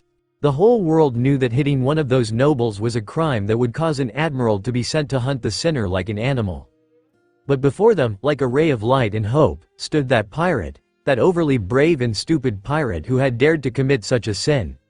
It was as if he didn't care in the least that his action would leave echoes throughout the world. His action was showing that freedom wasn't something that could be stolen just like that. His action was showing that there was no need to be afraid, not when your freedom was in danger. His action was teaching others to fight, to not be defeated, to defy. Yes, Monkey D. Luffy was special. Unique. One of the few capable of attacking a celestial dragon without fear. Only a few knew that Rox had done the same thing. But Rox was immensely older and certainly more powerful than Luffy. And yet, the young pirate struck him down, without any fear. What a vision it was for them. A vision that simply, in its purest form, meant liberation for all of them. The slaves didn't understand why they were being punished like this, punished with the feeling of hope when they had already been told that this man didn't exist in their world. Luffy doesn't exist. There is no Luffy to challenge the known. There was no Luffy to change everything. But that knowledge didn't prevent a growing obsession for this young man who didn't exist but whom they still loved from beginning to develop in them. In everyone. From the slaves, the civilians, the pirates, and even the Marines. Luffy meant change. Luffy meant revolution. Luffy meant freedom. Challenging the gods meant revolution, it meant breaking the chains. And Luffy, in that moment, showed them that he was that liberator. Where is Luffy? A civilian asked with tears in his eyes, seeing his calloused hands and his skin stuck to his bones as if for the first time he was truly seeing himself. He, too, needed someone to beat his master. He, too, needed someone to free him. He couldn't do it alone. I want Luffy, a girl cried, seeing the chains adorning her wrists and ankles. Like any child with eyes full of childlike innocence. What little she had left, hers lit up as she began to see in Luffy a new hero. And like any child, when one found themselves in a moment of pain and anguish, all they could do was pray for their hero to save them. Where is our liberator? A slave wondered, unconsciously drawing a sun on the ground as his tears fell. In his mind, the newly revealed face of Luffy appeared every time he thought of a liberator and savior. What should we do to have him with us? Was the collective question of all those with despair in their souls. I don't care if I die from it. He has conviction and willpower, Riley said, with a trembling smile and his heart beating faster than usual. Just like you, Roger. But even with his words, and although he accepted that Luffy reminded him immensely of Roger, Riley was beginning to understand that Luffy would reach a level where he would surpass Roger, just like how the Pirate King had said all those years ago. He who is afraid of dying should not be born, Zoro commented, agreeing with the pirate. He had a dream, a goal, and if he dies along the way while trying to reach it, then he will die with his head held high. That doesn't make sense, said a pirate at his side, looking at him strangely. Zoro, as always, ignored him. He has a good will, Doflamingo congratulated with a smile as he tilted his head. But even after death, dreams will never die, right? Blackbeard commented to himself, a big smile on his face. After all, Roger died, but he fueled thousands of dreams and goals. He's AD, after all, St. J. Garcia Saturn muttered to himself, watching the broadcast bitterly. His will and conviction for his dreams is something to admire, Nico Robin smiled sweetly, feeling amused and curious about the young man. The silhouettes of two people can be seen, one stabbing the other in the chest, lifting him off the ground. Sengoku glanced at his companion out of the corner of his eye, feeling the air shift around him in a way that caused him some fear. He could rarely say he'd seen that look on Garp's face. Though it didn't surprise him either. It was his grandson from another world being stabbed by a figure he clearly recognized as Crocodile. And he wasn't happy with the sand-powered pirate's actions either.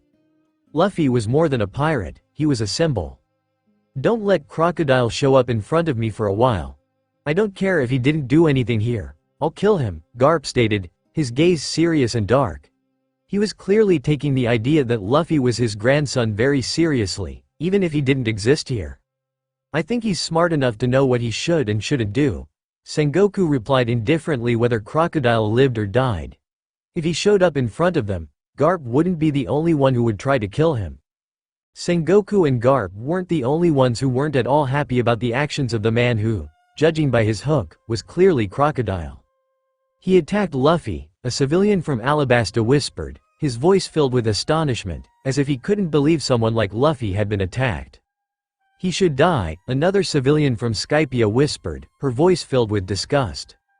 He dared to put his filthy claws on the Liberator, another from Water 7 muttered, her voice filled with anger. Was all Dragon said, but Ivankov could feel the cold change that occurred around him. Clearly, Dragon was furious that someone had dared to touch his son. Oh, Shanks asked in disgust. His conqueror's haki rising slightly. Someone like Crocodile dared to touch him. Someone like him who is nothing in comparison.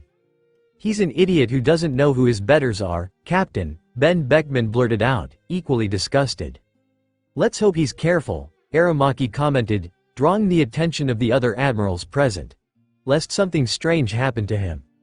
The admirals said nothing, but their silence was sufficient response to the clear threat against Crocodile. After all, this silence was consent. Crocodile felt a chill and was grateful to be alone in the room, even though he felt he was being watched with eyes that promised pain and death. For him, and for those who'd seen him before, they knew perfectly well that the silhouette stabbing the man who was clearly Monkey D. Luffy was him, using his hook. And he, like everyone else, was beginning to see Luffy as a symbol. And although he hated seeing himself hurting someone who seemed to be a light, he hated even more knowing he was in his chest. That feeling of being watched. If Crocodile wasn't careful, he'd end up being the one stabbed by anyone powerful enough. Around the world, powerless civilians and slaves watched with fear and anger. They lacked the power to confront a pirate, but that didn't mean they couldn't hate him. They had no way to heal Luffy, but that didn't mean they couldn't fear that something would or could happen to him. Don't die, Luffy, whispered the voices of the weak, who, just like the strong, only wanted to be saved. They say the age where pirates have dreams will end, huh? People's dreams never end. Blackbeard was slightly surprised that the words he had said earlier were being slightly repeated in a similar manner, but then he burst out laughing. Some things simply never change. On the Moby, the Whitebeard pirates began hurling insult after insult upon hearing the voice of that traitor. A voice they would never forget even if they wanted to. How could they forget the voice of someone who killed one of their own and tried to do the same to another? How could they forget the voice of someone who almost killed their captain, their father? Whitebeard himself clenched his fist, his face clearly showing his immense fury at the sight of this traitor who had nearly brought about the ruin of the Whitebeard pirates. Die, traitor! Haruta of the 12th Division shouted furiously. Die! Fosa of the 15th Division literally spat. I don't care if maybe he didn't even betray us in that world. I hope he dies, Izo blurted out in disgust, as if he were looking at the worst S in the world. And in the eyes of a loyal family like the Whitebeards, Teach was the worst S in their eyes. On the Red Force, Shanks closed his eyes to control his haki, furious at recognizing the voice of that filthy man he knew so well thanks to his scar. That damn pirate is so annoying, Akainu commented, his lips letting out the smoke from his cigar. On the distant island of Whole Cake, Vinsmoke Sanji lowered his eyes, thinking about his own dreams he had to abandon, that he had to end because his family wouldn't let him continue. He wondered what things were like in that world. Was his counterpart locked away like him? Forever chained to a past he hated? Is his counterpart's life better or worse? Did Luffy touch his life? What idiocy, why would Luffy know him? If dreams have no end, then I will never stop dreaming, wishing, and praying. Nika will set us free, a slave murmured, touching her chains as if they might turn to ash and bring her freedom. A young mermaid from Fishman Island lowered her gentle gaze to the tiny baby in her arms, who was moving her small violet tail from side to side in amusement and innocence. She had dreams. She dreamed of being able to go to the surface. She dreamed of being able to live without fear of being taken as a slave, or worse, having her little baby taken as a slave. She dreamed of a world where wars and famine weren't the order of the day. She dreamed of a better world for her daughter. She dreamed and dreamed, but nothing improved. Her eyes lifted to the broadcast, and she dreamed of a world where Luffy existed, freeing them from the nobles. It was a big shock, Rayleigh-san, Shanks's voice was heard. There was a boy in the East Blue who said the same words Captain Roger said. It's him, Shanks repeated to himself over and over again, as if reciting a mantra. The redhead was becoming obsessed with Luffy, the one who should have been king. The one who should have been born into this world. the one who would change this rotten world. Where are you? How do I find you? How do I get to you and never let you go? Shanks was clinging to Luffy like a thirsty man in the desert clings to the first drop of water he drinks. And his crew, who were watching, couldn't blame him, not when they themselves were clinging to the image Luffy seemed to portray with just that action of hitting a celestial dragon. As the days passed, the world government took more control and more power. The number of slaves increased while the number of free people died down. When was the last time they saw a baby? When was the last time they saw a child without chains adorning their body? How many places that were even remotely away from the influence of the government and its nobles existed? The world was declining further and further, and the change Roger predicted would come was slipping further and further away, slipping from the world's grasp like sand. So that's why he gave him the hat. Rayleigh smiled, because even considering how little he'd seen of Luffy, it made sense to him that Shanks had given it to him. Luffy's actions alone, in his eyes, were enough for him to inherit that straw hat. That's how much Luffy reminded him of Roger. But if Luffy had said those words, then all the more reason for Shanks to give him that hat. But what are those words exactly? A simple pirate asked, causing the room to fall silent. Whitebeard was in shock. Could it be? Had that child really said those words, that dream? How could two people from two different generations share the same dream, the same ideal? Luffy. His mind led him to that boy. Luffy, who seemed to inherit Roger's will, who seemed to breathe revolution and exhale freedom.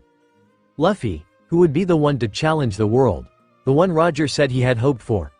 Luffy was that person. And Luffy, he wasn't born into this world. The strongest man in the world found himself thinking that wouldn't stop him. Emu didn't know what those words were, but there was one thing Joy Boy, Roger, and even Luffy seemed to have in common. That strange desire to be completely free.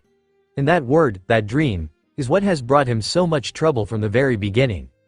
An image of Roger smiling was shown. The same words as our captain, Shanks exclaimed, even more excited.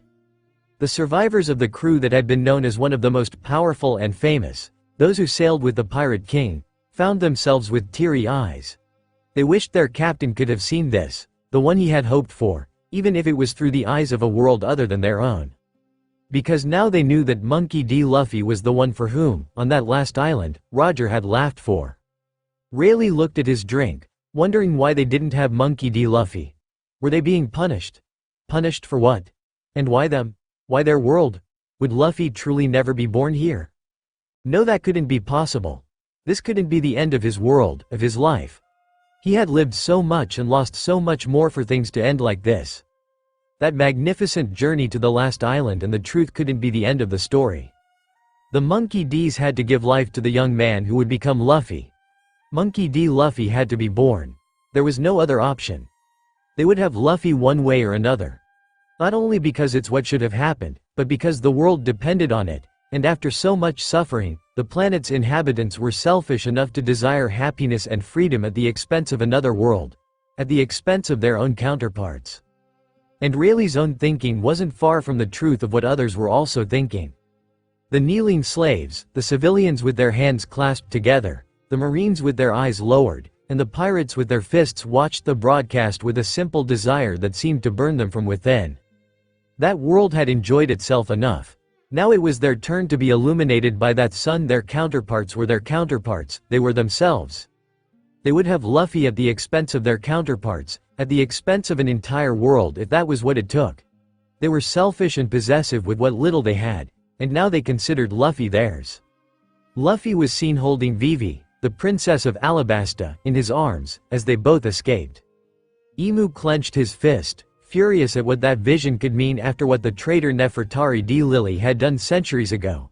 She med sides while secretly plotting against the very world government she helped create, even at the expense of her own clan. Those two people shouldn't be united.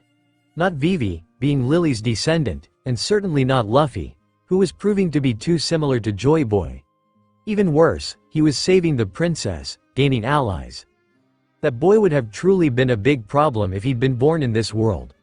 At least Crocodile ruled Alabasta and kept the royal family, composed only of the princess, in line.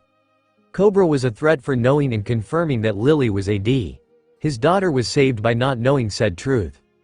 "He's saving me," Princess Vivi commented, feeling moved by Luffy's act even though she didn't exactly know what had happened for such thing to occur.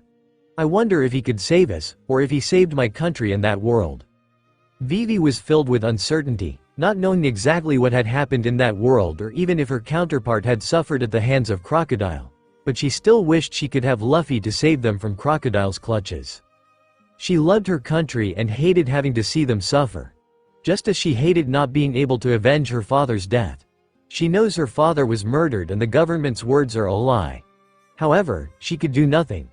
But Luffy dared to attack a celestial dragon. Luffy was the answer. And Luffy may not exist in this world, but if he exists in another, wasn't that a sign, an answer? Saving princesses?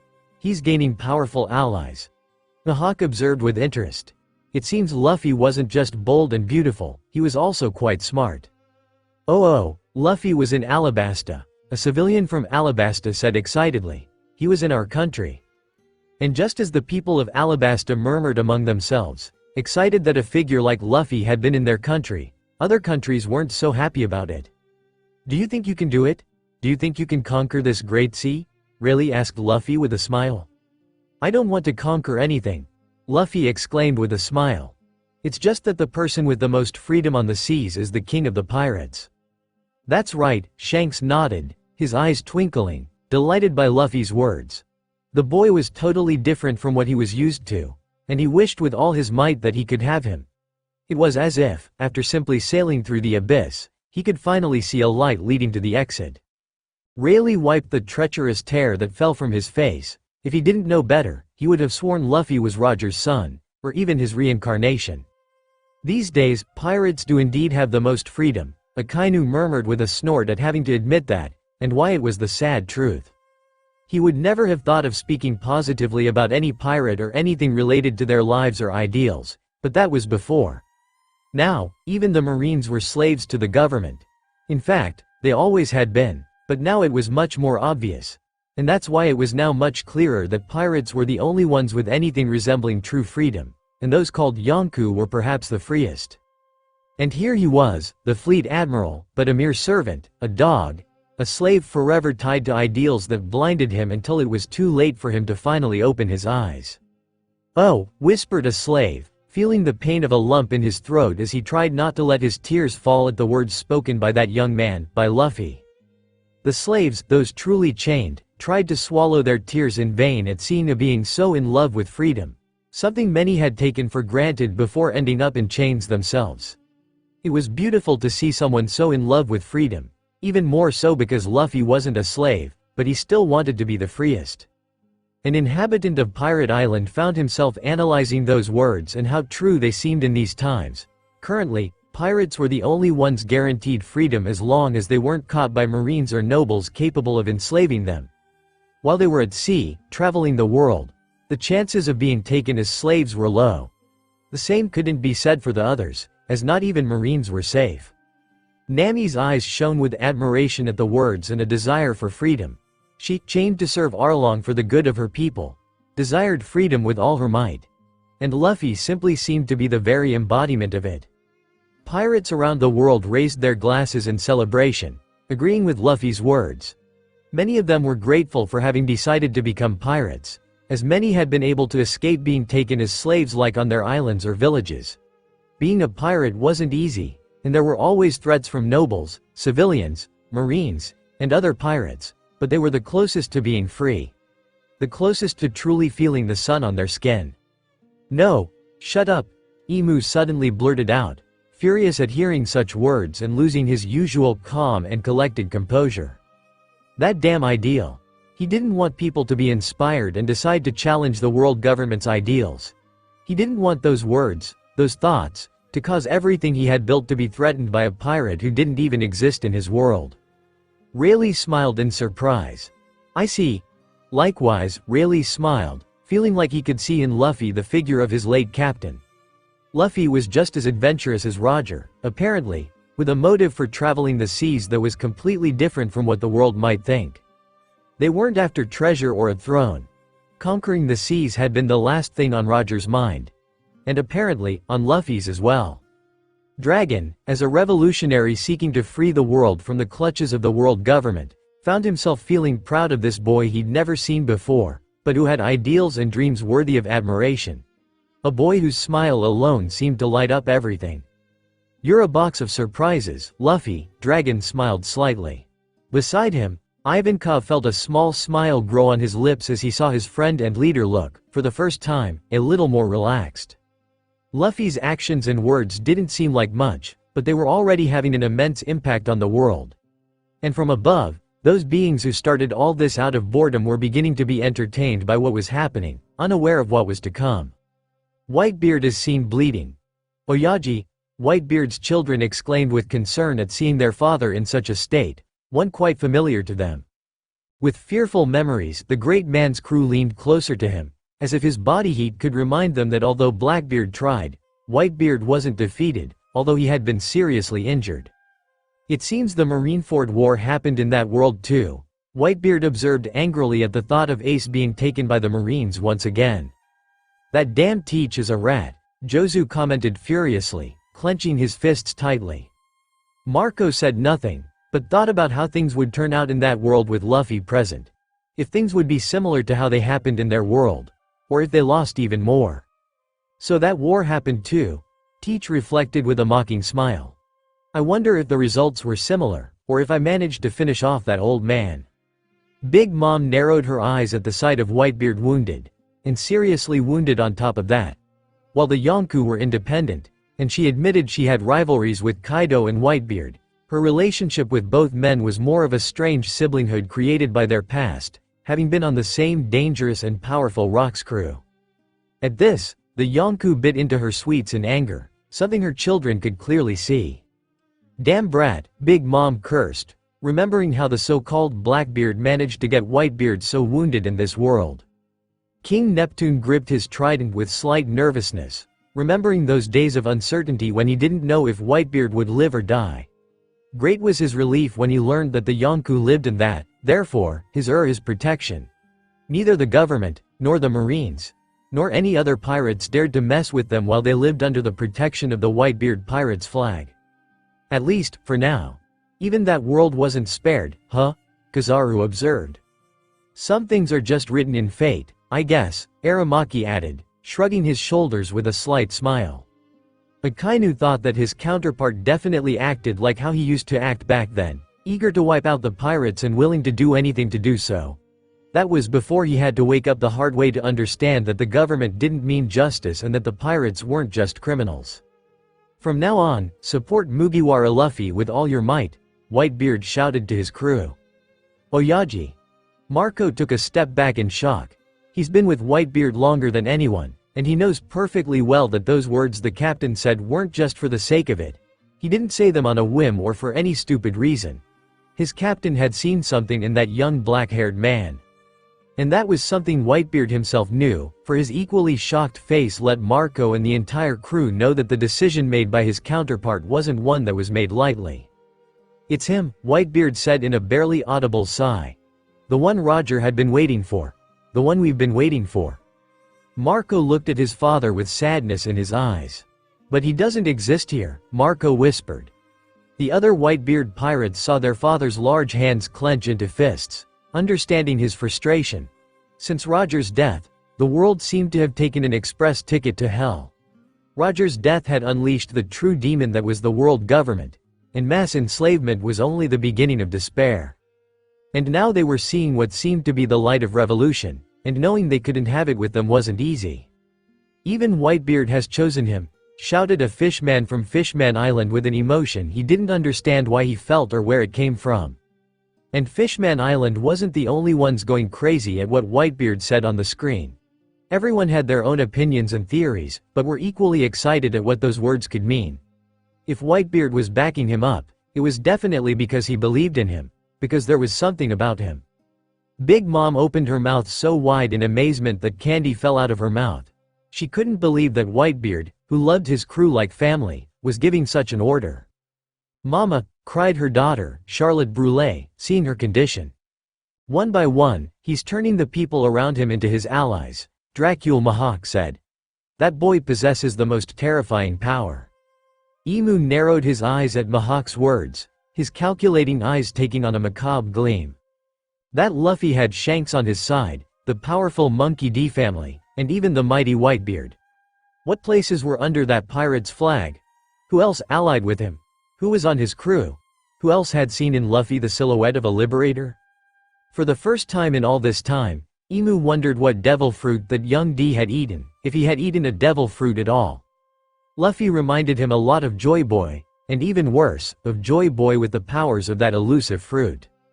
On the other hand, even though he wasn't there, Mihawk understood why his counterpart said that, especially after seeing Luffy save the Princess of Alabasta. Not only did he have a princess as an ally, having likely gotten Crocodile out of the country, but Luffy knew Shanks, and Whitebeard was backing him up. His acquaintances weren't just ordinary people. They were people with political and maritime power. If Luffy was such a monster and hadn't even shown himself using powers, what kind of people would his crew be? He was excited to see, because he knew they would show them. If those beings wanted to be entertained, they'll show them the crew of this clearly young Kane. "Who are you, Luffy?" Usopp asked from the distance of his village, curious about this very young, but very brave pirate.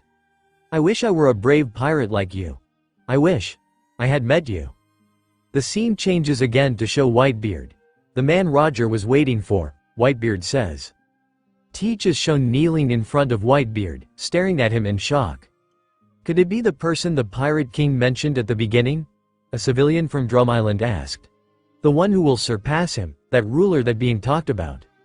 It has to be him, it's the only thing that makes sense, another man at his side replied.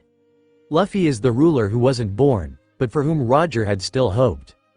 Elsewhere, on the elusive island atop Zoe the elephant, a 14-year-old boy listened to Whitebeard's words as if he were telling him a vast secret. Though in retrospect, it was a secret, albeit an incomplete one. He must be talking about the same person my father spoke of, Momonosuke whispered, his black eyes fixed on the image. He knows that his father sailed not only with Whitebeard, but with Gold Roger himself. It was abundantly clear to Momonosuke that the person his father spoke of and the person Roger and Whitebeard spoke of were the same person. They may have had different titles, but they were the same person with the same goal: to liberate the world. The Gorosei unconsciously leaned forward at what Whitebeard would say next. And the quintet of old immortals weren't the only ones. Around the world, almost at the same time, all sorts of people of different races found themselves leaning forward as well. What would the Yonkou say? What secret was he hiding? What name would he reveal? What would he say? It's not Teach, Whitebeard confirmed in the solitude of his ship, surrounded by his family. He knew that this person is not, and will not, be Teach. It's definitely not you, Teach, declared the old captain.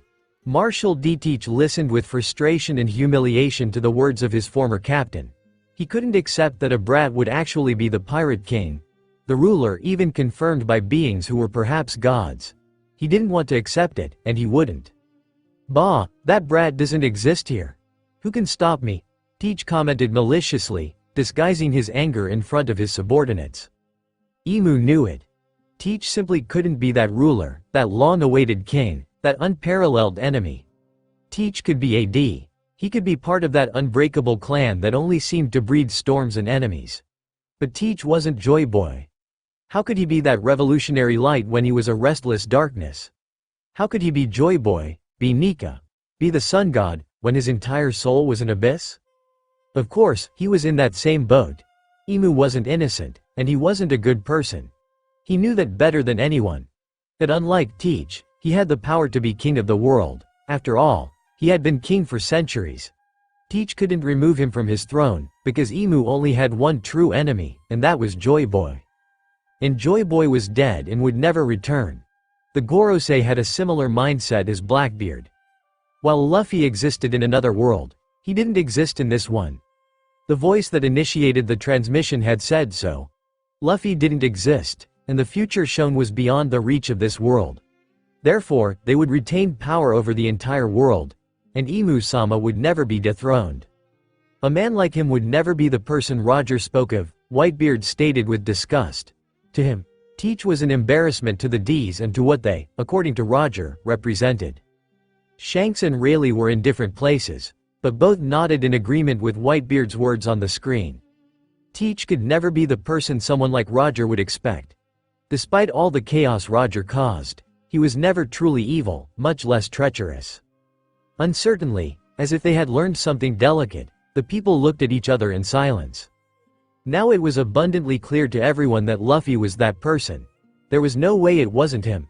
They didn't know exactly what person, but it was something big, something immense, something that threatened to drag the entire world into a new era. A new era they would never see. Whitebeard is shown being pointed at by several people with guns, while the man is already horribly injured, but standing. Everyone on the Moby watched the screen in anguish. The sight of Whitebeard in that state was bringing back more memories than anyone wanted. Although they had won the war at Marineford and managed to save Ace and Whitebeard, they had lost many allies and brothers. Furthermore, Whitebeard had been badly injured, and the crew feared he didn't have much longer to live, and what this would mean for them and their allies. Shanks watched with a critical but cold eye. He had warned Whitebeard rather urgently about the kind of swordsman Teach was. The old captain had been too blind, clinging to the idea that his son was innocent. And that very thing led to the loss of a beloved son and the outbreak of a war that nearly claimed his life and that of his crew. Perhaps because he had been right, he felt a dark satisfaction, for he knew very well that Whitebeard regretted not having heeded his warning. Sengoku watched the image with a serious face, remembering that terrible war that had killed many people on both sides. Back then, the Marines were still strong, fighting for a justice that didn't exist. Akainu himself had been a strong enemy. But he, the fleet admiral, was losing faith in the government after learning of dark secrets and dirty deeds. It was thanks to his near indifference that Whitebeard managed to survive alongside Ace until Shanks stopped the war. But it seems that wasn't exactly the same in the world shown on the screen. That war shook the pirate world for quite some time, commented a pirate, watching the broadcast with the rest of his crew. Someday someone will appear, carrying the history of all those decades on their back, and will challenge the entire world to a fight, Whitebeard prophesied. We'll challenge, we'll challenge, we'll challenge. Those were the key words that moved the entire world. Luffy will challenge the world. Luffy will turn the world upside down and destroy those who thought they could hide from the light that brings warmth, but can also burn. Win, Luffy. Please, win.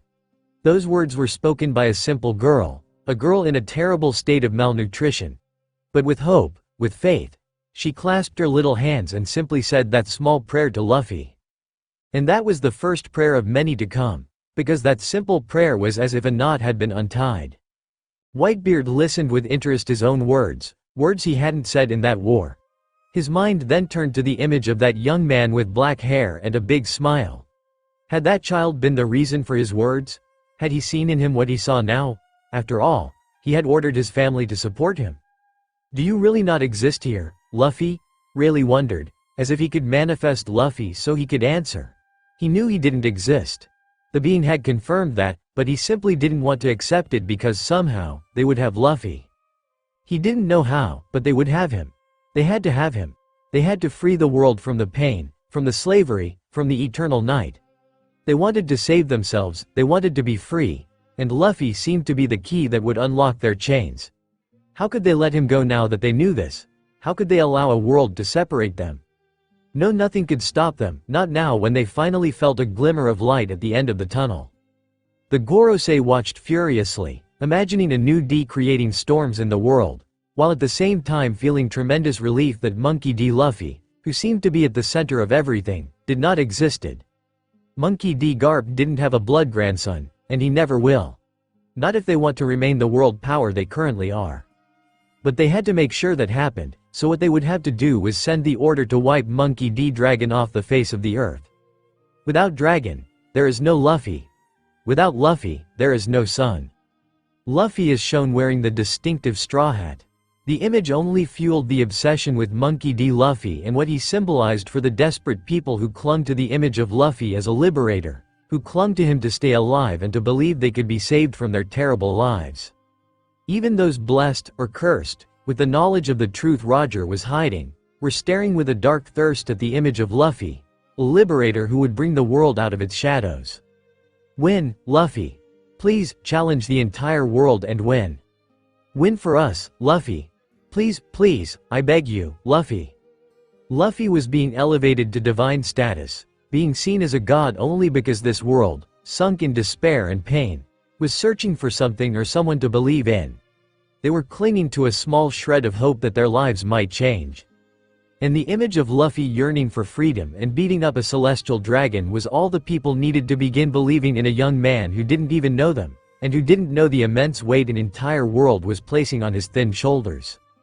They, ignorant of everything but their pain and desire to have Luffy with them, forgot that no matter how much they prayed, Luffy couldn't hear them, Luffy couldn't see them, and Luffy couldn't save them. Because Luffy didn't exist in their world. You people in the world government fear the immense battle that will eventually come and engulf the entire world. But as soon as someone finds that great treasure, the final battle, a civilian whispered, where the fate of the entire world will be decided, another civilian continued. The end of this slavery, a slave whispered. The beginning of a new era, another slave murmured. A new life where the sun will shine upon us, a boy smiled, his missing baby tooth becoming apparent. We are slaves, and that's how the government wants us. But Monkey D. Luffy. He is our liberator, a slave sobbed. Hope was beginning to grow in the world. Luffy would save them. Luffy, with his smile and big eyes, would save them. He hit a noble. Who else wouldn't he hit now? Who should he fear if Luffy was clearly a god? But, he's not here. A little girl whispered, bringing the civilians around her to the terrible reality that Luffy didn't exist, not in their world. But he did exist in that world. Then it's up to us to bring him back, another man commented, his eyes darkening with a feeling that was soon reflected in everyone present, from the most conscious child to the oldest. Luffy was their god, their liberator. He was the only being they could cling to in order to continue forward.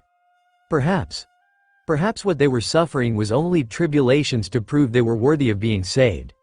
And then, their god would arrive and take them to paradise, to the dawn of the world. But their god was sent to another world, and he can't save them. Their god can't reach them. Therefore, there was no choice but for them to go to their god. Sengoku's eyes widened, his face filled with fury and worry. Ah, Sengoku commented indifferently. Yes, in another world, one less destroyed than this one. Those words would have worried me. But how sad that even I, too, am waiting for that liberator, a pirate. Garp ate his cookies, as if ignoring Sengoku, even though he was well aware of the words spoken by the former fleet admiral. The vice admiral wasn't surprised by what he'd said, knowing full well that a sense of rebellion was growing among the Marines. More and more, they saw how the government they trusted was enslaving all beings, plaguing the world with even more crime, war, and hunger, with injustice. However, before everyone's eyes, a hope had appeared. His grandson. A grandson who didn't exist. But does that fact have to be the end of everything? They say people are capable of anything for their loved ones, and what wouldn't end faced with a grandson who promised a new world free of the world government and its cruelty? The whole world will be turned upside down, and someone will find it. That day will definitely come sooner or later. Crocus, who had been Roger's doctor, thought about those words that stated the entire world would fall into chaos when that treasure was found, and smiled. Roger had, indeed, turned the world upside down, putting his name and the names of his entire crew on everyone's lips.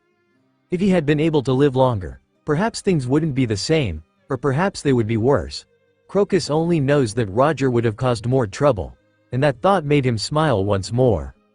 Saint Marcus Mars thought about One Piece and Laugh Tale, two things left behind by Imu-sama's great enemy and that not even the government itself has been able to destroy or completely erase from history. The saint now feared that what they were seeing would reveal more than expected, perhaps more than they could bear. Sooner or later, Imu thought. Shanks knew that was true.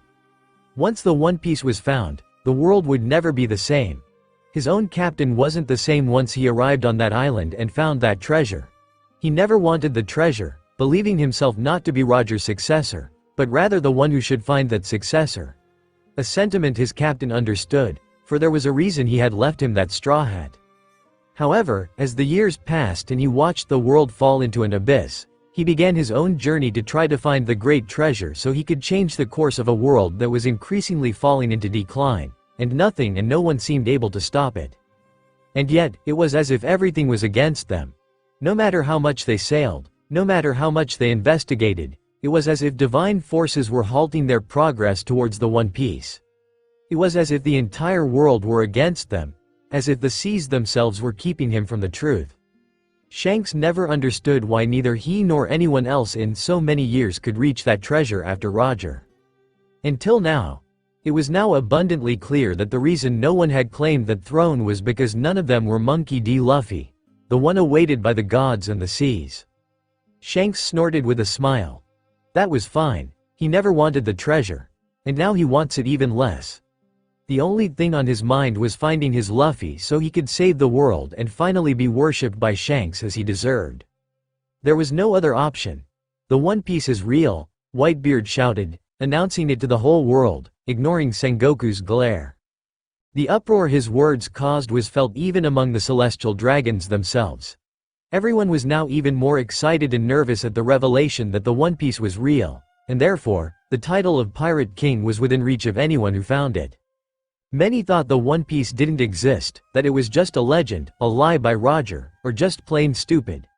But the confirmation of its existence, and not by any trickery but by Whitebeard himself, sent everyone into a frenzy. The pirates wanted that treasure, which meant, in their words and Luffy's, traveling the seas in freedom, and if there was gold and other precious stones, that was more than a bonus. And the nobles, greedy beings that they were, wanted that treasure just because. It does exist, shouted a pirate, happy that his search wasn't in vain, that the freedom he wanted and that Luffy spoke of was truly real. To the sea, boys, the throne awaits, shouted a captain, smiling but not moving from his spot. I fear things will be more chaotic from now on, yo-ho-ho-ho-ho, laughed an interesting talking skeleton. Shamrock raised his eyebrows, interested and even surprised that the famous One Piece was real. So the treasure does exist, the nobleman commented to himself.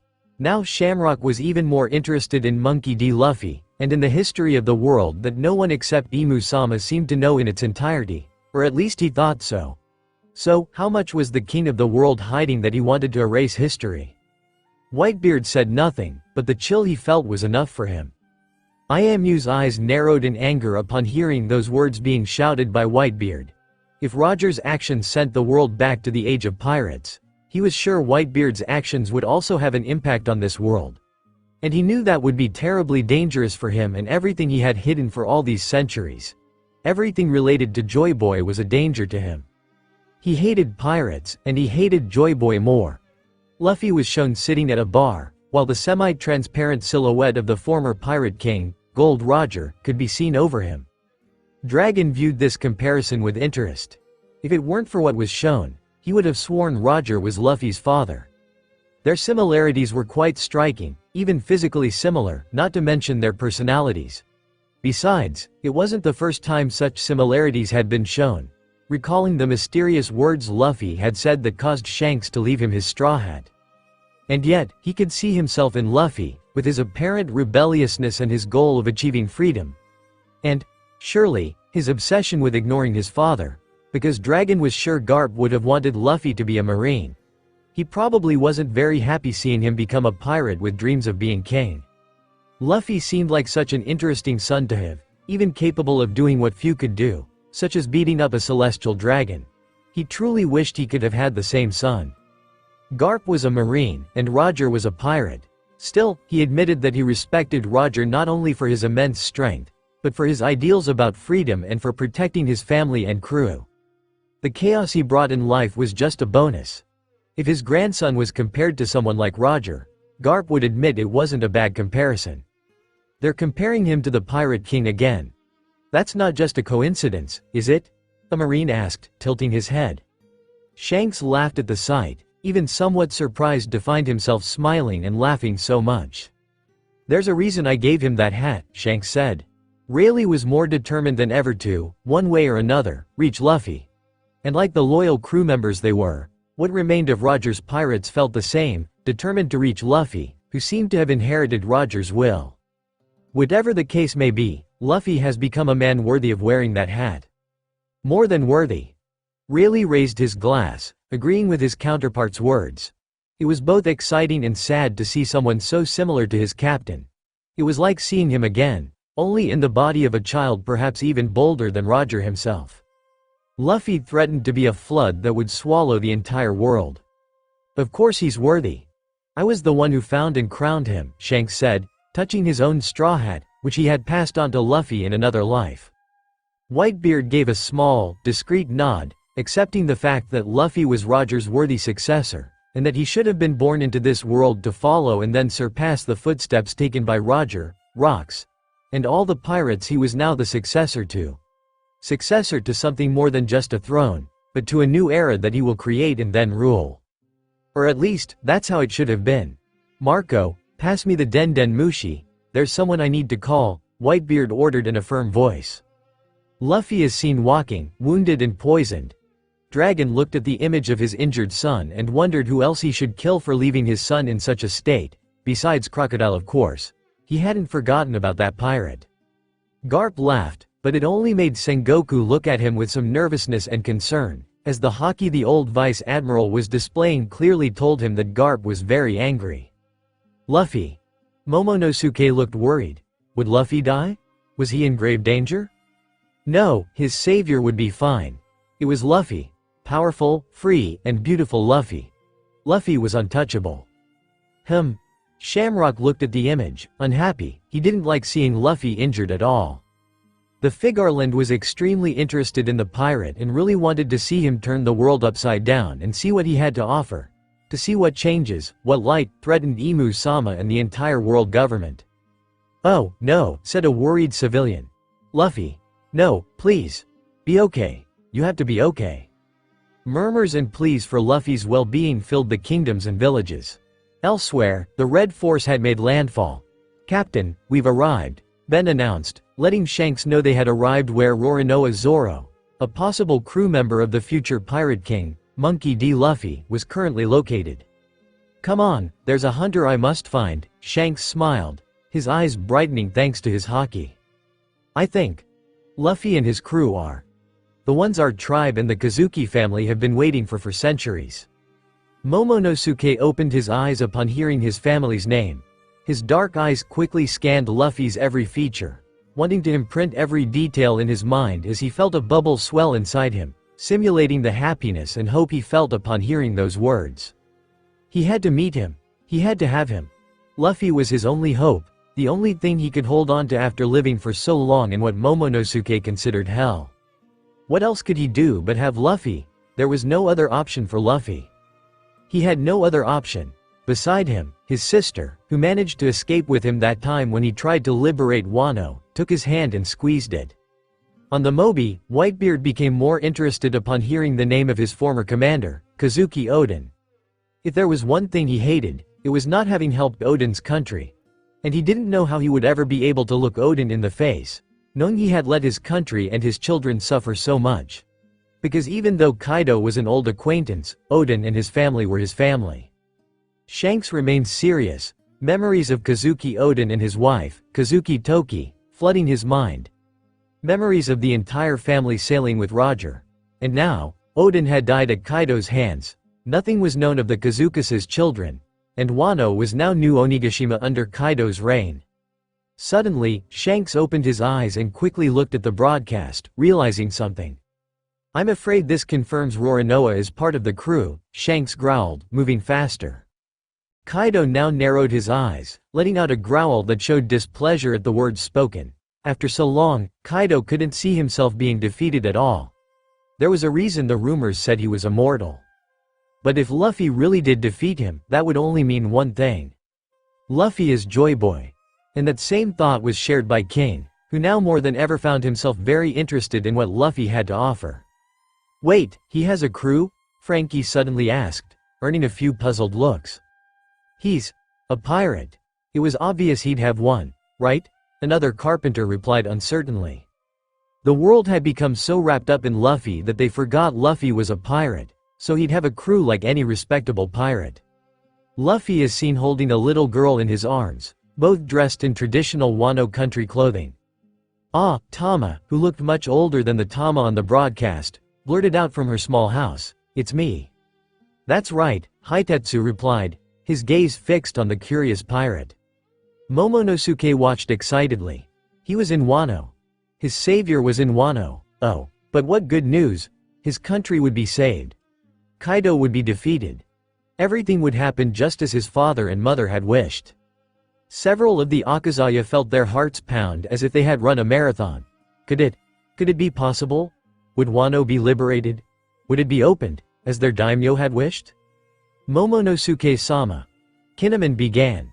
You don't have to say more, Momonosuke interrupted, raising his large hand to stop the Akazaya from speaking. Tama?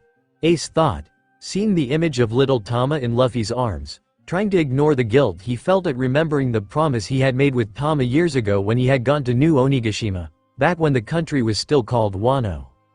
Kaido drank a large cup of sake, irritated at seeing another pirate in his territory. Still, he decided to let it go, admitting he was more interested in what Luffy had to show, even if it meant his defeat.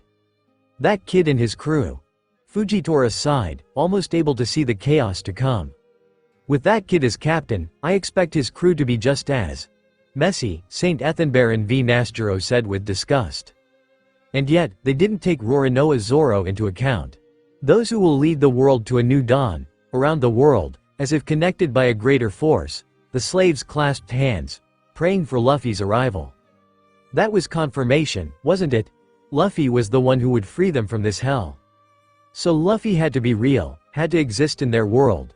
If not, why were they shown this? To punish them. Luffy had to exist. One way or another, they had to have him. The screen had said it. He would lead them to a new dawn. And suddenly, some of them woke up, listening closely to the words they had ignored. The Mugiwara? That has to be Luffy's crew, one muttered, and those words caused those around him to look at him. Luffy wasn't alone. No, he had a strong crew following him for his goal of being the freest man in the world and bringing the dawn with it. Shamrock smiled, a small smile but one with a lot of meaning. Life takes interesting turns, and one of those turns had hit him hard. Now he found himself here, like this, yearning for a man he would have seen years ago as the worst in the world. And now, when there was something he truly wanted, he couldn't have it. Perhaps it was his karma. The Gorosei knew Luffy didn't exist, but that didn't stop them from feeling a certain way as they watched Luffy being declared the symbol of a new dawn. They feared the consequences those words and actions depicted on the screen could have for the world they lived in. The more they saw, the more nervous they became. That boy just keeps getting better and better, Doflamingo said with a big smile. Pedro of the Minx felt his eyes water, and his tears kept falling. Dawn. The dawn of the world. That for what he had waited so long for. What he had longed for, what still kept him alive despite the many times he simply wanted to give up, unwilling to continue living in this rotten world that seemed beyond saving, even for those who seemed to have a light within them. But, Nekomamushi thought, those lights were just a bonfire while Luffy had a whole sun within him. And now, his eyes were finally seeing the person the Mink tribe had waited so long for. Yamato, beside his father, opened his eyes, a smile forming on his slightly bruised but handsome face. He knew about that feeling. He knew, even if he couldn't see it. Someday, Mugiwara Luffy will change the world. I know he's still young, but I don't think one of the current Yonkou will become the king of the pirate, Jinbei's voice affirms. The fishmen, those who longed for change, looked at the image of Jinbei, one of their own, uttering those words with such conviction as if they were written in the stone of destiny itself. He said it as if it were the most obvious thing in the world, as if he already knew that this human was the wind that would turn the tides. And if Jinbei trusted that young pirate so much, didn't that mean something? After all, it was that same pirate who struck down a celestial dragon even when the consequences would be enormous. He'll change the world, huh? Katakuri whispered to himself, ignoring the curious glances of his sisters and brothers.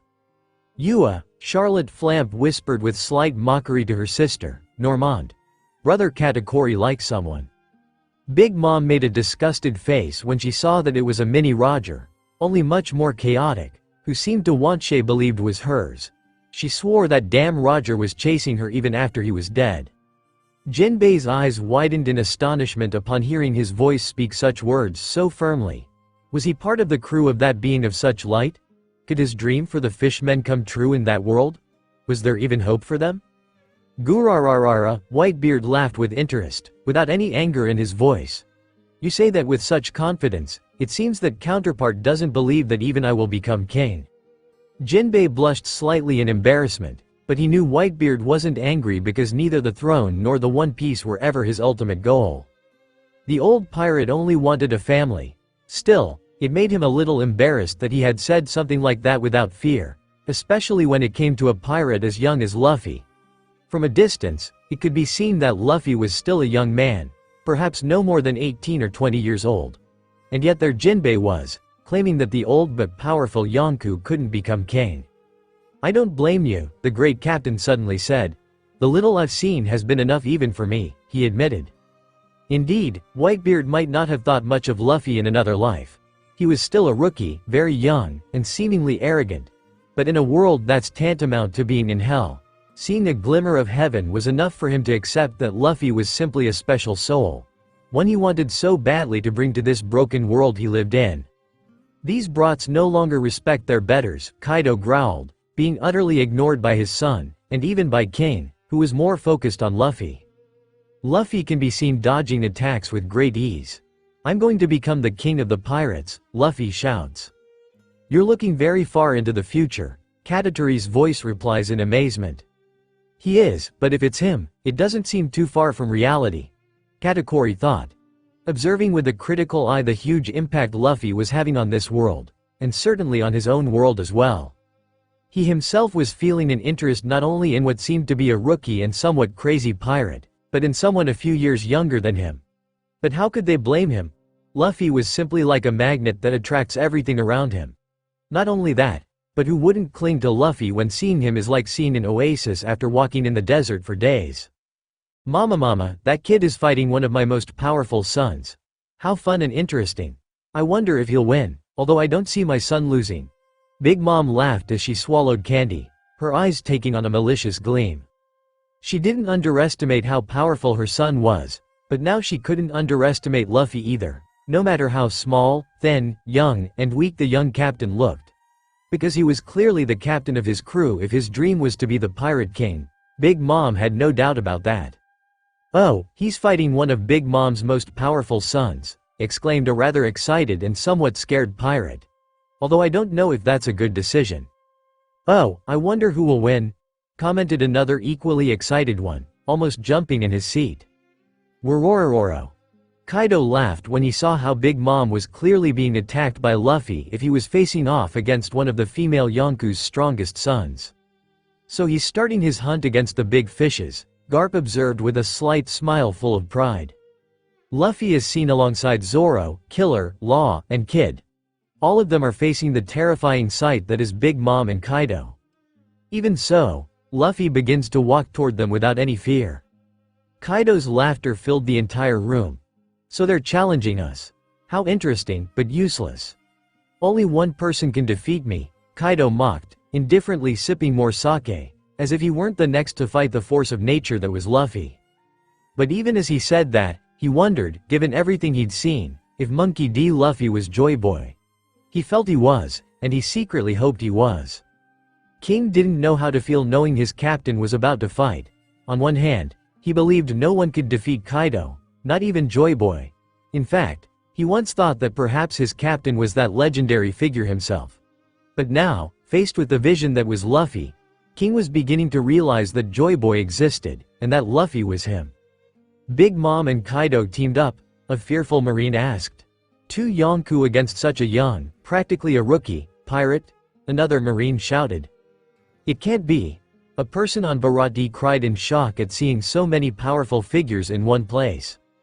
Aren't those Eustace Kid and Trafalgar Law? A pirate shouted at seeing two powerful rookies, who weren't so rookies anymore, facing off against two Yonkou. Zoro, several people in Shimotsuki village shouted, recognizing that green hair anywhere.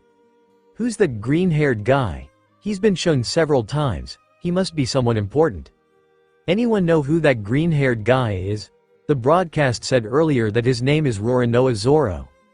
Who is Roronoa Zoro? Anyone know where he's from? Where is Roronoa Zoro?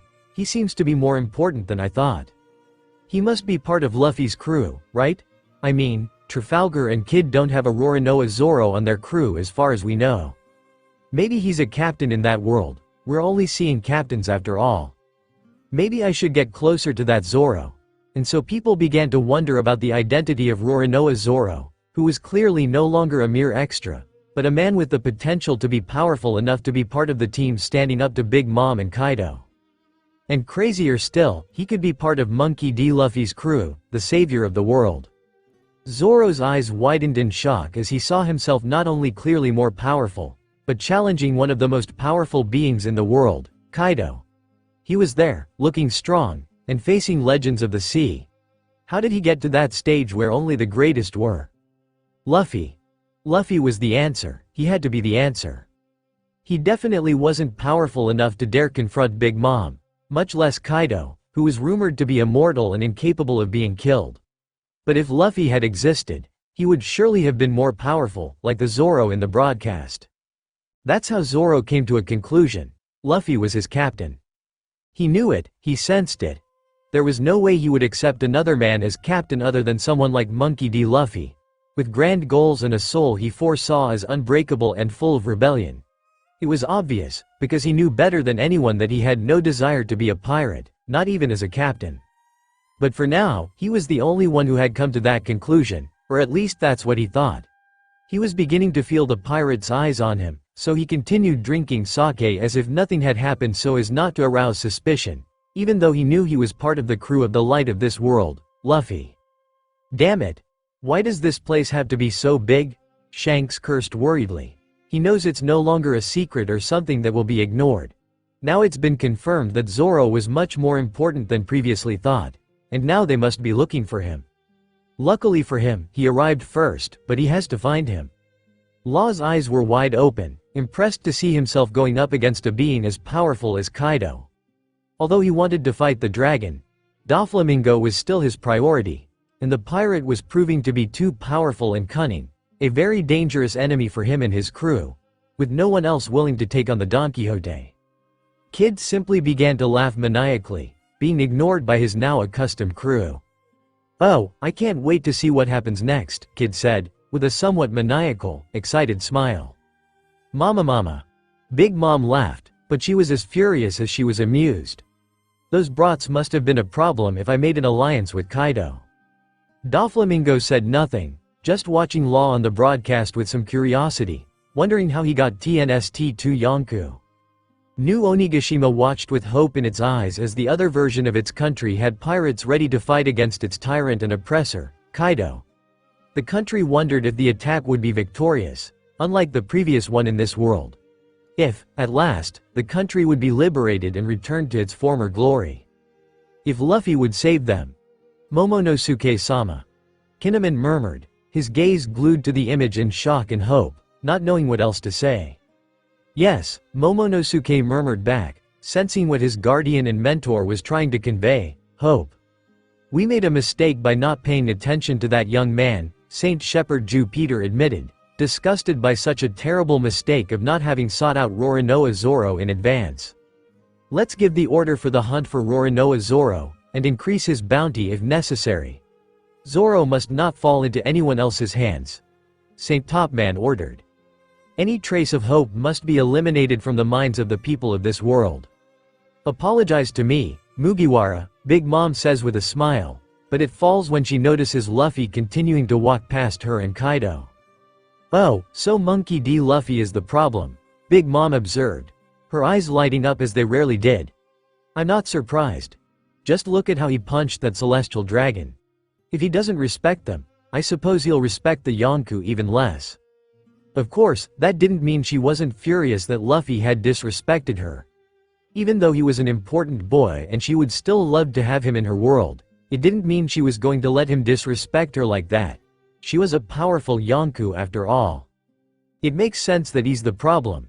He must have done something against Mama if he was fighting with Ni-chan, Brule commented. On the other hand, Garp started laughing when he saw Luffy ignoring the two Yonkou. Worthy of being my grandson, he mocked, seeing how Luffy was being a problem for the Yonkou, just as how he had been a problem for Roger and vice versa. Of course, it wasn't the same since his grandson was also a pirate, but those were mere details. "He's ignoring them," shouted the giant warrior's pirates, then burst out laughing at Big Mom being humiliated. For them, it was beautiful to see Big Mom in such a situation. "He's not afraid of Kaido," said a pirate, his sake forgotten at his side. "I'm more afraid of Luffy just because of how bold he is," said a marine, letting out a sigh. "I want to be like him," shouted a child in admiration at how Luffy wasn't afraid of anything. Although Kaido would have found it funny to see Big Mom being ignored, he didn't like at all that Luffy had also ignored him. These rookies really went out to the sea and already thought they were the rulers of said seas. "He deserves it," whispered Yamato mockingly. Whitebeard, on the other hand, was openly laughing, mocking the two Yonko.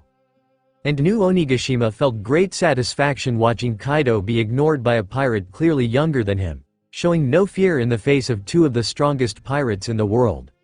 Even better, the entire world saw such humiliation. For that moment, some people felt lighter than they had in years. Luffy stood before the defeated bodies of the Akazaya. The small happiness the people of New Onigashima felt quickly died as disappointment filled their souls at the state of the Akazaya. Years before, the Akazaya had tried the same thing, but failed miserably and barely managed to escape with their lives before disappearing again for another couple of years. And so, Wano was almost completely destroyed, renamed New Onigashima. The Akazaya turned away or lowered their heads, unwilling to see the image of themselves defeated, just as it had happened years before when they were powerless against Kaido before he had defeated them until they had to, once again, flee and leave Wano behind, all while learning of the traitor who had slept beside them for years. But Momonosuke clenched his fists, feeling a dark desire rise within him. For him, finishing off Kaido wasn't just a dream, it was a goal. It was the only thing keeping him alive, that pure hatred he felt toward that Azure Dragon. And Momonosuke wouldn't rest. He couldn't rest until he saw his people freed. He would keep fighting until he was put to his death. That was the plan. And then, the image of Luffy came into his life, and besides hatred, Momonosuke began to feel something else. Obsession. Obsession towards Luffy, who seemed to be everything he needed in his life to fulfill his mission and perhaps be happy afterward, if he even deserved such happiness. But he was selfish, wasn't he? Even if he didn't deserve it, he would get his happiness. He had a son before him, and he didn't plan on letting it go. Luffy was slowly becoming his everything, and that wasn't something he could come back from so easily. Those damn Akazaya, maybe they'll give up. It's not like they can really defeat me. The Akazaya aren't as simple and weak as you think. Yamato replied coldly at his father's words, his smile long gone at the sight of the defeated Akazaya. Akainu put aside the Den Mushi and looked at the three admirals who were with him in the room. "We have orders," the fleet admiral said reluctantly, gritting his teeth. "Hunt down Roronoa Zoro, huh?" Kizaru said, "Too bad. Isn't Akagami Shanks near the East Blue, where Roronoa Zoro resides?" Aramaki suddenly commented, causing everyone to look at him. Even Fujitora turned his face to where he heard his voice come from. Akainu smiled, letting out smoke from his cigar. How unfortunate, Akagami Shanks got there first, and the Marines couldn't catch Roronoa Zoro, who is now under the protection of the Yonko. Akainu said with false disappointment in his voice. "Forgive me for being late," Luffy said, crouching down in front of Kinemon. "Luffy, can you carry the country of Wano on your back?" a tearful and hurt Kinemon asked, clinging to Luffy. "Carry an entire country?" He's asking a pirate to save the country? Isn't that too much for such a young boy? If it's Luffy, he can. Luffy will save them. Luffy will save us. Wano is just the first step. Then, he'll save the entire world. The world was in shock that a samurai would ask a single person, let alone a pirate, to carry an entire country and its people on their backs. To ask a stranger to save them while clinging to him like he was air itself. It wasn't an easy request, and it wasn't one anyone would accept just like that. Still, a feeling began to grow within them. Admiration, hope, wonder. Would Luffy accept such a burden? Of course he would. Luffy was their savior, why wouldn't he accept such a plea? And once again, the world placed its hopes, its pain, and its expectations on the shoulders of a young man who didn't even exist in their world. Dragon froze in astonishment at such a plea. It was too much. He knew it was too much, especially for someone as young as Luffy. Would Luffy really accept such an almost suicidal request? Kinemon swallowed hard, feeling his palms sweat not only at the look on Momonosuke-sama and the other Akazaya's faces, but also at the expecting response to his selfish request, where he placed the weight of a country on the shoulders of a very young boy.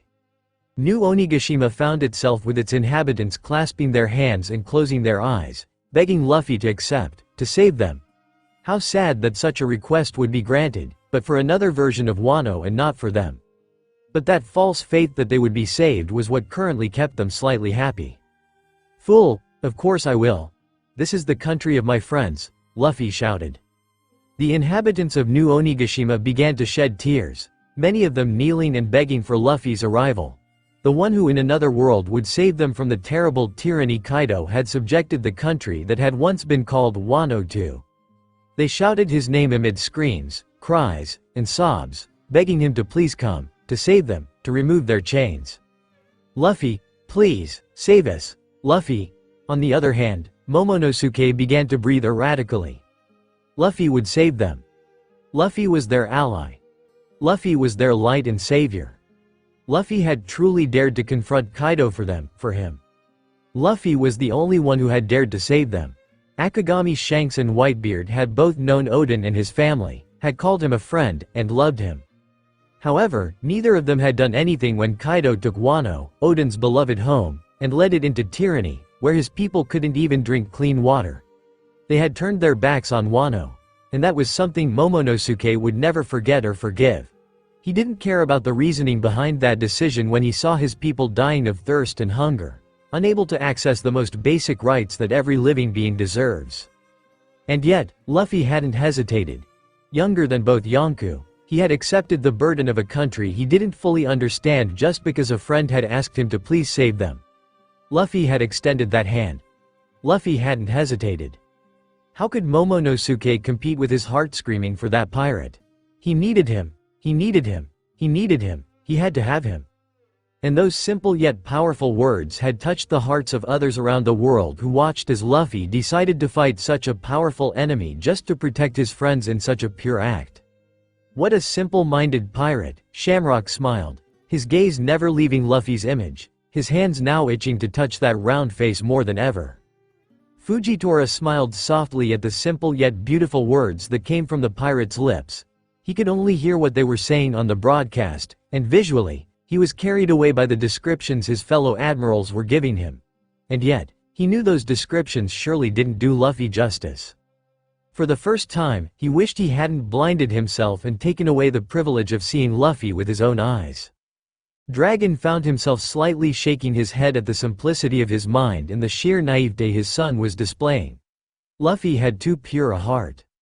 I finally found you, Roronoa Zoro, said Shanks, announcing his presence in the small bar where Zoro and some pirates were drinking while watching the broadcast, the latter's glancing at Zoro every 10 seconds.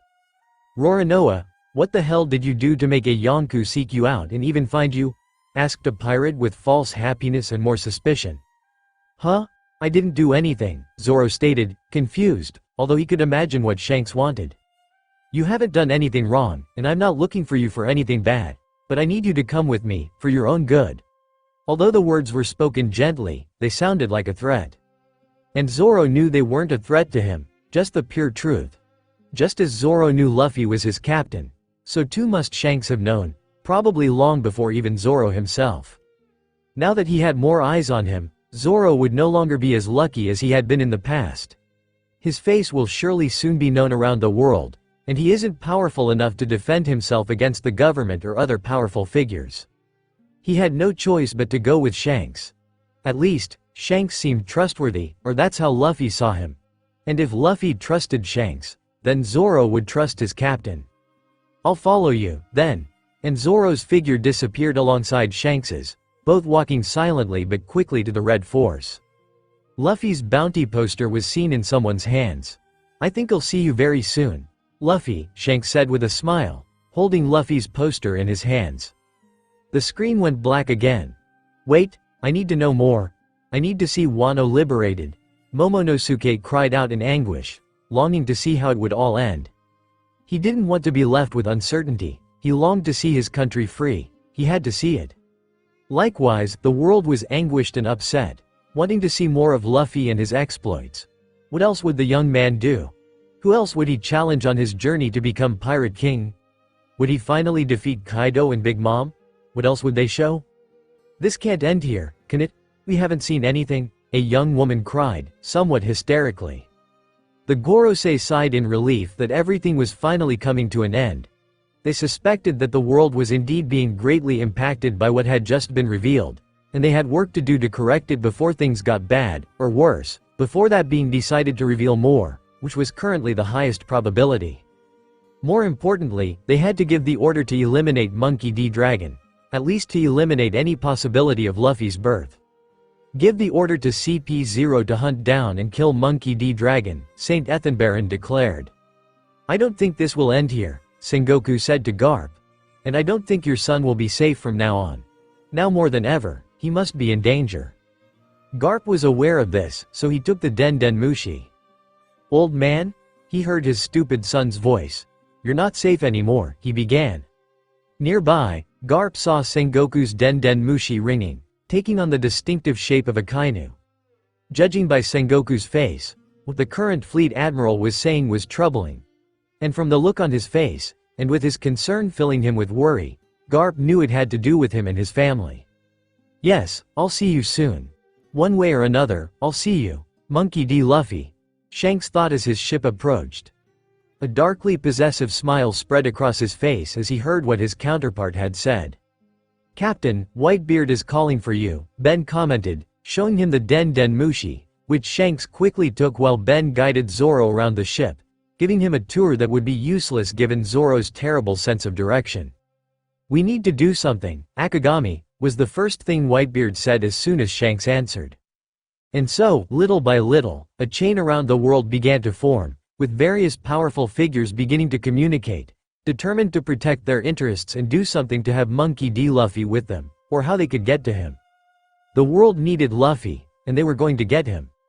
Maybe it hadn't been part of the plan of that being when they decided to entertain themselves with the pain of an entire planet, but now it was too late, and what they showed had awakened in this world an obsession with Luffy and a plan that was in its infancy, but that would soon shake the entire world. Monkey D. Luffy was their savior, and they wanted him, needed him. Although he didn't show up a lot, Luffy impacted the world, and it was easy for people to worship someone like him.